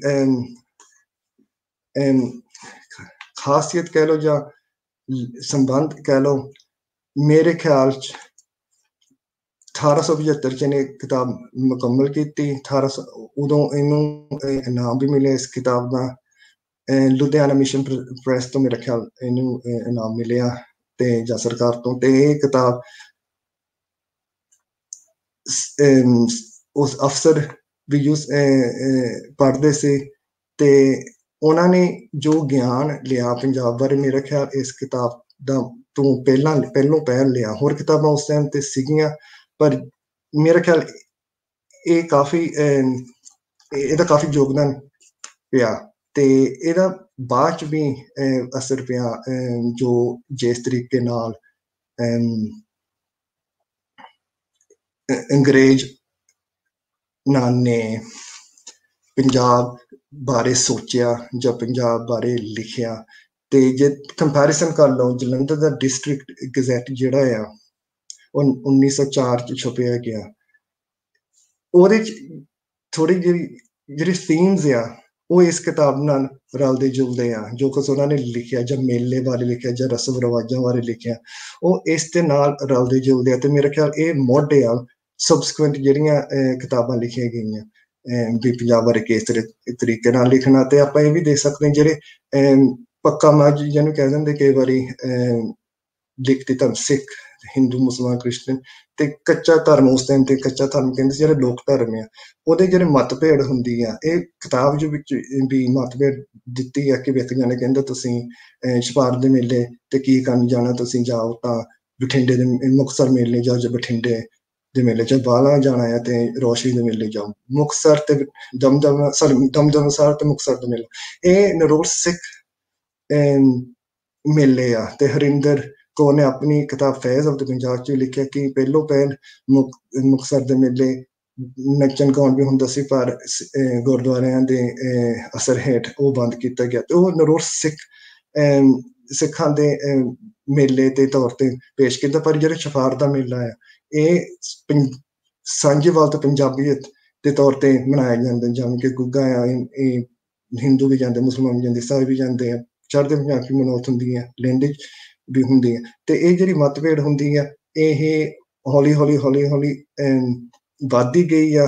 ਤੇ ਫਿਰ ਐਂਡ ਤੇ ਆ ਕੇ, ਅਖੀਰ ਤੇ ਆ ਕੇ, ਆਪਾਂ ਨੂੰ ਪਤਾ ਹੈ ਤੱਤ ਖਾਲਸਾ, ਸਿੰਘ ਸਭਾ ਤੇ ਬਾਕੀ ਸਾਰੀਆਂ ਲਹਿਰਾਂ ਨੇ ਆਪੋ ਆਪਣੇ ਪੋਜੀਸ਼ਨ ਤੈਅ ਕਰ ਲਏ ਕਿ ਵੀ ਸਿੱਖ ਹੋਣ ਦਾ ਮਤਲਬ ਕੀ ਹੈ, ਹਿੰਦੂ ਹੋਣ ਦਾ ਮਤਲਬ ਕੀ ਹੈ। ਤੇ ਜਿਹੜੇ ਇਹ ਲੋਕ ਧਰਮ ਦੀ ਦੁਨੀਆ ਆ, ਇਹ ਇੱਕ ਪਾਸੇ ਕੀਤੀ ਗਈ। ਤੇ ਹੁਣ ਦੁਬਾਰਾ ਫਿਰ ਰਿਸਰਚ ਹੋ ਰਹੀ ਆ, ਜਿਵੇਂ ਕਿ ਜਿੱਦਾਂ ਕਿ ਰੌਨ ਜੀਵਸ ਨੇ ਵੀ ਲਿਖਿਆ ਹੈ ਕਿ ਵੀ ਪੰਜਾਬੀਅਤ ਜਾਂ ਪੰਜਾਬੀ ਧਰਮ ਜਾਂ ਪੰਜਾਬੀ ਸੱਭਿਆਚਾਰ ਇਹ ਮਿੱਟੀ ਚੋਂ ਪੜਤੋਲ ਕੇ ਪੇਸ਼ ਕਰਨਾ ਚਾਹੀਦਾ। ਜਿਹੜੇ ਬਾਹਰੋਂ ਆ ਕੇ ਕੈਟੇਗਰੀਜ਼ ਜਿਹੜੀਆਂ ਦਿੱਤੀਆਂ ਆ, ਜਿਹੜੇ ਖਾਤੇ ਦਿੱਤੇ ਆ ਪੰਜਾਬੀਅਤ ਨੂੰ ਕਿ ਪੰਜਾਬੀ ਹੋਣ ਦਾ ਮਤਲਬ ਕਿ ਸੱਭਿਆਚਾਰ, ਇਹ ਇੱਕ ਪਾਸੇ ਨੂੰ ਕਰਨਾ ਚਾਹੀਦਾ ਤੇ ਦੁਬਾਰਾ ਫੇਰ ਸਟੱਡੀ ਜਿਹੜੀ ਆ ਡੂੰਘੇ ਪੱਧਰ ਤੇ ਕਰਨੀ ਚਾਹੀਦੀ ਆ। ਤੇ ਹਾਂ, ਉਸ ਟਾਈਮ ਤੇ ਕਿਸ ਤਰ੍ਹਾਂ ਅੰਗਰੇਜ਼ਾਂ ਨੂੰ ਸਮਝਾਉਣਾ ਤੁਸੀਂ ਵੀ ਪੰਜਾਬੀਅਤ ਹੈ ਕੀ ਆ, ਪਰ ਹੁਣ ਇਹ ਇਸ ਤਰ੍ਹਾਂ ਦੀਆਂ ਕਿਤਾਬਾਂ ਜਾਂ ਇਬਸ ਦੀ ਗਲੋਸਰੀ ਜਾਂ ਰੋਜ਼ ਦੀ ਗਲੋਸਰੀ ਸਾਰੀਆਂ ਇਕੱਠੀਆਂ ਕਰਕੇ ਆਪਾਂ ਜੋ ਆਪਾਂ ਨੂੰ ਲਾਭਦਾਇਕ ਆ ਉਹ ਆਪਾਂ ਕੱਢ ਕੇ ਫਿਰ ਆਪਾਂ ਦੁਬਾਰਾ ਫੇਰ ਸਟੱਡੀ ਕਰ ਸਕਦੇ ਹਾਂ। ਤੇ ਮੇਰਾ ਖਿਆਲ ਇਸ ਕਿਤਾਬ ਦੀ ਇਹ ਖਾਸੀਅਤ ਆ ਕਿ ਹਿਸਟੋਰੀਕਲ ਡਾਕੂਮੈਂਟ। ਤੇ ਇਹ ਤੋਂ ਪਹਿਲਾਂ ਮੈਨੂੰ ਇਸ ਕਿਤਾਬ ਦਾ ਪਤਾ ਨਹੀਂ ਸੀ, ਹੋਰ ਕਿਤਾਬਾਂ ਦਾ ਤਾਂ ਪਤਾ, ਪਰ ਇਹਦਾ ਮੈਨੂੰ ਪਤਾ ਨਹੀਂ ਸੀ। ਤੇ ਮੇਰੇ ਵੀ ਕਾਫੀ ਫਾਇਦੇਮੰਦ ਹੋਈ ਆ ਕਿ ਪਤਾ ਲੱਗਿਆ ਕਿ ਪੰਜਾਬ ਦੀ ਕਿਸ ਤਰ੍ਹਾਂ ਪੰਜਾਬ ਪੇਸ਼ ਕੀਤਾ ਗਿਆ ਅੰਗਰੇਜ਼ਾਂ ਨੂੰ ਤੇ ਕਿਸ ਤਰ੍ਹਾਂ ਹੁਣ ਪੰਜਾਬ ਹੈ। ਤੇ ਇਹਦੇ ਨਾਲ ਹੀ ਮੇਰਾ ਖਿਆਲ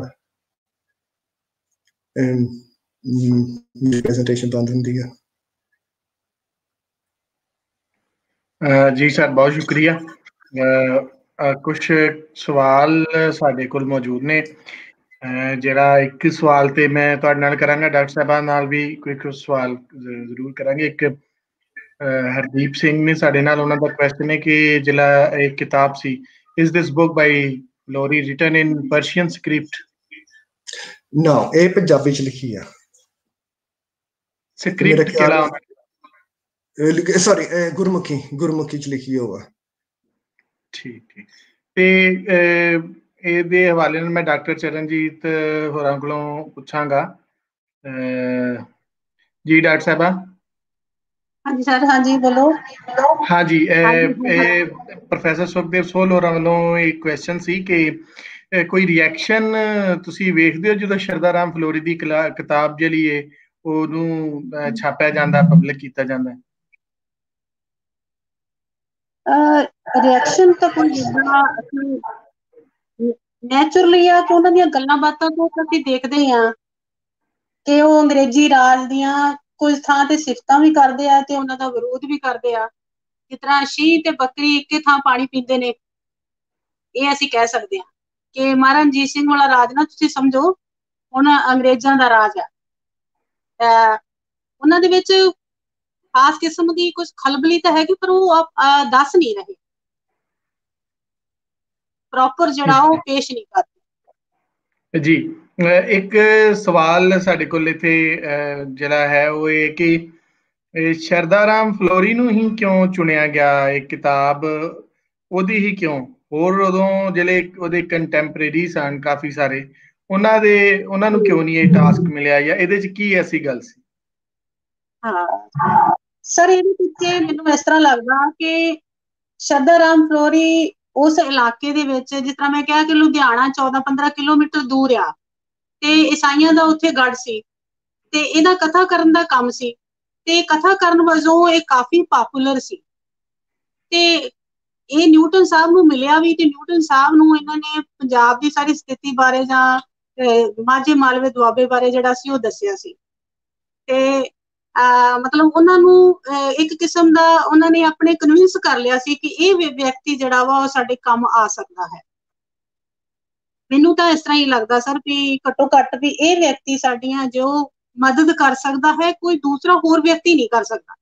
ਜਾਂ ਉਸ ਟਾਈਮ ਦੇ ਉੱਤੇ ਅਸੀਂ ਕਹਿ ਲਈਏ ਵੀ ਬਹੁਤੀਆਂ ਲਿਖਤਾਂ ਮੈਂ ਜਦੋਂ ਕਹਿ ਰਹੀ ਸੀ ਵੀ ਇਸ ਟਾਈਮ 1837 ਤੋਂ ਲੈ ਕੇ 1881 ਤੱਕ ਬਹੁਤੀਆਂ ਲਿਖਤਾਂ ਵੀ ਨਹੀਂ ਹੈਗੀਆਂ ਸੀ, ਤੇ ਸਾਡੇ ਕੋਲੋਂ ਰਾਜ ਵੀ ਖੁੱਸ ਗਿਆ ਸੀ। 1849 ਈਸਵੀ ਦੇ ਵਿੱਚ ਪੰਜਾਬ ਜਿਹੜਾ ਸੀ ਅੰਗਰੇਜ਼ਾਂ ਦਾ ਹੋ ਗਿਆ ਸੀ, ਤੇ ਉਸੇ ਟਾਈਮ ਦੇ ਉੱਤੇ ਧਾਰਮਿਕ ਲਹਿਰਾਂ ਵੀ ਚੱਲ ਗਈਆਂ ਸਨ, ਤਾਂ ਉਹਨਾਂ ਨੂੰ ਇਹ ਸੂਟ ਕਰਦਾ ਸੀ। ਨੇੜੇ ਹੋਣ ਕਰਕੇ ਵੀ, ਜਿਸ ਤਰ੍ਹਾਂ ਮੈਂ ਗੱਲ ਕੀਤੀ ਕਿ ਉਹਨਾਂ ਨੂੰ ਉਹ ਲੈਣ ਆਉਂਦੇ ਸੀ, ਬੁਲਾਵਾ ਆਉਂਦੇ ਸੀ। ਜੇ ਕਿਤੇ ਉਹ ਛੁੱਟੀਆਂ ਦੇ ਵਿੱਚ, ਗਰਮੀਆਂ ਦੇ ਵਿੱਚ ਸ਼ਿਮਲੇ ਵੀ ਚਲੇ ਜਾਂਦੇ ਸਨ ਤਾਂ ਉੱਥੇ ਵੀ ਨਿਊਟਨ ਸਾਹਿਬ ਨੂੰ ਬੁਲਾ ਲੈਂਦੇ ਸਨ। ਤੇ ਇੱਕ ਵਾਰੀ ਨਿਊਟਨ ਸਾਹਿਬ ਨੂੰ ਬੁਲਾਇਆ ਤਾਂ ਉਹ ਪਹੁੰਚੇ ਨਹੀਂ, ਤਾਂ ਨਿਊਟਨ ਸ਼ਰਦਾ ਰਾਮ ਜੀ ਪਹੁੰਚੇ ਨਹੀਂ ਤਾਂ ਉਹ ਗੁੱਸੇ ਵੀ ਹੋਏ, ਤਾਂ ਗੁੱਸੇ ਵਜੋਂ ਉਹਨਾਂ ਨੇ ਕਿਹਾ ਵੀ ਮੈਂ ਤੁਹਾਡੇ ਲਈ ਕੰਮ ਹੀ ਨਹੀਂ ਕਰਨਾ। ਮਤਲਬ ਉਹਨਾਂ ਨੂੰ ਇਹ ਸਹੀ ਬੰਦਾ ਲੱਗਦਾ ਸੀ ਕਿ ਇਸ ਤੋਂ ਇਲਾਵਾ ਸਾਨੂੰ ਅਪਰੋਚੇਬਲ ਵੀ ਹੈ, ਤੇ ਸਾਨੂੰ ਇਹ ਸਾਰੇ ਮਾਝੇ ਮਾਲਵੇ ਦੁਆਬੇ ਦੇ ਹਿੰਦੂਆਂ ਸਿੱਖਾਂ ਤੇ ਮੁਸਲਮਾਨਾਂ ਬਾਰੇ ਇਨਫੋਰਮੇਸ਼ਨ ਇਹ ਵਿਅਕਤੀ ਜਿਹੜਾ ਉਹ ਦੇ ਸਕਦਾ, ਜਿੱਦੋਂ ਤੱਕ ਮੈਨੂੰ ਲੱਗਦਾ। ਬਾਕੀ ਸੋਲ ਸਾਹਿਬ ਦੱਸ ਸਕਦੇ ਨੇ। ਜੀ ਠੀਕ। ਅਸੀਂ ਹੁਣ ਇੱਕ ਕੁਐਸਚਨ ਜਿਹੜਾ ਸਾਡੇ ਕੋਲ ਹੈ ਵੇ ਪ੍ਰੋਫੈਸਰ ਹਰਦੀਪ ਕੌਰ ਵੜੈਚ ਹੋਣਾ ਵੱਲੋਂ ਕੁਐਸਚਨ ਹੈ, ਮੈਂ ਗੁਰਦਾਸ ਹੋਰਾਂ ਦੇ ਨਾਲ ਡਿਸਕਸ ਕਰਾਂਗਾ ਕਿ ਇਹਨਾਂ ਨੇ ਕਿਹਾ ਕਿ ਜੀ what you think how much this book help British to get sense of Punjabi culture negative and positive. ਮੇਰੇ ਖਿਆਲ ਇਹ ਕਿਤਾਬ ਜਿਹੜੀ ਆ ਅੰਗਰੇਜ਼ਾਂ ਨੂੰ ਬਹੁਤ ਇਨਫੋਰਮੇਸ਼ਨ ਦਿੱਤੀ ਆ, ਮਾਲੂਮਾਤ ਬਹੁਤ ਦਿੱਤੀ ਆ। ਤੇ ਇਹ ਜਿਸ ਤਰੀਕੇ ਨਾਲ ਸ਼ਰਧਾ ਰਾਮ ਨੇ ਕਿਤਾਬ ਲਿਖੀ ਆ, ਉਹਨੇ ਤੁਸੀਂ ਇਹਦਾ ਦੇਖੋ, ਆਪਾਂ ਜਿਹੜੀ ਵੀ ਗੱਲ ਆਪਾਂ ਕਰਦੇ ਆ ਆਪਾਂ ਸਬਜੈਕਟਿਵ ਤੌਰ ਤੇ ਕਰਦੇ ਆ, ਆਪਾਂ ਆਪਣੇ ਰਾਏ ਮੂਹਰੇ ਪੇਸ਼ ਕਰਦੇ ਆ। ਹਾਂ, ਉਹਨੇ ਕਿਹਾ ਕਿ ਵੀ ਉਹਨੇ ਮਾਝਾ ਮਾਲਵੇ ਦੁਆਬੇ ਦਾ ਜ਼ਿਕਰ ਕੀਤਾ ਹੈ ਵੀ ਉਹ ਕਿਸ ਤਰ੍ਹਾਂ ਦਾ ਸੱਭਿਆਚਾਰ ਆ, ਪਰ ਫਿਰ ਵੀ ਆਪਣੇ ਜਿਹੜੇ ਵਿੱਚ ਸੋਚ ਵਿਚਾਰ ਹੁੰਦੀ ਆ ਮੂਹਰੇ ਆ ਜਾਂਦੀ ਆ। ਤੇ ਜੇ ਹੁਣ ਆਪਾਂ ਕਹੀਏ ਕਿ ਇਹ ਮਿਸਾਲ ਦੀ ਗੱਲ ਆ ਕਿ ਉਹਨੇ ਧਰਮਾਂ ਦੀ ਗੱਲ ਕੀਤੀ ਆ ਵੀ ਮੈਂ ਸਮਝਦਾ ਵੀ ਜਿਹੜੇ ਲੰਮੇ ਵਾਲ ਰੱਖਦੇ ਹੋ ਸਾਰੇ ਸਿੱਖ ਆ, ਜਾਂ ਮੈਂ ਸਮਝਦਾ ਜਿਹੜੇ ਝੰਡਾ ਜੀ ਗਏ ਆ ਤੁਸੀਂ ਤਾਂ ਸੁਲਤਾਨੀਏ ਹੋ ਸਾਰੇ, ਤੇ ਫਿਰ ਤਾਂ ਤੁਸੀਂ ਬੱਕਰੇ ਦਾ ਮਾਸ ਵੀ ਖਾ ਲੈਂਦੇ ਆ ਜੋ ਹਿੰਦੂਆਂ ਨੂੰ ਆਣ ਆ। ਇਹ ਉਹਨੇ ਆਪਣੀਆਂ ਵਿਚਾਰਾਂ ਵੀ ਮੂਹਰੇ ਕੀਤੀਆਂ ਤੇ ਇਹ ਕਾਫੀ ਅਸਰ ਕੀਤਾ ਹੋਣਾ ਅੰਗਰੇਜ਼ਾਂ ਤੇ, ਕਰਕੇ ਉਹਨੇ ਇਹਨੂੰ ਪੁੱਛਿਆ ਕਿ ਬਈ ਤੂੰ ਮੈਨੂੰ ਦੱਸ ਦੇ ਵੀ ਤੁਹਾਡਾ ਸੱਭਿਆਚਾਰ ਕੀ ਆ। ਤੇ ਸ਼ਰਧਾ ਫਲੋਰੀ ਉਹਨੇ ਜਿੱਦਾਂ ਰਿਸ਼ੀਕੇਸ਼, ਹਰਿਦੁਆਰ, ਪਟਿਆਲੇ ਸਾਰੀ ਥਾਂ ਤੇ ਉਹਨੇ ਸੋਚ ਵਟਾਂਦਰਾ ਵੀ ਕੀਤੀ ਆ। ਉਹਨੇ ਸਨਾਤਨ ਹਿੰਦੂ ਧਰਮ ਦੀ ਮੱਤ ਦੀ ਸਿੱਖਿਆ ਵੀ ਲਈ ਆ, ਉਹਨੇ ਹੋਰ ਧਰਮਾਂ ਦਾ ਵੀ ਜ਼ਿਕਰ ਕੀਤਾ, ਉਹਨੇ ਮਹਾਭਾਰਤ ਦੀ ਕਥਾ ਵੀ ਕੀਤੀ ਆ। ਤੇ ਉਹਦੇ ਦਿਮਾਗ 'ਚ ਪਹਿਲ ਇਹ ਹੋਣਾ ਆ ਕਿ ਬਈ ਇਹ ਹਿੰਦੂ ਹੋਣ ਦਾ ਮਤਲਬ ਕੀ ਆ ਜਾਂ ਸਿੱਖ ਹੋਣ ਦਾ ਮਤਲਬ ਕੀ ਆ, ਆਪਾਂ ਨੂੰ ਕਿਸ ਤਰੀਕੇ ਨਾਲ ਰਹਿਣਾ ਚਾਹੀਦਾ। ਇੱਕ ਗੱਲ ਹੈ ਕਿ ਉਹਨੇ ਸਭ ਤਰ੍ਹਾਂ ਦੀਆਂ ਗਾਲਾਂ ਜਿਹੜੀਆਂ ਆ ਕਿਤਾਬ 'ਚ ਸ਼ਾਮਲ ਕਰ ਦਿੱਤੀਆਂ, ਭਰ ਦਿੱਤੀਆਂ। ਮੈਂ ਦੁਬਾਰਾ ਕਹਿਣਾ ਨਹੀਂ ਚਾਹੁੰਦਾ ਹੈਗਾ, ਪਰ ਕਾਫੀ ਵਿੱਚ ਗਾਲਾਂ ਹੈਗੀਆਂ। ਹਾਂ, ਪੰਜਾਬੀ ਸੱਭਿਆਚਾਰ ਜਿਹੜਾ ਵੀ ਚੰਗਿਆਈਆਂ ਤੇ ਬੁਰਾਈਆਂ ਸਾਰੀਆਂ ਇੱਕ ਥਾਂ ਹੁੰਦੀਆਂ, ਪਰ ਉਹਨੇ ਪਹਿਲੇ ਛਾਂਟ ਕੇ ਸਾਰਾ ਕੁਝ ਦੱਸ ਦਿੱਤਾ ਅੰਗਰੇਜ਼ਾਂ ਨੂੰ ਕਿ ਵੀ ਸਾਡੇ ਚੰਗਿਆਈਆਂ ਵੀ ਬੁਰਾਈਆਂ ਵੀ। ਤੇ ਮੇਰਾ ਖਿਆਲ ਅਸਰ ਉਹਨਾਂ ਤੇ ਪਿਆ ਆ, ਪੋਜ਼ਿਟਿਵ ਵੀ ਪਿਆ ਆ ਕਿ ਬਈ ਕਿਸ ਤਰੀਕੇ ਨਾਲ ਪੰਜਾਬੀ ਰਹਿੰਦੇ ਆ, ਤਿਉਹਾਰ ਰਸਮ, ਪਰ ਨੈਗੇਟਿਵ ਵੀ ਪਿਆ ਕਰਕੇ ਸਹੀ ਤਰੀਕੇ ਦੇ ਨਾਲ ਉਹਨੇ ਸਾਂਝੀਵਾਲਤਾ ਮੇਰਾ ਖਿਆਲ ਨਹੀਂ ਪੇਸ਼ ਕੀਤੀ। ਇਹ ਹੁਣ ਵੀ ਮੈਂ ਇੱਥੇ ਇੰਗਲੈਂਡ 'ਚ ਇੱਕ ਪਾਦਰੀ ਨਾਲ ਗੱਲ ਕੀਤੀ ਸੀ ਕਿ ਪੰਜਾਬ ਦੇ ਜਿਹੜੇ ਹੈਗੇ ਆ ਉਹ ਅਸੀਂ ਚਲੋ ਭਾਵੇਂ ਮੈਂ ਸਿੱਖ ਆ, ਪਰ ਇਹਦਾ ਮਤਲਬ ਇਹ ਨਹੀਂ ਕਿ ਵੀ ਮੈਂ ਮੰਦਿਰ ਜਾਂ ਮਸੀਤ ਨਹੀਂ ਜਾ ਸਕਦਾ ਜਾਂ ਕਿਸੇ ਸੂਫੀ ਸ਼ਰਾਨ ਤੇ ਨਹੀਂ ਜਾ ਸਕਦਾ। ਸਿੱਖ ਤਾਂ ਮੈਂ ਸਿੱਖੇ ਰਹਿਣਾ, ਪਰ ਮੈਂ ਜਾ ਸਕਦਾ। ਤੇ ਉਹਨੇ ਮੈਨੂੰ ਜਵਾਬ ਦਿੱਤਾ, ਇਹ ਤਾਂ ਮਤਲਬ ਤੁਸੀਂ ਸਾਰੇ ਜਿੱਦਾਂ ਕੰਫਿਊਜ਼ ਨੇ ਆ, ਤੁਸੀਂ ਭੁੱਲੀਆਂ ਹੋ ਆ, ਤੁਹਾਨੂੰ ਨਾ ਤੁਸੀਂ ਇੱਧਰ ਦੇ ਨਾ ਉੱਧਰ ਦੇ। ਤੇ ਈਸਾਈਆਂ ਦੇ ਚਰਚ ਜਿਹੜਾ ਹੈਗਾ ਆ ਉਹ ਇਸ ਤਰੀਕੇ ਨਾਲ ਚੱਲਦਾ, ਭਾਵੇਂ ਸਾਰੇ ਜੀਸਸ ਨੂੰ ਹੀ ਮੰਨਦੇ ਆ। ਜੇ ਇੱਕ ਜਣੇ ਦੀ ਵਿਚਾਰ ਥੋੜੀ ਜਿਹੀ ਵੱਖਰੀ ਹੋ ਜਾਵੇ ਤੇ ਉਹ ਆਪਣਾ ਜੁਦਾ ਚਰਚ ਹੋ ਜਾਂਦਾ, ਐਂਗਲੋ ਜਾਂ ਸੈਵਨਥ ਡੇ ਐਡਵੈਂਟਿਸਟ। ਉਹਨੇ ਦੂਸਰੇ ਇੱਕ ਚਰਚ ਦੇ ਜਣੇ ਨੇ ਦੂਸਰੇ ਚਰਚ ਦੇ ਨਹੀਂ ਜਾਣਾ ਹੈਗਾ।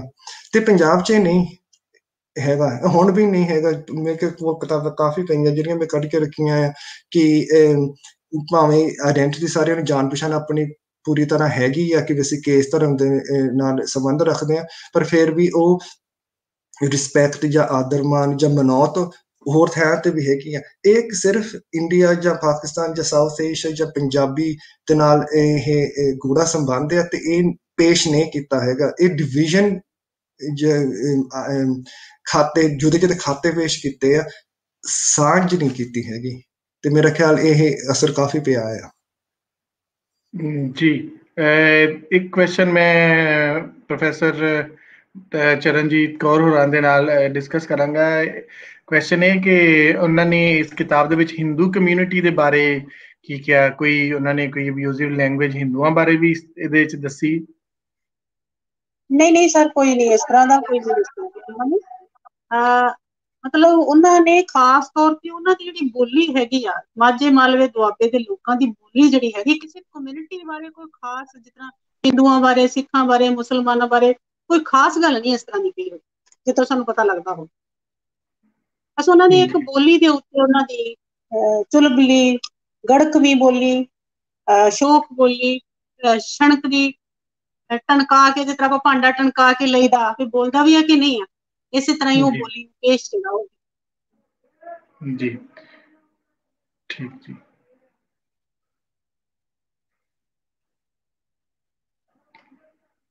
ਹਾਂਜੀ, ਇੱਕ ਕੁਐਸਚਨ ਅਸੀਂ ਇਹਦੇ ਤੇ ਅਗਰ ਕਰੀਏ ਕਿ ਬਹੁਤ ਸਾਰੇ ਜਿਹੜੇ ਲੋਕ ਨੇ ਉਹਨਾਂ ਦਾ ਜਿਹੜਾ ਕਹਿਣਾ ਹੈ ਕਿ ਉਹਨਾਂ ਨੇ ਜਿਹੜੇ ਸ਼ਰਧਾ ਰਾਮ ਹੋਰੀ ਸਨ ਉਹਨਾਂ ਦੇ ਹਵਾਲੇ ਨਾਲ ਕਾਫੀ ਸਾਰੀਆਂ ਕੰਟਰੋਵਰਸੀਜ਼ ਵੀ ਨੇ। ਅਗਰ ਕੋਈ ਤੁਸੀਂ ਸਾਡੇ ਨਾਲ ਡਿਸਕਸ ਕਰਨਾ ਚਾਹੋ ਕਿ ਉਹਨਾਂ ਨੂੰ ਕਿਸ ਤਰ੍ਹਾਂ ਲੋਕੀ ਜਾਣਦੇ ਸਨ। ਬਹੁਤ ਸਾਰੇ ਲੋਕਾਂ ਦਾ ਇਹ ਕਹਿਣਾ ਸੀ ਕਿ ਉਹ ਇੱਕ ਖਾਸ ਜਿਸ ਤਰ੍ਹਾਂ ਬ੍ਰਿਟਿਸ਼ ਸਟੈਬਲਿਸ਼ਮੈਂਟ ਦੇ ਵੱਲੋਂ ਕੰਮ ਕਰ ਰਹੇ ਸਨ, ਜਾਂ ਹੋਰ ਉਹਨਾਂ ਦੇ ਹਵਾਲੇ ਨਾਲ ਕੋਈ ਅਗਰ ਤੁਸੀਂ ਸ਼ੇਅਰ ਕਰਨਾ ਚਾਹੋ। ਸਿਰਫ ਪੰਜਾਬੀ ਬਾਤਚੀਤ ਦੇ ਵਿੱਚ ਤਾਂ ਇਹੋ ਜਿਹੀ ਕੁਛ ਗੱਲ ਨਹੀਂ ਹੈਗੀ, ਪਰ ਅਸੀਂ ਸਿੱਖਾਂ ਦੇ ਰਾਜ ਦੀ ਵਿਖਿਆ ਦੇ ਵਿੱਚ ਅਸੀਂ ਦੇਖਦੇ ਨਹੀਂ ਹਾਂ। ਅਸੀਂ ਇਹ ਦੇਖਦੇ ਹਾਂ ਕਿ ਪ੍ਰੋਫੈਸਰ ਕੀਰਤਨ ਸਿੰਘ ਹੋਣਾ 1956 ਈਸਵੀ ਦੇ ਵਿੱਚ ਕੁਝ ਗਲਤ ਗੱਲਾਂ ਜਾਂ ਕੁਝ ਅੱਖਰ ਕਿਸੇ ਵੀ ਧਰਮ ਨੂੰ ਸੂਟ ਨਹੀਂ ਸੀ ਕਰਦੇ, ਜਾਂ ਸਿੱਖ ਧਰਮ ਨੂੰ ਜਾਂ ਹਿੰਦੂ ਧਰਮ ਜਾਂ ਮੁਸਲਮਾਨ ਨੂੰ, ਉਹ ਉਹਨਾਂ ਨੇ ਕੱਟ ਕੇ ਉੱਥੇ ਉਹਨਾਂ ਦੇ ਬਿੰਦੀਆਂ ਪਾ ਕੇ ਉਹਨੂੰ ਐਜ ਸਾਡੇ ਸਾਹਮਣੇ ਜਿਹੜਾ ਉਹ ਪੇਸ਼ ਕੀਤਾ ਤੇ ਉਹਦੀ ਖੂਬਸੂਰਤੀ ਵੀ ਦੱਸੀ ਆ। ਚਾਹੇ ਉਹਨੇ ਸਿੱਖ ਧਰਮ ਦੇ ਦੀਆਂ ਕੁਝ ਚੋਭਾਂ ਲਿਖੀਆਂ ਹੋਣਗੀਆਂ, ਪਰ ਪ੍ਰੀਤਮ ਸਿੰਘ ਹੋਣਾ ਨੇ ਸੋਧ ਕੇ ਜਿਹੜਾ ਉਹ ਸਾਡੇ ਸਾਹਮਣੇ ਪੇਸ਼ ਕੀਤਾ ਹੈ। ਇਸ ਬਾਰੇ ਮੈਂ ਹੋਰ ਕੁਝ ਉਹਨਾਂ ਦੀ ਕੰਟਰੋਵਰਸੀ ਦੀ ਗੱਲ ਨਹੀਂ ਮਤਲਬ ਕਹਾਂਗੀ। ਹਾਂਜੀ ਠੀਕ ਹੈ ਜੀ। ਗੁਰਦਾਸ ਸਾਹਿਬ, ਤੁਸੀਂ ਕਿਉਂਕਿ ਕਿਤਾਬ ਕਿਹਾ ਕਿ ਮੈਂ ਪਹਿਲੇ ਇਹ ਕਿਤਾਬ ਨਹੀਂ ਪੜ੍ਹੀ ਸੀ ਤੇ ਮੈਂ ਹੁਣ ਪੜ੍ਹੀ, ਤੇ ਜਦੋਂ ਤੁਸੀਂ ਇਹ ਕਿਤਾਬ ਪੜ੍ਹ ਰਹੇ ਸੀ ਤੁਹਾਡੇ ਕੀ ਤਾਸਰਾਤ ਸਨ? ਕਿਸ ਤਰ੍ਹਾਂ ਤੁਸੀਂ ਇਸ ਕਿਤਾਬ ਨੂੰ ਸਮਝਦੇ ਹੋ ਕਿ ਇਹਦੇ 'ਚ ਲਿਖਣ ਦੇ ਵਿੱਚ, ਯਾਨੀ ਅਸੀਂ ਗੱਲ ਕਰੀਏ ਕਿ ਉਹ ਆਥਰ ਦੇ ਹਵਾਲੇ ਨਾਲ, ਜਾਂ ਉਦੋਂ ਇਸ ਕਿਤਾਬ ਦੀ ਕਿਸ ਤਰ੍ਹਾਂ ਦੀ ਇੰਪੋਰਟੈਂਸ ਸੀ ਇਹਨੂੰ ਲਿਖ, ਤੁਸੀਂ ਕੀ ਫੀਲ ਕੀਤਾ ਇਹਨੂੰ ਪੜ੍ਹਦੇ ਹੋਏ? ਪਹਿਲਾਂ ਮੈਨੂੰ ਏਦਾਂ ਲੱਗਾ ਕਿ ਇਹ ਕਿਤਾਬ ਡੂੰਘੀ ਆ। ਜਦ ਇਹ ਦੁਬਾਰਾ ਛਪੀ ਗਈ ਆ 1994 ਚ 84 ਚ, ਜਿਹੜੇ ਵਿਚਾਰਧਾਰਾ ਵੀ ਪਹਿਲਾਂ ਦਿੱਤੀ ਗਈ ਆ ਉਹ ਵੀ ਕਾਫੀ ਡੂੰਘੀ ਆ। ਆਮ ਪੰਜਾਬੀ ਚ ਇਹ ਲਫ਼ਜ਼ ਨਹੀਂ ਵਰਤੇ ਜਾਂਦੇ, ਗਦਕਾਰ, ਗਾੜਾ ਗਲਪ, ਸਮਕਾਲੀਨ, ਵਾਰਤਕ, ਇਹ ਸਮਝਣ, ਪਰ ਇਹ ਸਾਰੇ ਲਫ਼ਜ਼ ਪਹਿਲਾਂ ਸਮਝਣੇ ਪੈਂਦੇ। ਵਾਰਤਕ ਜਾਣੀ ਕਿ ਪ੍ਰੋਜ਼, ਸਮਕਾਲੀਨ ਜਾਂ ਕੰਟੈਂਪਰੇਨੀਅਸ, ਗਾੜਾ ਗਲਪ ਫਿਕਸ਼ਨ, ਗਦਕਾਰ ਨੈਚੁਰਲ ਰਾਈਟਿੰਗ। ਇਹ ਜਦ ਆਪਾਂ ਇਹ ਸਮਝ ਲਈਏ ਵੀ ਮਤਲਬ ਕੀ ਹੈ, ਫਿਰ ਕਿਤਾਬ ਜਿਹੜੀ ਸ਼ਰਧਾ ਰਾਮ ਨੇ ਲਿਖੀ ਆ ਉਹ ਵੀ ਸਮਝ ਆਪਣੇ ਦਿਮਾਗ 'ਚ ਆਉਂਦੀ ਆ। ਪਰ ਪਹਿਲੋਂ ਪਹਿਲ ਕਾਫੀ ਸ਼ਬਦ ਜਿਹੜੇ ਵਿੱਚ ਵਰਤੇ ਗਏ ਆ ਉਹ ਆਮ ਪੰਜਾਬੀ 'ਚ ਨਹੀਂ ਹੈਗੇ, ਤੇ ਮੈਂ ਇਸ ਤਰੀਕੇ ਨਾਲ ਇਹ ਕਿਤਾਬ ਪੜ੍ਹੀ ਆ ਕਿ ਇਹਦੇ ਵਿੱਚ ਜਿਹੜੇ ਵੀ ਇਸ਼ੂਸ ਨਿਕਲਦੇ ਆ, ਜੋ ਕੁਛ ਵੀ ਸ਼ਬਦਾਵਲੀ ਜਿਹੜੀ ਹੈਗੀ ਆ ਉਹਨੂੰ ਪਹਿਲਾਂ ਰੱਖੀਏ ਆਪਾਂ ਸਾਹਮਣੇ, ਫਿਰ ਉਹਦੇ 'ਚ ਖੋਜ ਕਰੀਏ, ਤੇ ਇਸੇ ਤਰੀਕੇ ਨਾਲ ਮੈਂ ਕਿਤਾਬ ਇਹ ਪੜ੍ਹੀ ਆ। ਸੋ ਜੇ ਉਹਨੇ ਲਿਖਿਆ ਹੈ ਵੀ ਕਾਂਕੜਾ ਜਾਂ ਮਾਲਵਾ ਜਾਂ ਮਾਝਾ, ਇਹ ਸਾਰੇ ਲਫ਼ਜ਼ ਮਤਲਬ ਕੀ ਆ, ਜਾਂ ਬੋਲੀ ਇਸ ਇਲਾਕਿਆਂ ਦੀ ਕਿਹੜੀ ਹੈ। ਫਿਰ ਜਿਹੜੇ ਰਸਮ ਉਹਨੇ ਦਿੱਤੇ ਆ, ਜਾਂ ਰੀਤਾਂ ਚੜਾਉਣੀਆਂ, ਜਾਂ ਲੇਡੀ ਗਰਭਵਤੀ ਹੁੰਦੀ ਆ ਇਹ, ਜਾਂ ਗੰਗਾ ਜਾਂਦੇ ਆ, ਜਾਂ ਕੋਈ ਮਕਲਾਵਾ ਕੀ ਹੁੰਦਾ, ਪਰੌਜਾ ਕੀ ਹੁੰਦਾ, ਤੀਆਂ ਕੀ ਹੁੰਦੀਆਂ, ਪਹਿਲੀ ਕੀ ਹੁੰਦੀ, ਵਿੱਚ ਹੋਰ ਵੀ ਕਈ ਉਹਨਾਂ ਨੇ ਖੇਡਾਂ ਕਿਸ ਤਰੀਕੇ ਦੀਆਂ, ਬਾਬਾ ਬਾਲਕ ਨਾਥ ਬਾਰੇ ਲਿਖਿਆ, ਗੁੱਗਾ ਬਾਰੇ ਲਿਖਿਆ। ਇਹ ਸਾਰੇ ਕੌਨਸੈਪਟਸ ਆਪਾਂ ਲੈ ਕੇ ਆਪਾਂ ਇਹਨੂੰ ਰਿਸਰਚ ਕਰ ਸਕਦੇ। ਤੇ ਮੇਰੇ ਲਈ ਇਹ ਕਿਤਾਬ ਦੀ ਖੂਬਸੂਰਤੀ ਜਾਂ ਖਾਸੀਅਤ ਇਹ ਆ ਕਿ ਹੁਣ ਲਈ ਫੀਲਡ ਰਿਸਰਚ ਆਪਾਂ ਹੁਣ ਕਰ ਸਕਦੇ ਹਾਂ। ਆਪਾਂ ਹੁਣ ਕਰ ਸਕਦੇ ਇਹ ਸਕੂਲਾਂ 'ਚ ਵੀ, ਇਹ ਮੇਰੇ ਖਿਆਲ ਸਕੂਲ ਤੇ ਕਾਲਜ 'ਚ ਚੜ੍ਹਦੇ ਤੇ ਲਹਿੰਦੇ ਪੰਜਾਬ 'ਚ ਵੀ ਇਹ ਕਿਤਾਬ ਸਟੱਡੀ ਕਰਨੀ ਚਾਹੀਦੀ ਆ, ਕਿ ਕਰਕੇ ਕਾਫੀ ਜੋ ਕੁਛ ਉਹਨੇ ਲਿਖਿਆ ਹੁਣ ਵੀ ਮੌਜੂਦ ਆ ਆਪਣੇ। ਮੈਂ ਕਈ ਵਾਰ ਕਹਿ ਚੁੱਕਾ ਵੀ ਪੰਜਾਬ ਨੂੰ ਪਿੱਛੋਂ ਦੀ ਵਾਹ ਲੱਗੀ ਹੋਆ ਕਿ ਸਾਰੇ ਵੈਸਟਰਨਾਈਜ਼ ਹੋਣਾ ਚਾਹੁੰਦੇ ਜਾਂ ਮਾਡਰਨ ਹੋਣਾ ਚਾਹੁੰਦੇ, ਪਰ ਇਹ ਕਿਤਾਬ ਪੜ੍ਹ ਕੇ ਮੈਨੂੰ ਲੱਗਿਆ ਕਿ ਵੀ ਨਹੀਂ, ਪੰਜਾਬੀਅਤ ਦੀਆਂ ਜੜ੍ਹਾਂ ਕਾਫੀ ਡੂੰਘੀਆਂ ਆ। ਤੇ ਮੈਂ ਪੜ੍ਹਿਆ ਤੇ ਮੈਨੂੰ ਇਹ ਏਦਾਂ ਲੱਗਾ ਕਿ ਵੀ ਮੈਂ ਇਹ ਜਾਣ ਪਛਾਣ ਕਰ ਸਕਦਾ ਜੋ ਕੀ ਲਿਖਦਾ ਆ। ਤੇ ਮੇਲੇ ਵੀ ਜਿਹੜੇ ਝੰਡੇ ਜੀ ਦੇ ਵੀ ਆ, ਕਰਕੇ ਮੇਰਾ ਪਿੱਛਾ ਵੀ ਦੁਆਬੇ 'ਚ, ਮੈਨੂੰ ਪਤਾ, ਮੈਂ ਗਿਆ ਤਾਂ ਨਹੀਂ, ਪਰ ਝੰਡੇ ਜੀ ਦੀ ਮਨੌਤ ਕਾਫੀ ਹੈਗੀ ਆ। ਕਾਫੀ ਪਿੰਡਾਂ 'ਚ ਉਹਨਾਂ ਦੇ ਡੇਰੇ ਹੈਗੇ ਆ, ਜਾਂ ਜਵਾਰ ਸਿੰਘ ਦੇ ਹੈਗੇ, ਜਾਂ ਚਪਾੜ ਦੇ ਮੇਲੇ ਵਾਲੇ ਵੀ ਮੈਂ ਪੜ੍ਹਿਆ ਆ ਤੇ ਸੁਣਿਆ ਆ। ਤੇ ਆਪਾਂ ਕੌਨਸੈਪਟਸ ਲੈ ਕੇ ਹੋਰ ਗਾਂ ਦੀ ਸਟੱਡੀ ਕਰ ਸਕਦੇ ਹਾਂ ਕਿ ਉਸ ਸਮੇਂ ਤੇ ਹੁਣ ਤੱਕ ਫਰਕ ਕੀ ਆਇਆ, ਤੇ ਕੀ ਰਹਿ ਗਿਆ, ਤੇ ਕੀ ਅਲੋਪ ਹੋ ਗਿਆ। ਹਾਂ ਕਾਫੀ ਕੁਝ ਪੰਜਾਬੀ ਚ ਅਲੋਪ ਵੀ ਹੁੰਦਾ ਜਾ ਰਿਹਾ ਆ, ਪਰ ਕਾਫੀ ਕੁਝ ਨਹੀਂ ਵੀ ਅਲੋਪ ਹੋ ਰਿਹਾ, ਆਪਾਂ ਸਾਂਭ ਕੇ ਰੱਖਿਆ ਆ। ਇੰਡੀਆ ਤੋਂ ਆ ਕੇ ਇੰਗਲੈਂਡ ਚ ਵੀ ਕਈ ਚੀਜ਼ਾਂ ਸਾਰਿਆਂ ਨੇ ਸਾਂਭ ਕੇ ਰੱਖੀਆਂ ਆ। ਜੇ ਮੈਨੂੰ ਪਤਾ ਇਹ ਗੁੱਗਾ ਕੀ ਆ ਤਾਂ ਦੂਜੇ ਮੰਝ ਕੀ ਏਦਾਂ ਦੇ ਇਲਾਕਿਆਂ ਤੋਂ ਜੇ ਮੈਨੂੰ ਪਤਾ, ਮੈਨੂੰ ਇੱਥੋਂ ਹੋਣ ਦੇ ਨਾਤੇ ਪਤਾ, ਫਿਰ ਇਹਦਾ ਮਤਲਬ ਇਹ ਕਿ ਆਪਾਂ ਪੰਜਾਬੀਅਤ ਨੂੰ ਸੰਭਾਲਿਆ ਤੇ ਹੋਰ ਸੰਭਾਲ ਵੀ ਸਕਦੇ ਹਾਂ। ਤੇ ਇੱਕ ਤਰੀਕਾ ਹੈ ਫੀਲਡ ਰਿਸਰਚ ਕਰਨੇ ਦਾ, ਸੋਸ਼ੀਓਲੋਜੀ ਐਂਥਰੋਪੋਲੋਜੀਕਲ ਤੌਰ ਤੇ ਜਾਂ ਧਾਰਮਿਕ ਤੇ ਸੱਭਿਆਚਾਰਕ ਤੌਰ ਤੇ ਲਿੰਗੁਇਸਟਿਕ ਬੋਲੀ ਦੇ ਤੌਰ ਤੇ ਇਹ ਆਪਾਂ ਕਰ ਸਕਦੇ ਹਾਂ। ਹੁਣ ਟਕਸਾਲੀ ਪੰਜਾਬੀ ਖਾਸ ਕਰ ਚੜ੍ਹਦੇ ਪੰਜਾਬ 'ਚ ਬਹੁਤ ਅਹਿਮੀਅਤ ਰੱਖਦੀ ਆ ਕਿ ਹਰ ਇੱਕ ਸਟੈਂਡਰਡ ਹੋਣਾ ਚਾਹੀਦਾ, ਪਰ ਮੇਰੇ ਖਿਆਲ 'ਚ ਇਹ ਕਿਤਾਬ ਆਪਾਂ ਸਾਨੂੰ ਚੇਤਾ ਕਰਾਉਂਦੀ ਹੈ ਕਿ ਜ਼ਰੂਰੀ ਨਹੀਂ, ਹਾਂ ਇੱਕ ਤਰੀਕਾ ਹੋਣਾ ਚਾਹੀਦਾ ਪੰਜਾਬੀ ਲਿਖਣ ਦਾ, ਪਰ ਨਾਲ ਨਾਲ ਇਹਨਾਂ ਦੀ ਜਿਹੜੀਆਂ ਵੱਖਰੀਆਂ ਭਾਸ਼ਾਵਾਂ ਆ, ਦੁਆਬੀ ਆ ਜਾਂ ਮਲਵਈ ਤੇ ਪੁਆਧੀ ਵੀ ਹੈ। ਪੁਆਧੀ ਦਾ ਜ਼ਿਕਰ ਨਹੀਂ ਕੀਤਾ ਹੈਗਾ, ਪਰ ਪੁਆਧੀ ਵੀ ਕਾਫੀ ਅਹਿਮੀਅਤ ਰੱਖਦੀ ਆ ਚੜ੍ਹਦੇ ਪੰਜਾਬ। ਇਹ ਸਾਰੇ ਆਪਾਂ ਲਿਖਤੀ ਰੂਪ ਵਿੱਚ ਪੇਸ਼ ਕਰ ਸਕਦੇ ਹਾਂ, ਹੋਰ ਕਿਤਾਬਾਂ ਵੀ ਛਪ ਸਕਦੀਆਂ ਆ ਕਿ ਸਾਰਿਆਂ ਨੂੰ ਪਤਾ ਲੱਗੇ ਇਹ ਕੀ ਬੋਲਣ ਦਾ ਤਰੀਕਾ ਹੈ ਜਾਂ ਇਹਨਾਂ ਦੇ ਸੱਭਿਆਚਾਰ ਦਾ ਤਰੀਕਾ ਵੱਖ-ਵੱਖ ਇਲਾਕਿਆਂ ਦਾ। ਕਾਂਗੜੀ ਦੀ ਮੈਂ ਇੱਕ ਗੱਲ ਚੇਤਾ ਭੁੱਲ ਗਿਆ ਕਹਿਣ ਦਾ, ਕਾਂਗੜੀ ਇਹਦੇ ਵਿੱਚ ਦਰਜ ਕੀਤੀ ਆ ਉਸ ਸਮੇਂ ਕਾਂਗੜੀ ਜੋ ਕਾਂਗੜੇ ਦੇ ਇਲਾਕੇ, ਹੁਣ ਕਾਂਗੜਾ ਜਿਹੜਾ ਹੁਣ ਹਿਮਾਚਲ ਪ੍ਰਦੇਸ਼ ਪੈਂਦਾ 1966 ਚ ਜਾਂ ਪੰਜਾਬ ਦੀ ਚੜ੍ਹਦੇ ਪੰਜਾਬ ਚ ਵੰਡ ਹੋਈ ਸੀ, ਉਹ ਕਾਂਗੜਾ ਹਿਮਾਚਲ ਪ੍ਰਦੇਸ਼ ਨੂੰ ਦਿੱਤਾ ਗਿਆ ਸੀ। ਹੁਸ਼ਿਆਰਪੁਰ ਜ਼ਿਲ੍ਹੇ ਤੋਂ ਤੋੜ ਕੇ ਉਹਨਾਂ ਨੂੰ ਦਿੱਤਾ ਗਿਆ ਸੀ ਤੇ ਉਹ ਗਾਂ ਫਿਰ ਕਈ ਜ਼ਿਲ੍ਹਿਆਂ ਚ ਵੰਡਿਆ ਗਿਆ, ਹਮੀਰਪੁਰ ਤੇ ਕਾਂਗੜਾ ਤੇ ਇੱਕ ਹੋਰ ਵੀ ਆ, ਮੈਨੂੰ ਚੇਤਾ ਨਹੀਂ ਆ ਰਿਹਾ। ਤੇ ਉਹ ਉਸ ਸਮੇਂ ਪੰਜਾਬੀਅਤ ਦੇ ਨਾਲ ਸਾਂਝ ਰੱਖਦਾ ਸੀ ਕਾਂਗੜਾ। ਕਾਂਗੜੀ ਬੋਲੀ ਵੀ ਪੰਜਾਬੀ ਮਿਥੀ ਜਾਂਦੀ ਤੇ ਮੇਰਾ ਖਿਆਲ ਗ੍ਰੇਸ ਨੇ ਵੀ ਕਾਂਗੜੀ ਨੂੰ ਪੰਜਾਬੀ ਚ ਸ਼ਾਮਲ ਕੀਤਾ ਸੀ। ਪਰ ਹੁਣ ਦੇ ਸਮਿਆਂ ਚ ਕਾਂਗੜੀ ਪੰਜਾਬੀ ਚ ਨਹੀਂ ਗਿਣੀ ਜਾਂਦੀ, ਉਹ ਵੈਸਟਰਨ ਪਹਾੜੀ, ਪੱਛਮੀ ਪਹਾੜੀ ਦੀ ਬੋਲੀ ਗਿਣੀ ਜਾਂਦੀ ਹੈ, ਜੋ ਮਰਦਮਸ਼ੁਮਾਰੀ ਚ ਹਿੰਦੀ ਚ ਆ ਗਈ। ਤੇ ਆਪਾਂ ਇਹ ਵੀ ਜੇਕਰ ਖੋਜ ਕਰ ਸਕਦੇ ਹਾਂ ਕਿ ਵੀ ਇੰਨੀ ਵੱਡੀ ਬੋਲੀ ਆਪਾਂ ਪੰਜਾਬੀ ਤੋਂ ਕਿੱਦਾਂ ਵਿਸਰ ਗਏ, ਕਿੱਦਾਂ ਵਿਸਾਰ ਲਈ। ਇੱਕ ਹੋਰ ਖੋਜ ਦਾ ਬਹਾਨਾ ਬਣਦਾ ਆ ਵੀ ਆਪਾਂ ਖੋਜ ਕਰ ਸਕਦੇ ਹਾਂ ਕਿ ਵੀ ਜਿਹੜੀ ਪੰਜਾਬੀ ਉਸ ਟਾਈਮ ਦੇ ਸਮਿਆਂ ਦੀ ਸੀਗੀ ਤੇ ਹੁਣ ਦੀ ਪੰਜਾਬੀ ਆ, ਉਹ ਕਿੰਨੀ ਸੁੰਗੜ ਗਈ, ਕਿੰਨੀ ਵੱਧ ਗਈ, ਕਿੰਨੀ ਆਪਾਂ ਵਿਸਾਰ ਚੁੱਕੇ ਆ, ਕਿੰਨੀ ਵਧਾ ਚੁੱਕੇ ਆ। ਤੇ ਜਿਹੜੀ ਪੰਜਾਬ ਦੀ ਵੀ ਗੱਲ ਆ ਉਸ ਸਮਿਆਂ ਦੀ, ਇਹ 1875 ਚ ਜਦ ਕਿਤਾਬ ਮੁਕੰਮਲ ਕੀਤੀ ਆ, ਉਦੋਂ ਪੰਜਾਬ ਵੀ ਕਾਫੀ ਵੱਡਾ ਸੀ। ਚੜ੍ਹਦਾ ਲਹਿੰਦਾ ਹਿਮਾਚਲ, ਹਰਿਆਣਾ, ਦਿੱਲੀ ਤੇ ਪਿਸ਼ਾਵਰ, ਹਜ਼ਾਰਾ, ਇਹ ਸਾਰੇ ਪੰਜਾਬ ਦੇ ਇਲਾਕੇ ਸੀ।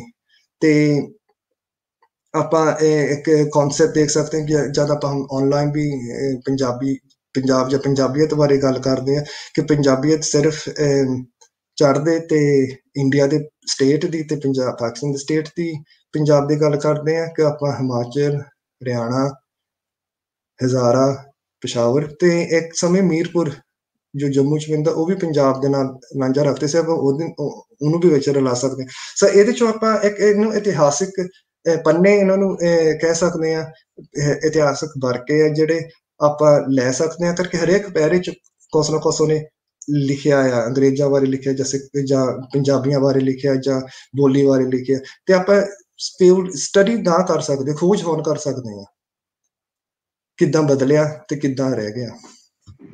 ਜੀ ਸਰ, ਬਹੁਤ ਖੂਬਸੂਰਤ ਹੈ ਗੱਲ ਜਿਹੜੀ ਪੰਜਾਬੀ ਦੇ ਹਵਾਲੇ ਨਾਲ ਕਿ ਕਿਸ ਤਰ੍ਹਾਂ ਇਹਨੂੰ ਫਿਰ ਸੈਂਸਸ ਦੇ ਵਿੱਚ ਬਦਲਿਆ ਜਾਂਦਾ ਹੈ, ਕਿਸ ਤਰ੍ਹਾਂ ਜ਼ੁਬਾਨਾਂ ਜਿਹੜੀਆਂ ਨੇ ਉਹ ਰਲਾਈਆਂ ਜਾਂਦੀਆਂ ਨੇ। ਬਹੁਤ ਮਿਹਰਬਾਨੀ, ਬਹੁਤ ਸ਼ੁਕਰੀਆ। ਮੈਂ ਬਹੁਤ ਜਿਹੜਾ ਹੈ ਉਹ ਸ਼ੁਕਰਗੁਜ਼ਾਰ ਹਾਂ ਸਾਰੇ ਆਪਣੇ ਅੱਜ ਦੇ ਪਾਰਟਿਸਪੈਂਟ ਦਾ ਜਿਹੜੇ ਅੱਜ ਸਾਡੇ ਨਾਲ ਮੌਜੂਦ ਸਨ। ਮੈਂ ਬਹੁਤ ਸ਼ੁਕਰਗੁਜ਼ਾਰ ਹਾਂ ਗੁਰਦਾਸ ਦਦਵਾਲ ਜੀ ਦਾ, ਜਿਹੜੇ ਅੱਜ ਸਾਡੇ ਨਾਲ UK ਤੋਂ ਸਾਡੇ ਨਾਲ ਸਨ ਔਰ ਬਹੁਤ ਖੂਬਸੂਰਤ ਤਰੀਕੇ ਦੇ ਨਾਲ ਉਹਨਾਂ ਨੇ ਇੱਕ ਰਿਵਿਊ ਸਾਡੇ ਨਾਲ ਕੀਤਾ। ਸਰ ਤੁਹਾਡਾ ਬਹੁਤ ਬਹੁਤ ਸ਼ੁਕਰੀਆ ਸਰ। Thank you. ਮੈਂ ਬਹੁਤ ਸ਼ੁਕਰਗੁਜ਼ਾਰ ਹਾਂ ਖਾਸ ਕਰਕੇ ਡਾਕਟਰ ਚਰਨਜੀਤ ਕੌਰ ਮਾਨ ਹੋਰਾਂ ਦਾ ਇਸ ਕਿਤਾਬ ਨੂੰ ਸਿਲੈਕਟ ਕਰਨ ਦੇ ਵਿੱਚ। ਉਹਨਾਂ ਦਾ ਜਿਹੜਾ ਹੈ ਉਹ ਬਹੁਤ ਵੱਡਾ ਹਿੱਸਾ ਹੈ ਔਰ ਇਸ ਕਿਤਾਬ ਨੂੰ ਜਿੱਦਾਂ ਸਾਨੂੰ ਨਹੀਂ ਪਤਾ ਸੀ ਔਰ ਸਾਡੇ ਵਾਲੀ ਸਾਈਡ ਤੇ ਕਿਤਾਬ ਮੌਜੂਦ ਵੀ ਨਹੀਂ ਸੀ ਔਰ ਜਦੋਂ ਇਹਨਾਂ ਨੇ ਇਹ ਕਿਤਾਬ ਦਾ ਦੱਸਿਆ ਤੇ ਇਸ ਕਿਤਾਬ ਦਾ ਇਹਨਾਂ ਨੇ ਸਾਡੇ ਨਾਲ ਡਿਸਕਸ ਕੀਤਾ ਤੇ ਬਹੁਤ ਖੂਬਸੂਰਤ ਇੱਕ ਇਜ਼ਾਫਾ ਸਾਡੇ ਵਾਲੀ ਸਾਈਡ ਦੇ ਸਟੂਡੈਂਟਸ ਵਾਸਤੇ ਬਹੁਤ ਖੂਬਸੂਰਤ ਇੱਕ ਇਜ਼ਾਫਾ ਹੋਇਆ, ਸਾਡੇ ਨੌਲੇਜ ਦੇ ਵਿੱਚ ਇੱਕ ਵਾਧਾ ਹੋਇਆ, ਜਿਹਦੇ ਨਾਲ ਅਸੀਂ ਮੁਖਤਲਿਫ ਹੋਰ ਰਿਸਰਚਸ ਜਿਹੜੀਆਂ ਕਰ ਸਕਦੇ ਹਾਂ। ਇਸ ਤੋਂ ਵੀ ਅਸੀਂ ਡਾਕਟਰ ਸਾਹਿਬਾ ਦੇ ਬਹੁਤ ਸ਼ੁਕਰਗੁਜ਼ਾਰ ਹਾਂ, ਸਾਡਾ ਕਲੱਬ ਬਹੁਤ ਸ਼ੁਕਰਗੁਜ਼ਾਰ ਹੈ ਕਿ ਇੱਕ ਬਹੁਤ ਖੂਬਸੂਰਤ ਜਿਹੜੀ ਲਿਖਤ ਹੈ ਉਹਦੇ ਨਾਲ ਸਾਡਾ ਜਿਹੜਾ ਨਾ ਉਹ ਅਸੀਂ ਉਹਨੂੰ ਪੜ੍ਹ ਸਕੇ ਔਰ ਅੱਜ ਉਹਦਾ ਰਿਵਿਊ ਔਰ ਉਹਨਾਂ ਨੇ ਏਡਾ ਖੂਬਸੂਰਤ ਰਿਵਿਊ ਦਿੱਤਾ। ਡਾਕਟਰ ਸਾਹਿਬਾ ਤੁਹਾਡਾ ਬਹੁਤ ਬਹੁਤ ਸ਼ੁਕਰੀਆ ਔਰ ਅਸੀਂ ਬਹੁਤ ਸ਼ੁਕਰਗੁਜ਼ਾਰ ਹਾਂ, ਖਾਸ ਕਰ ਗੁਰੂ ਨਾਨਕ ਦੇਵ ਯੂਨੀਵਰਸਿਟੀ ਦੇ ਅਸੀਂ ਬਹੁਤ ਸ਼ੁਕਰਗੁਜ਼ਾਰ ਹਾਂ ਕਿ ਉਹਨਾਂ ਦੇ ਸਟੂਡੈਂਟਸ ਨੇ ਔਰ ਉਹਨਾਂ ਦੀ ਫੈਕਲਟੀ ਨੇ ਇਸ ਕਲੱਬ ਦੇ ਵਿੱਚ ਬਹੁਤ ਜ਼ਿਆਦਾ ਜਿਹੜਾ ਹੈ ਉਹ ਵੱਧ ਚੜ ਕੇ ਹਿੱਸਾ ਲਿਆ। ਤੇ ਡਾਕਟਰ ਸਾਹਿਬ ਤੁਹਾਡਾ ਬਹੁਤ ਬਹੁਤ ਸ਼ੁਕਰੀਆ, ਤੁਸੀਂ ਅੱਜ ਆਏ ਔਰ ਟਾਈਮ ਦਿੱਤਾ ਔਰ ਇੰਨਾ ਅੱਛਾ ਰਿਵਿਊ ਜਿਹੜਾ ਨਾ ਤੁਸੀਂ ਸਾਡੇ ਇਸ ਕਲੱਬ ਦੇ ਸਟੇਜ ਤੋਂ ਤੁਸੀਂ ਪ੍ਰੈਜ਼ੈਂਟ ਕੀਤਾ, ਬਹੁਤ ਸ਼ੁਕਰੀਆ। Thank you sir, thank you, ਤੁਹਾਡਾ ਵੀ ਬਹੁਤ ਬਹੁਤ ਧੰਨਵਾਦ ਜੀ। ਇਸ ਦੇ ਨਾਲ ਹੀ ਮੈਂ ਬਹੁਤ ਸ਼ੁਕਰਗੁਜ਼ਾਰ ਹਾਂ ਸਾਰੇ ਦੋਸਤਾਂ ਦਾ ਜਿਹੜੇ ਅੱਜ ਸਾਡੇ ਨਾਲ ਮੌਜੂਦ ਸਨ ਔਰ ਕਿਤਾਬ ਦਾ ਇਹ ਸਿਲਸਿਲਾ ਜਿਹੜਾ ਹੈ ਉਹ ਜਾਰੀ ਰਹੇਗਾ ਔਰ ਆਉਣ ਵਾਲੇ ਦਿਨਾਂ ਦੇ ਵਿੱਚ ਅਸੀਂ ਹੋਰ ਵੀ ਬਹੁਤ ਸਾਰੀਆਂ ਕਿਤਾਬਾਂ ਜਿਹੜੀਆਂ ਸਾਡੇ ਨਾਲ ਸਾਡੇ ਕੋਲ ਮੌਜੂਦ ਨੇ, ਲਾਈਨਅਪ ਨੇ ਔਰ ਅਸੀਂ ਆਉਣ ਵਾਲੇ ਦਿਨਾਂ 'ਚ ਕਰਾਂਗੇ। ਅਗਲੇ 30 ਤਾਰੀਖ ਨੂੰ ਅਸੀਂ ਜਿਹੜੀ ਬੁੱਕ ਆਫ ਦਾ ਵੀਕ ਅਗਲੇ ਹਫਤੇ ਦੀ ਜਿਹੜੀ ਕਿਤਾਬ ਹੈ ਉਹ ਡਾਕਟਰ ਪ੍ਰੀਤਮ ਸਿੰਘ ਹੋਰਾਂ ਦੀ ਕਿਤਾਬ ਅਸੀਂ ਅੱਜ ਜਿਹੜਾ ਹੈ ਉਹਦਾ ਇਵੈਂਟ ਜਿਹੜਾ ਹੈ ਉਹ ਜ਼ਰੂਰ ਸ਼ੇਅਰ ਕਰ ਦਿਆਂਗੇ ਅੱਜ ਸ਼ਾਮ ਤੱਕ। ਤੁਸੀਂ ਉਸ ਕਿਤਾਬ ਨੂੰ ਵੇਖੋ, ਪੜ੍ਹੋ ਔਰ ਉਹਦਾ ਜਿਹੜਾ ਹੈ ਉਹ ਹਿੱਸਾ ਵੀ ਬਣੋ। ਇਹ ਪੂਰਾ ਵੀਕ ਉਹ ਕਿਤਾਬ ਦੇ ਵੱਲ ਜਿਹੜਾ ਅਸੀਂ ਇਵੈਂਟ ਸ਼ੇਅਰ ਕਰੀਏ, ਉਹ ਸਾਰੇ ਦੋਸਤਾਂ ਕੋਲ ਰਿਕੁਐਸਟ ਹੈ ਇੱਕ ਤੇ ਉਸ ਇਵੈਂਟ ਨੂੰ ਲਾਈਕ ਕਰੋ। ਉਸ ਇਵੈਂਟ ਦੇ ਵਿੱਚ ਅਸੀਂ ਕਿਤਾਬ ਦੇ ਕੰਟੈਂਟ ਜਾਂ ਕੋਈ ਪੇਜ ਜਾਂ ਕੋਈ ਜਿਹੜੀ ਵੀ ਚੀਜ਼ ਅਸੀਂ ਸ਼ੇਅਰ ਕਰਾਂਗੇ ਉਸ ਇਵੈਂਟ ਦੇ ਥਰੂ ਸ਼ੇਅਰ ਕਰਦੇ ਰਵਾਂਗੇ ਔਰ ਤੁਸੀਂ ਅਗਰ ਉਸ ਇਵੈਂਟ ਨੂੰ ਲਾਈਕ ਕਰ ਲਓਗੇ ਯਾਨੀ ਉਹਦੇ 'ਚ ਗੋਇੰਗ ਇੰਟਰਸਟਿਡ ਦਾ ਜਿਹੜਾ ਬਟਨ ਹੈ ਅਗਰ ਤੁਸੀਂ ਉਹਨੂੰ ਗੋਇੰਗ ਜਾਂ ਇੰਟਰਸਟਿਡ ਦੇ ਤੇ ਕਲਿੱਕ ਕਰ ਲੈਂਦੇ ਹੋ ਤੇ ਉਹਦੇ ਨਾਲ ਤੁਹਾਨੂੰ ਸਾਰੀਆਂ ਜਿਹੜੀਆਂ ਨੇ ਨਾ ਉਹ ਅਪਡੇਟਸ ਜਿਹੜੀਆਂ ਮਿਲਦੀਆਂ ਰਹਿਣਗੀਆਂ ਔਰ ਇੱਕ ਵੱਡੀ ਜਿਹੜੀ ਹੈ ਨਾ ਉਹ ਕਿਤਾਬ ਸਾਡੇ ਇਸ ਵਾਰੀ ਬੁੱਕ ਆਫ ਦਾ ਵੀਕ ਬਣੀ ਹੈ। ਉਸ ਤੋਂ ਅੱਗੇ ਫਿਰ ਅਸੀਂ ਜਿਹੜੀ ਕਿਤਾਬ ਸਾਡੇ ਕੋਲ ਸਤੰਬਰ ਦੇ ਵਿੱਚ ਆਏਗੀ, ਅੰਸ਼ੂ ਮਲਹੋਤਰਾ ਦੀ ਕਿਤਾਬ ਹੈ ਪੀਰੋ ਪ੍ਰੇਮਨ ਤੇ ਗੁਲਾਬਦਾਸੀਆਂ ਤੇ। ਸੋ ਇਸ ਤਰ੍ਹਾਂ ਇੱਕ ਲੰਬੀ ਲਾਈਨ ਹੈ ਜਿਹੜੀ ਅਸੀਂ ਹਰ ਆਉਣ ਵਾਲੇ ਦਿਨ ਦੇ ਨਾਲ ਹਰ ਬੁੱਕ ਰਿਵਿਊ ਦੇ ਉੱਤੇ ਅਗਲੀ ਜਿਹੜੀ ਬੁੱਕ ਹੈ ਉਹਦੇ ਹਵਾਲੇ ਨਾਲ ਦੱਸਦੇ ਰਵਾਂਗੇ। ਸੋ ਅੱਜ ਦਾ ਇਹ ਪ੍ਰੋਗਰਾਮ ਜਿਹੜਾ ਹੈ ਇਸੇ ਗੱਲਬਾਤ ਦੇ ਨਾਲ ਅਸੀਂ ਖਤਮ ਕਰਦੇ ਹਾਂ ਔਰ ਜਾਂਦੇ ਹਾਂ ਸਾਰੇ ਦੋਸਤਾਂ ਨੂੰ ਇਹ ਰਿਕੁਐਸਟ ਵੀ ਕਰਦੇ ਹਾਂ ਕਿ ਰਾਤੀ ਵੀ ਅਸੀਂ ਇਹ ਸੋਚ ਰਹੇ ਸੀ ਕਿ ਬਹੁਤ ਸਾਰੇ ਦੋਸਤ ਜਿਹੜੇ ਨੇ ਨਾ ਉਹ YouTube ਤੇ ਨਹੀਂ ਨੇ ਹੈ, ਬਹੁਤ ਦਫਾ ਸਾਨੂੰ ਪ੍ਰੋਬਲਮ ਹੁੰਦੀ ਤੇ ਫਿਰ ਅਸੀਂ ਉਧਰ ਨਹੀਂ ਕਰ ਸਕਦੇ। ਸੋ ਜਿਹੜੇ ਦੋਸਤ ਸਾਨੂੰ ਵੇਖ ਰਹੇ ਨੇ ਉਹ ਸਾਡੇ ਉਸ ਚੈਨਲ ਤੇ ਵੀ ਸਬਸਕ੍ਰਾਈਬ ਕਰਨ ਤਾਂ ਕਿ ਉੱਥੋਂ ਵੀ ਉਹਨਾਂ ਨੂੰ ਇਨਫੋਰਮੇਸ਼ਨ ਮਿਲ ਜੇ। ਅੱਜ-ਕੱਲ੍ਹ ਸਾਨੂੰ ਉੱਥੋਂ ਹੀ ਆਉਣਾ ਪੈਂਦਾ ਹੈ ਆਨਲਾਈਨ। ਸੋ ਇਹ ਵੀ ਇੱਕ ਦੂਸਰਾ ਨੂੰ ਰਿਕੁਐਸਟ ਕਰਨੀ ਸੀ ਕਿ ਉਧਰ ਜਿਹੜੀ ਹੋਵੇ ਉਹਦੇ ਤੇ ਵੀ ਉਹਨੂੰ ਸਬਸਕ੍ਰਾਈਬ ਕਰਨ ਤੇ ਉਹਦੇ ਤੇ ਕਮੈਂਟ ਵੀ ਜ਼ਰੂਰ ਕਰਿਆ ਕਰਨ ਕਿਉਂਕਿ ਉਧਰ ਸਾਡੇ ਜਿਹੜੇ ਵੀਡੀਓਜ਼ ਨੇ ਉਹਨਾਂ ਦੇ ਉੱਤੇ ਬਹੁਤ ਘੱਟ ਕਮੈਂਟ ਨੇ ਕਿਉਂਕਿ ਉਹ ਪਰਮਾਨੈਂਟ ਆਰਕਾਈਵਸ ਨੇ। ਮੈਂ ਚਾਹੁੰਦਾ ਕਿ ਜ਼ਿਆਦਾ ਤੋਂ ਜ਼ਿਆਦਾ ਜਿਹੜੇ ਸਾਡੇ ਸਕਾਲਰਸ ਨੇ ਉਹਦੇ ਉੱਤੇ ਕਮੈਂਟ ਕਰਨ ਤਾਂ ਕਿ ਉੱਥੇ ਵੀ ਉਹ ਇੱਕ ਪਰਮਾਨੈਂਟ ਆਰਕਾਈਵ ਦੇ ਤੌਰ ਤੇ ਪਰਮਾਨੈਂਟ ਉਹਨਾਂ ਦਾ ਇਨਪੁਟ ਉੱਥੇ ਮੌਜੂਦ ਰਵੇ। ਸੋ ਇਸ ਦੇ ਨਾਲ ਹੀ ਸਾਰੇ ਦੋਸਤਾਂ ਦਾ ਬਹੁਤ ਬਹੁਤ ਸ਼ੁਕਰੀਆ ਜਿਹੜੇ ਅੱਜ ਸਾਡੇ ਨਾਲ ਸਨ। ਮਿਲਨੇ ਅਗਲੀ ਗੱਲਬਾਤ ਦੇ ਨਾਲ। ਰੱਬ ਰੱਖਾ।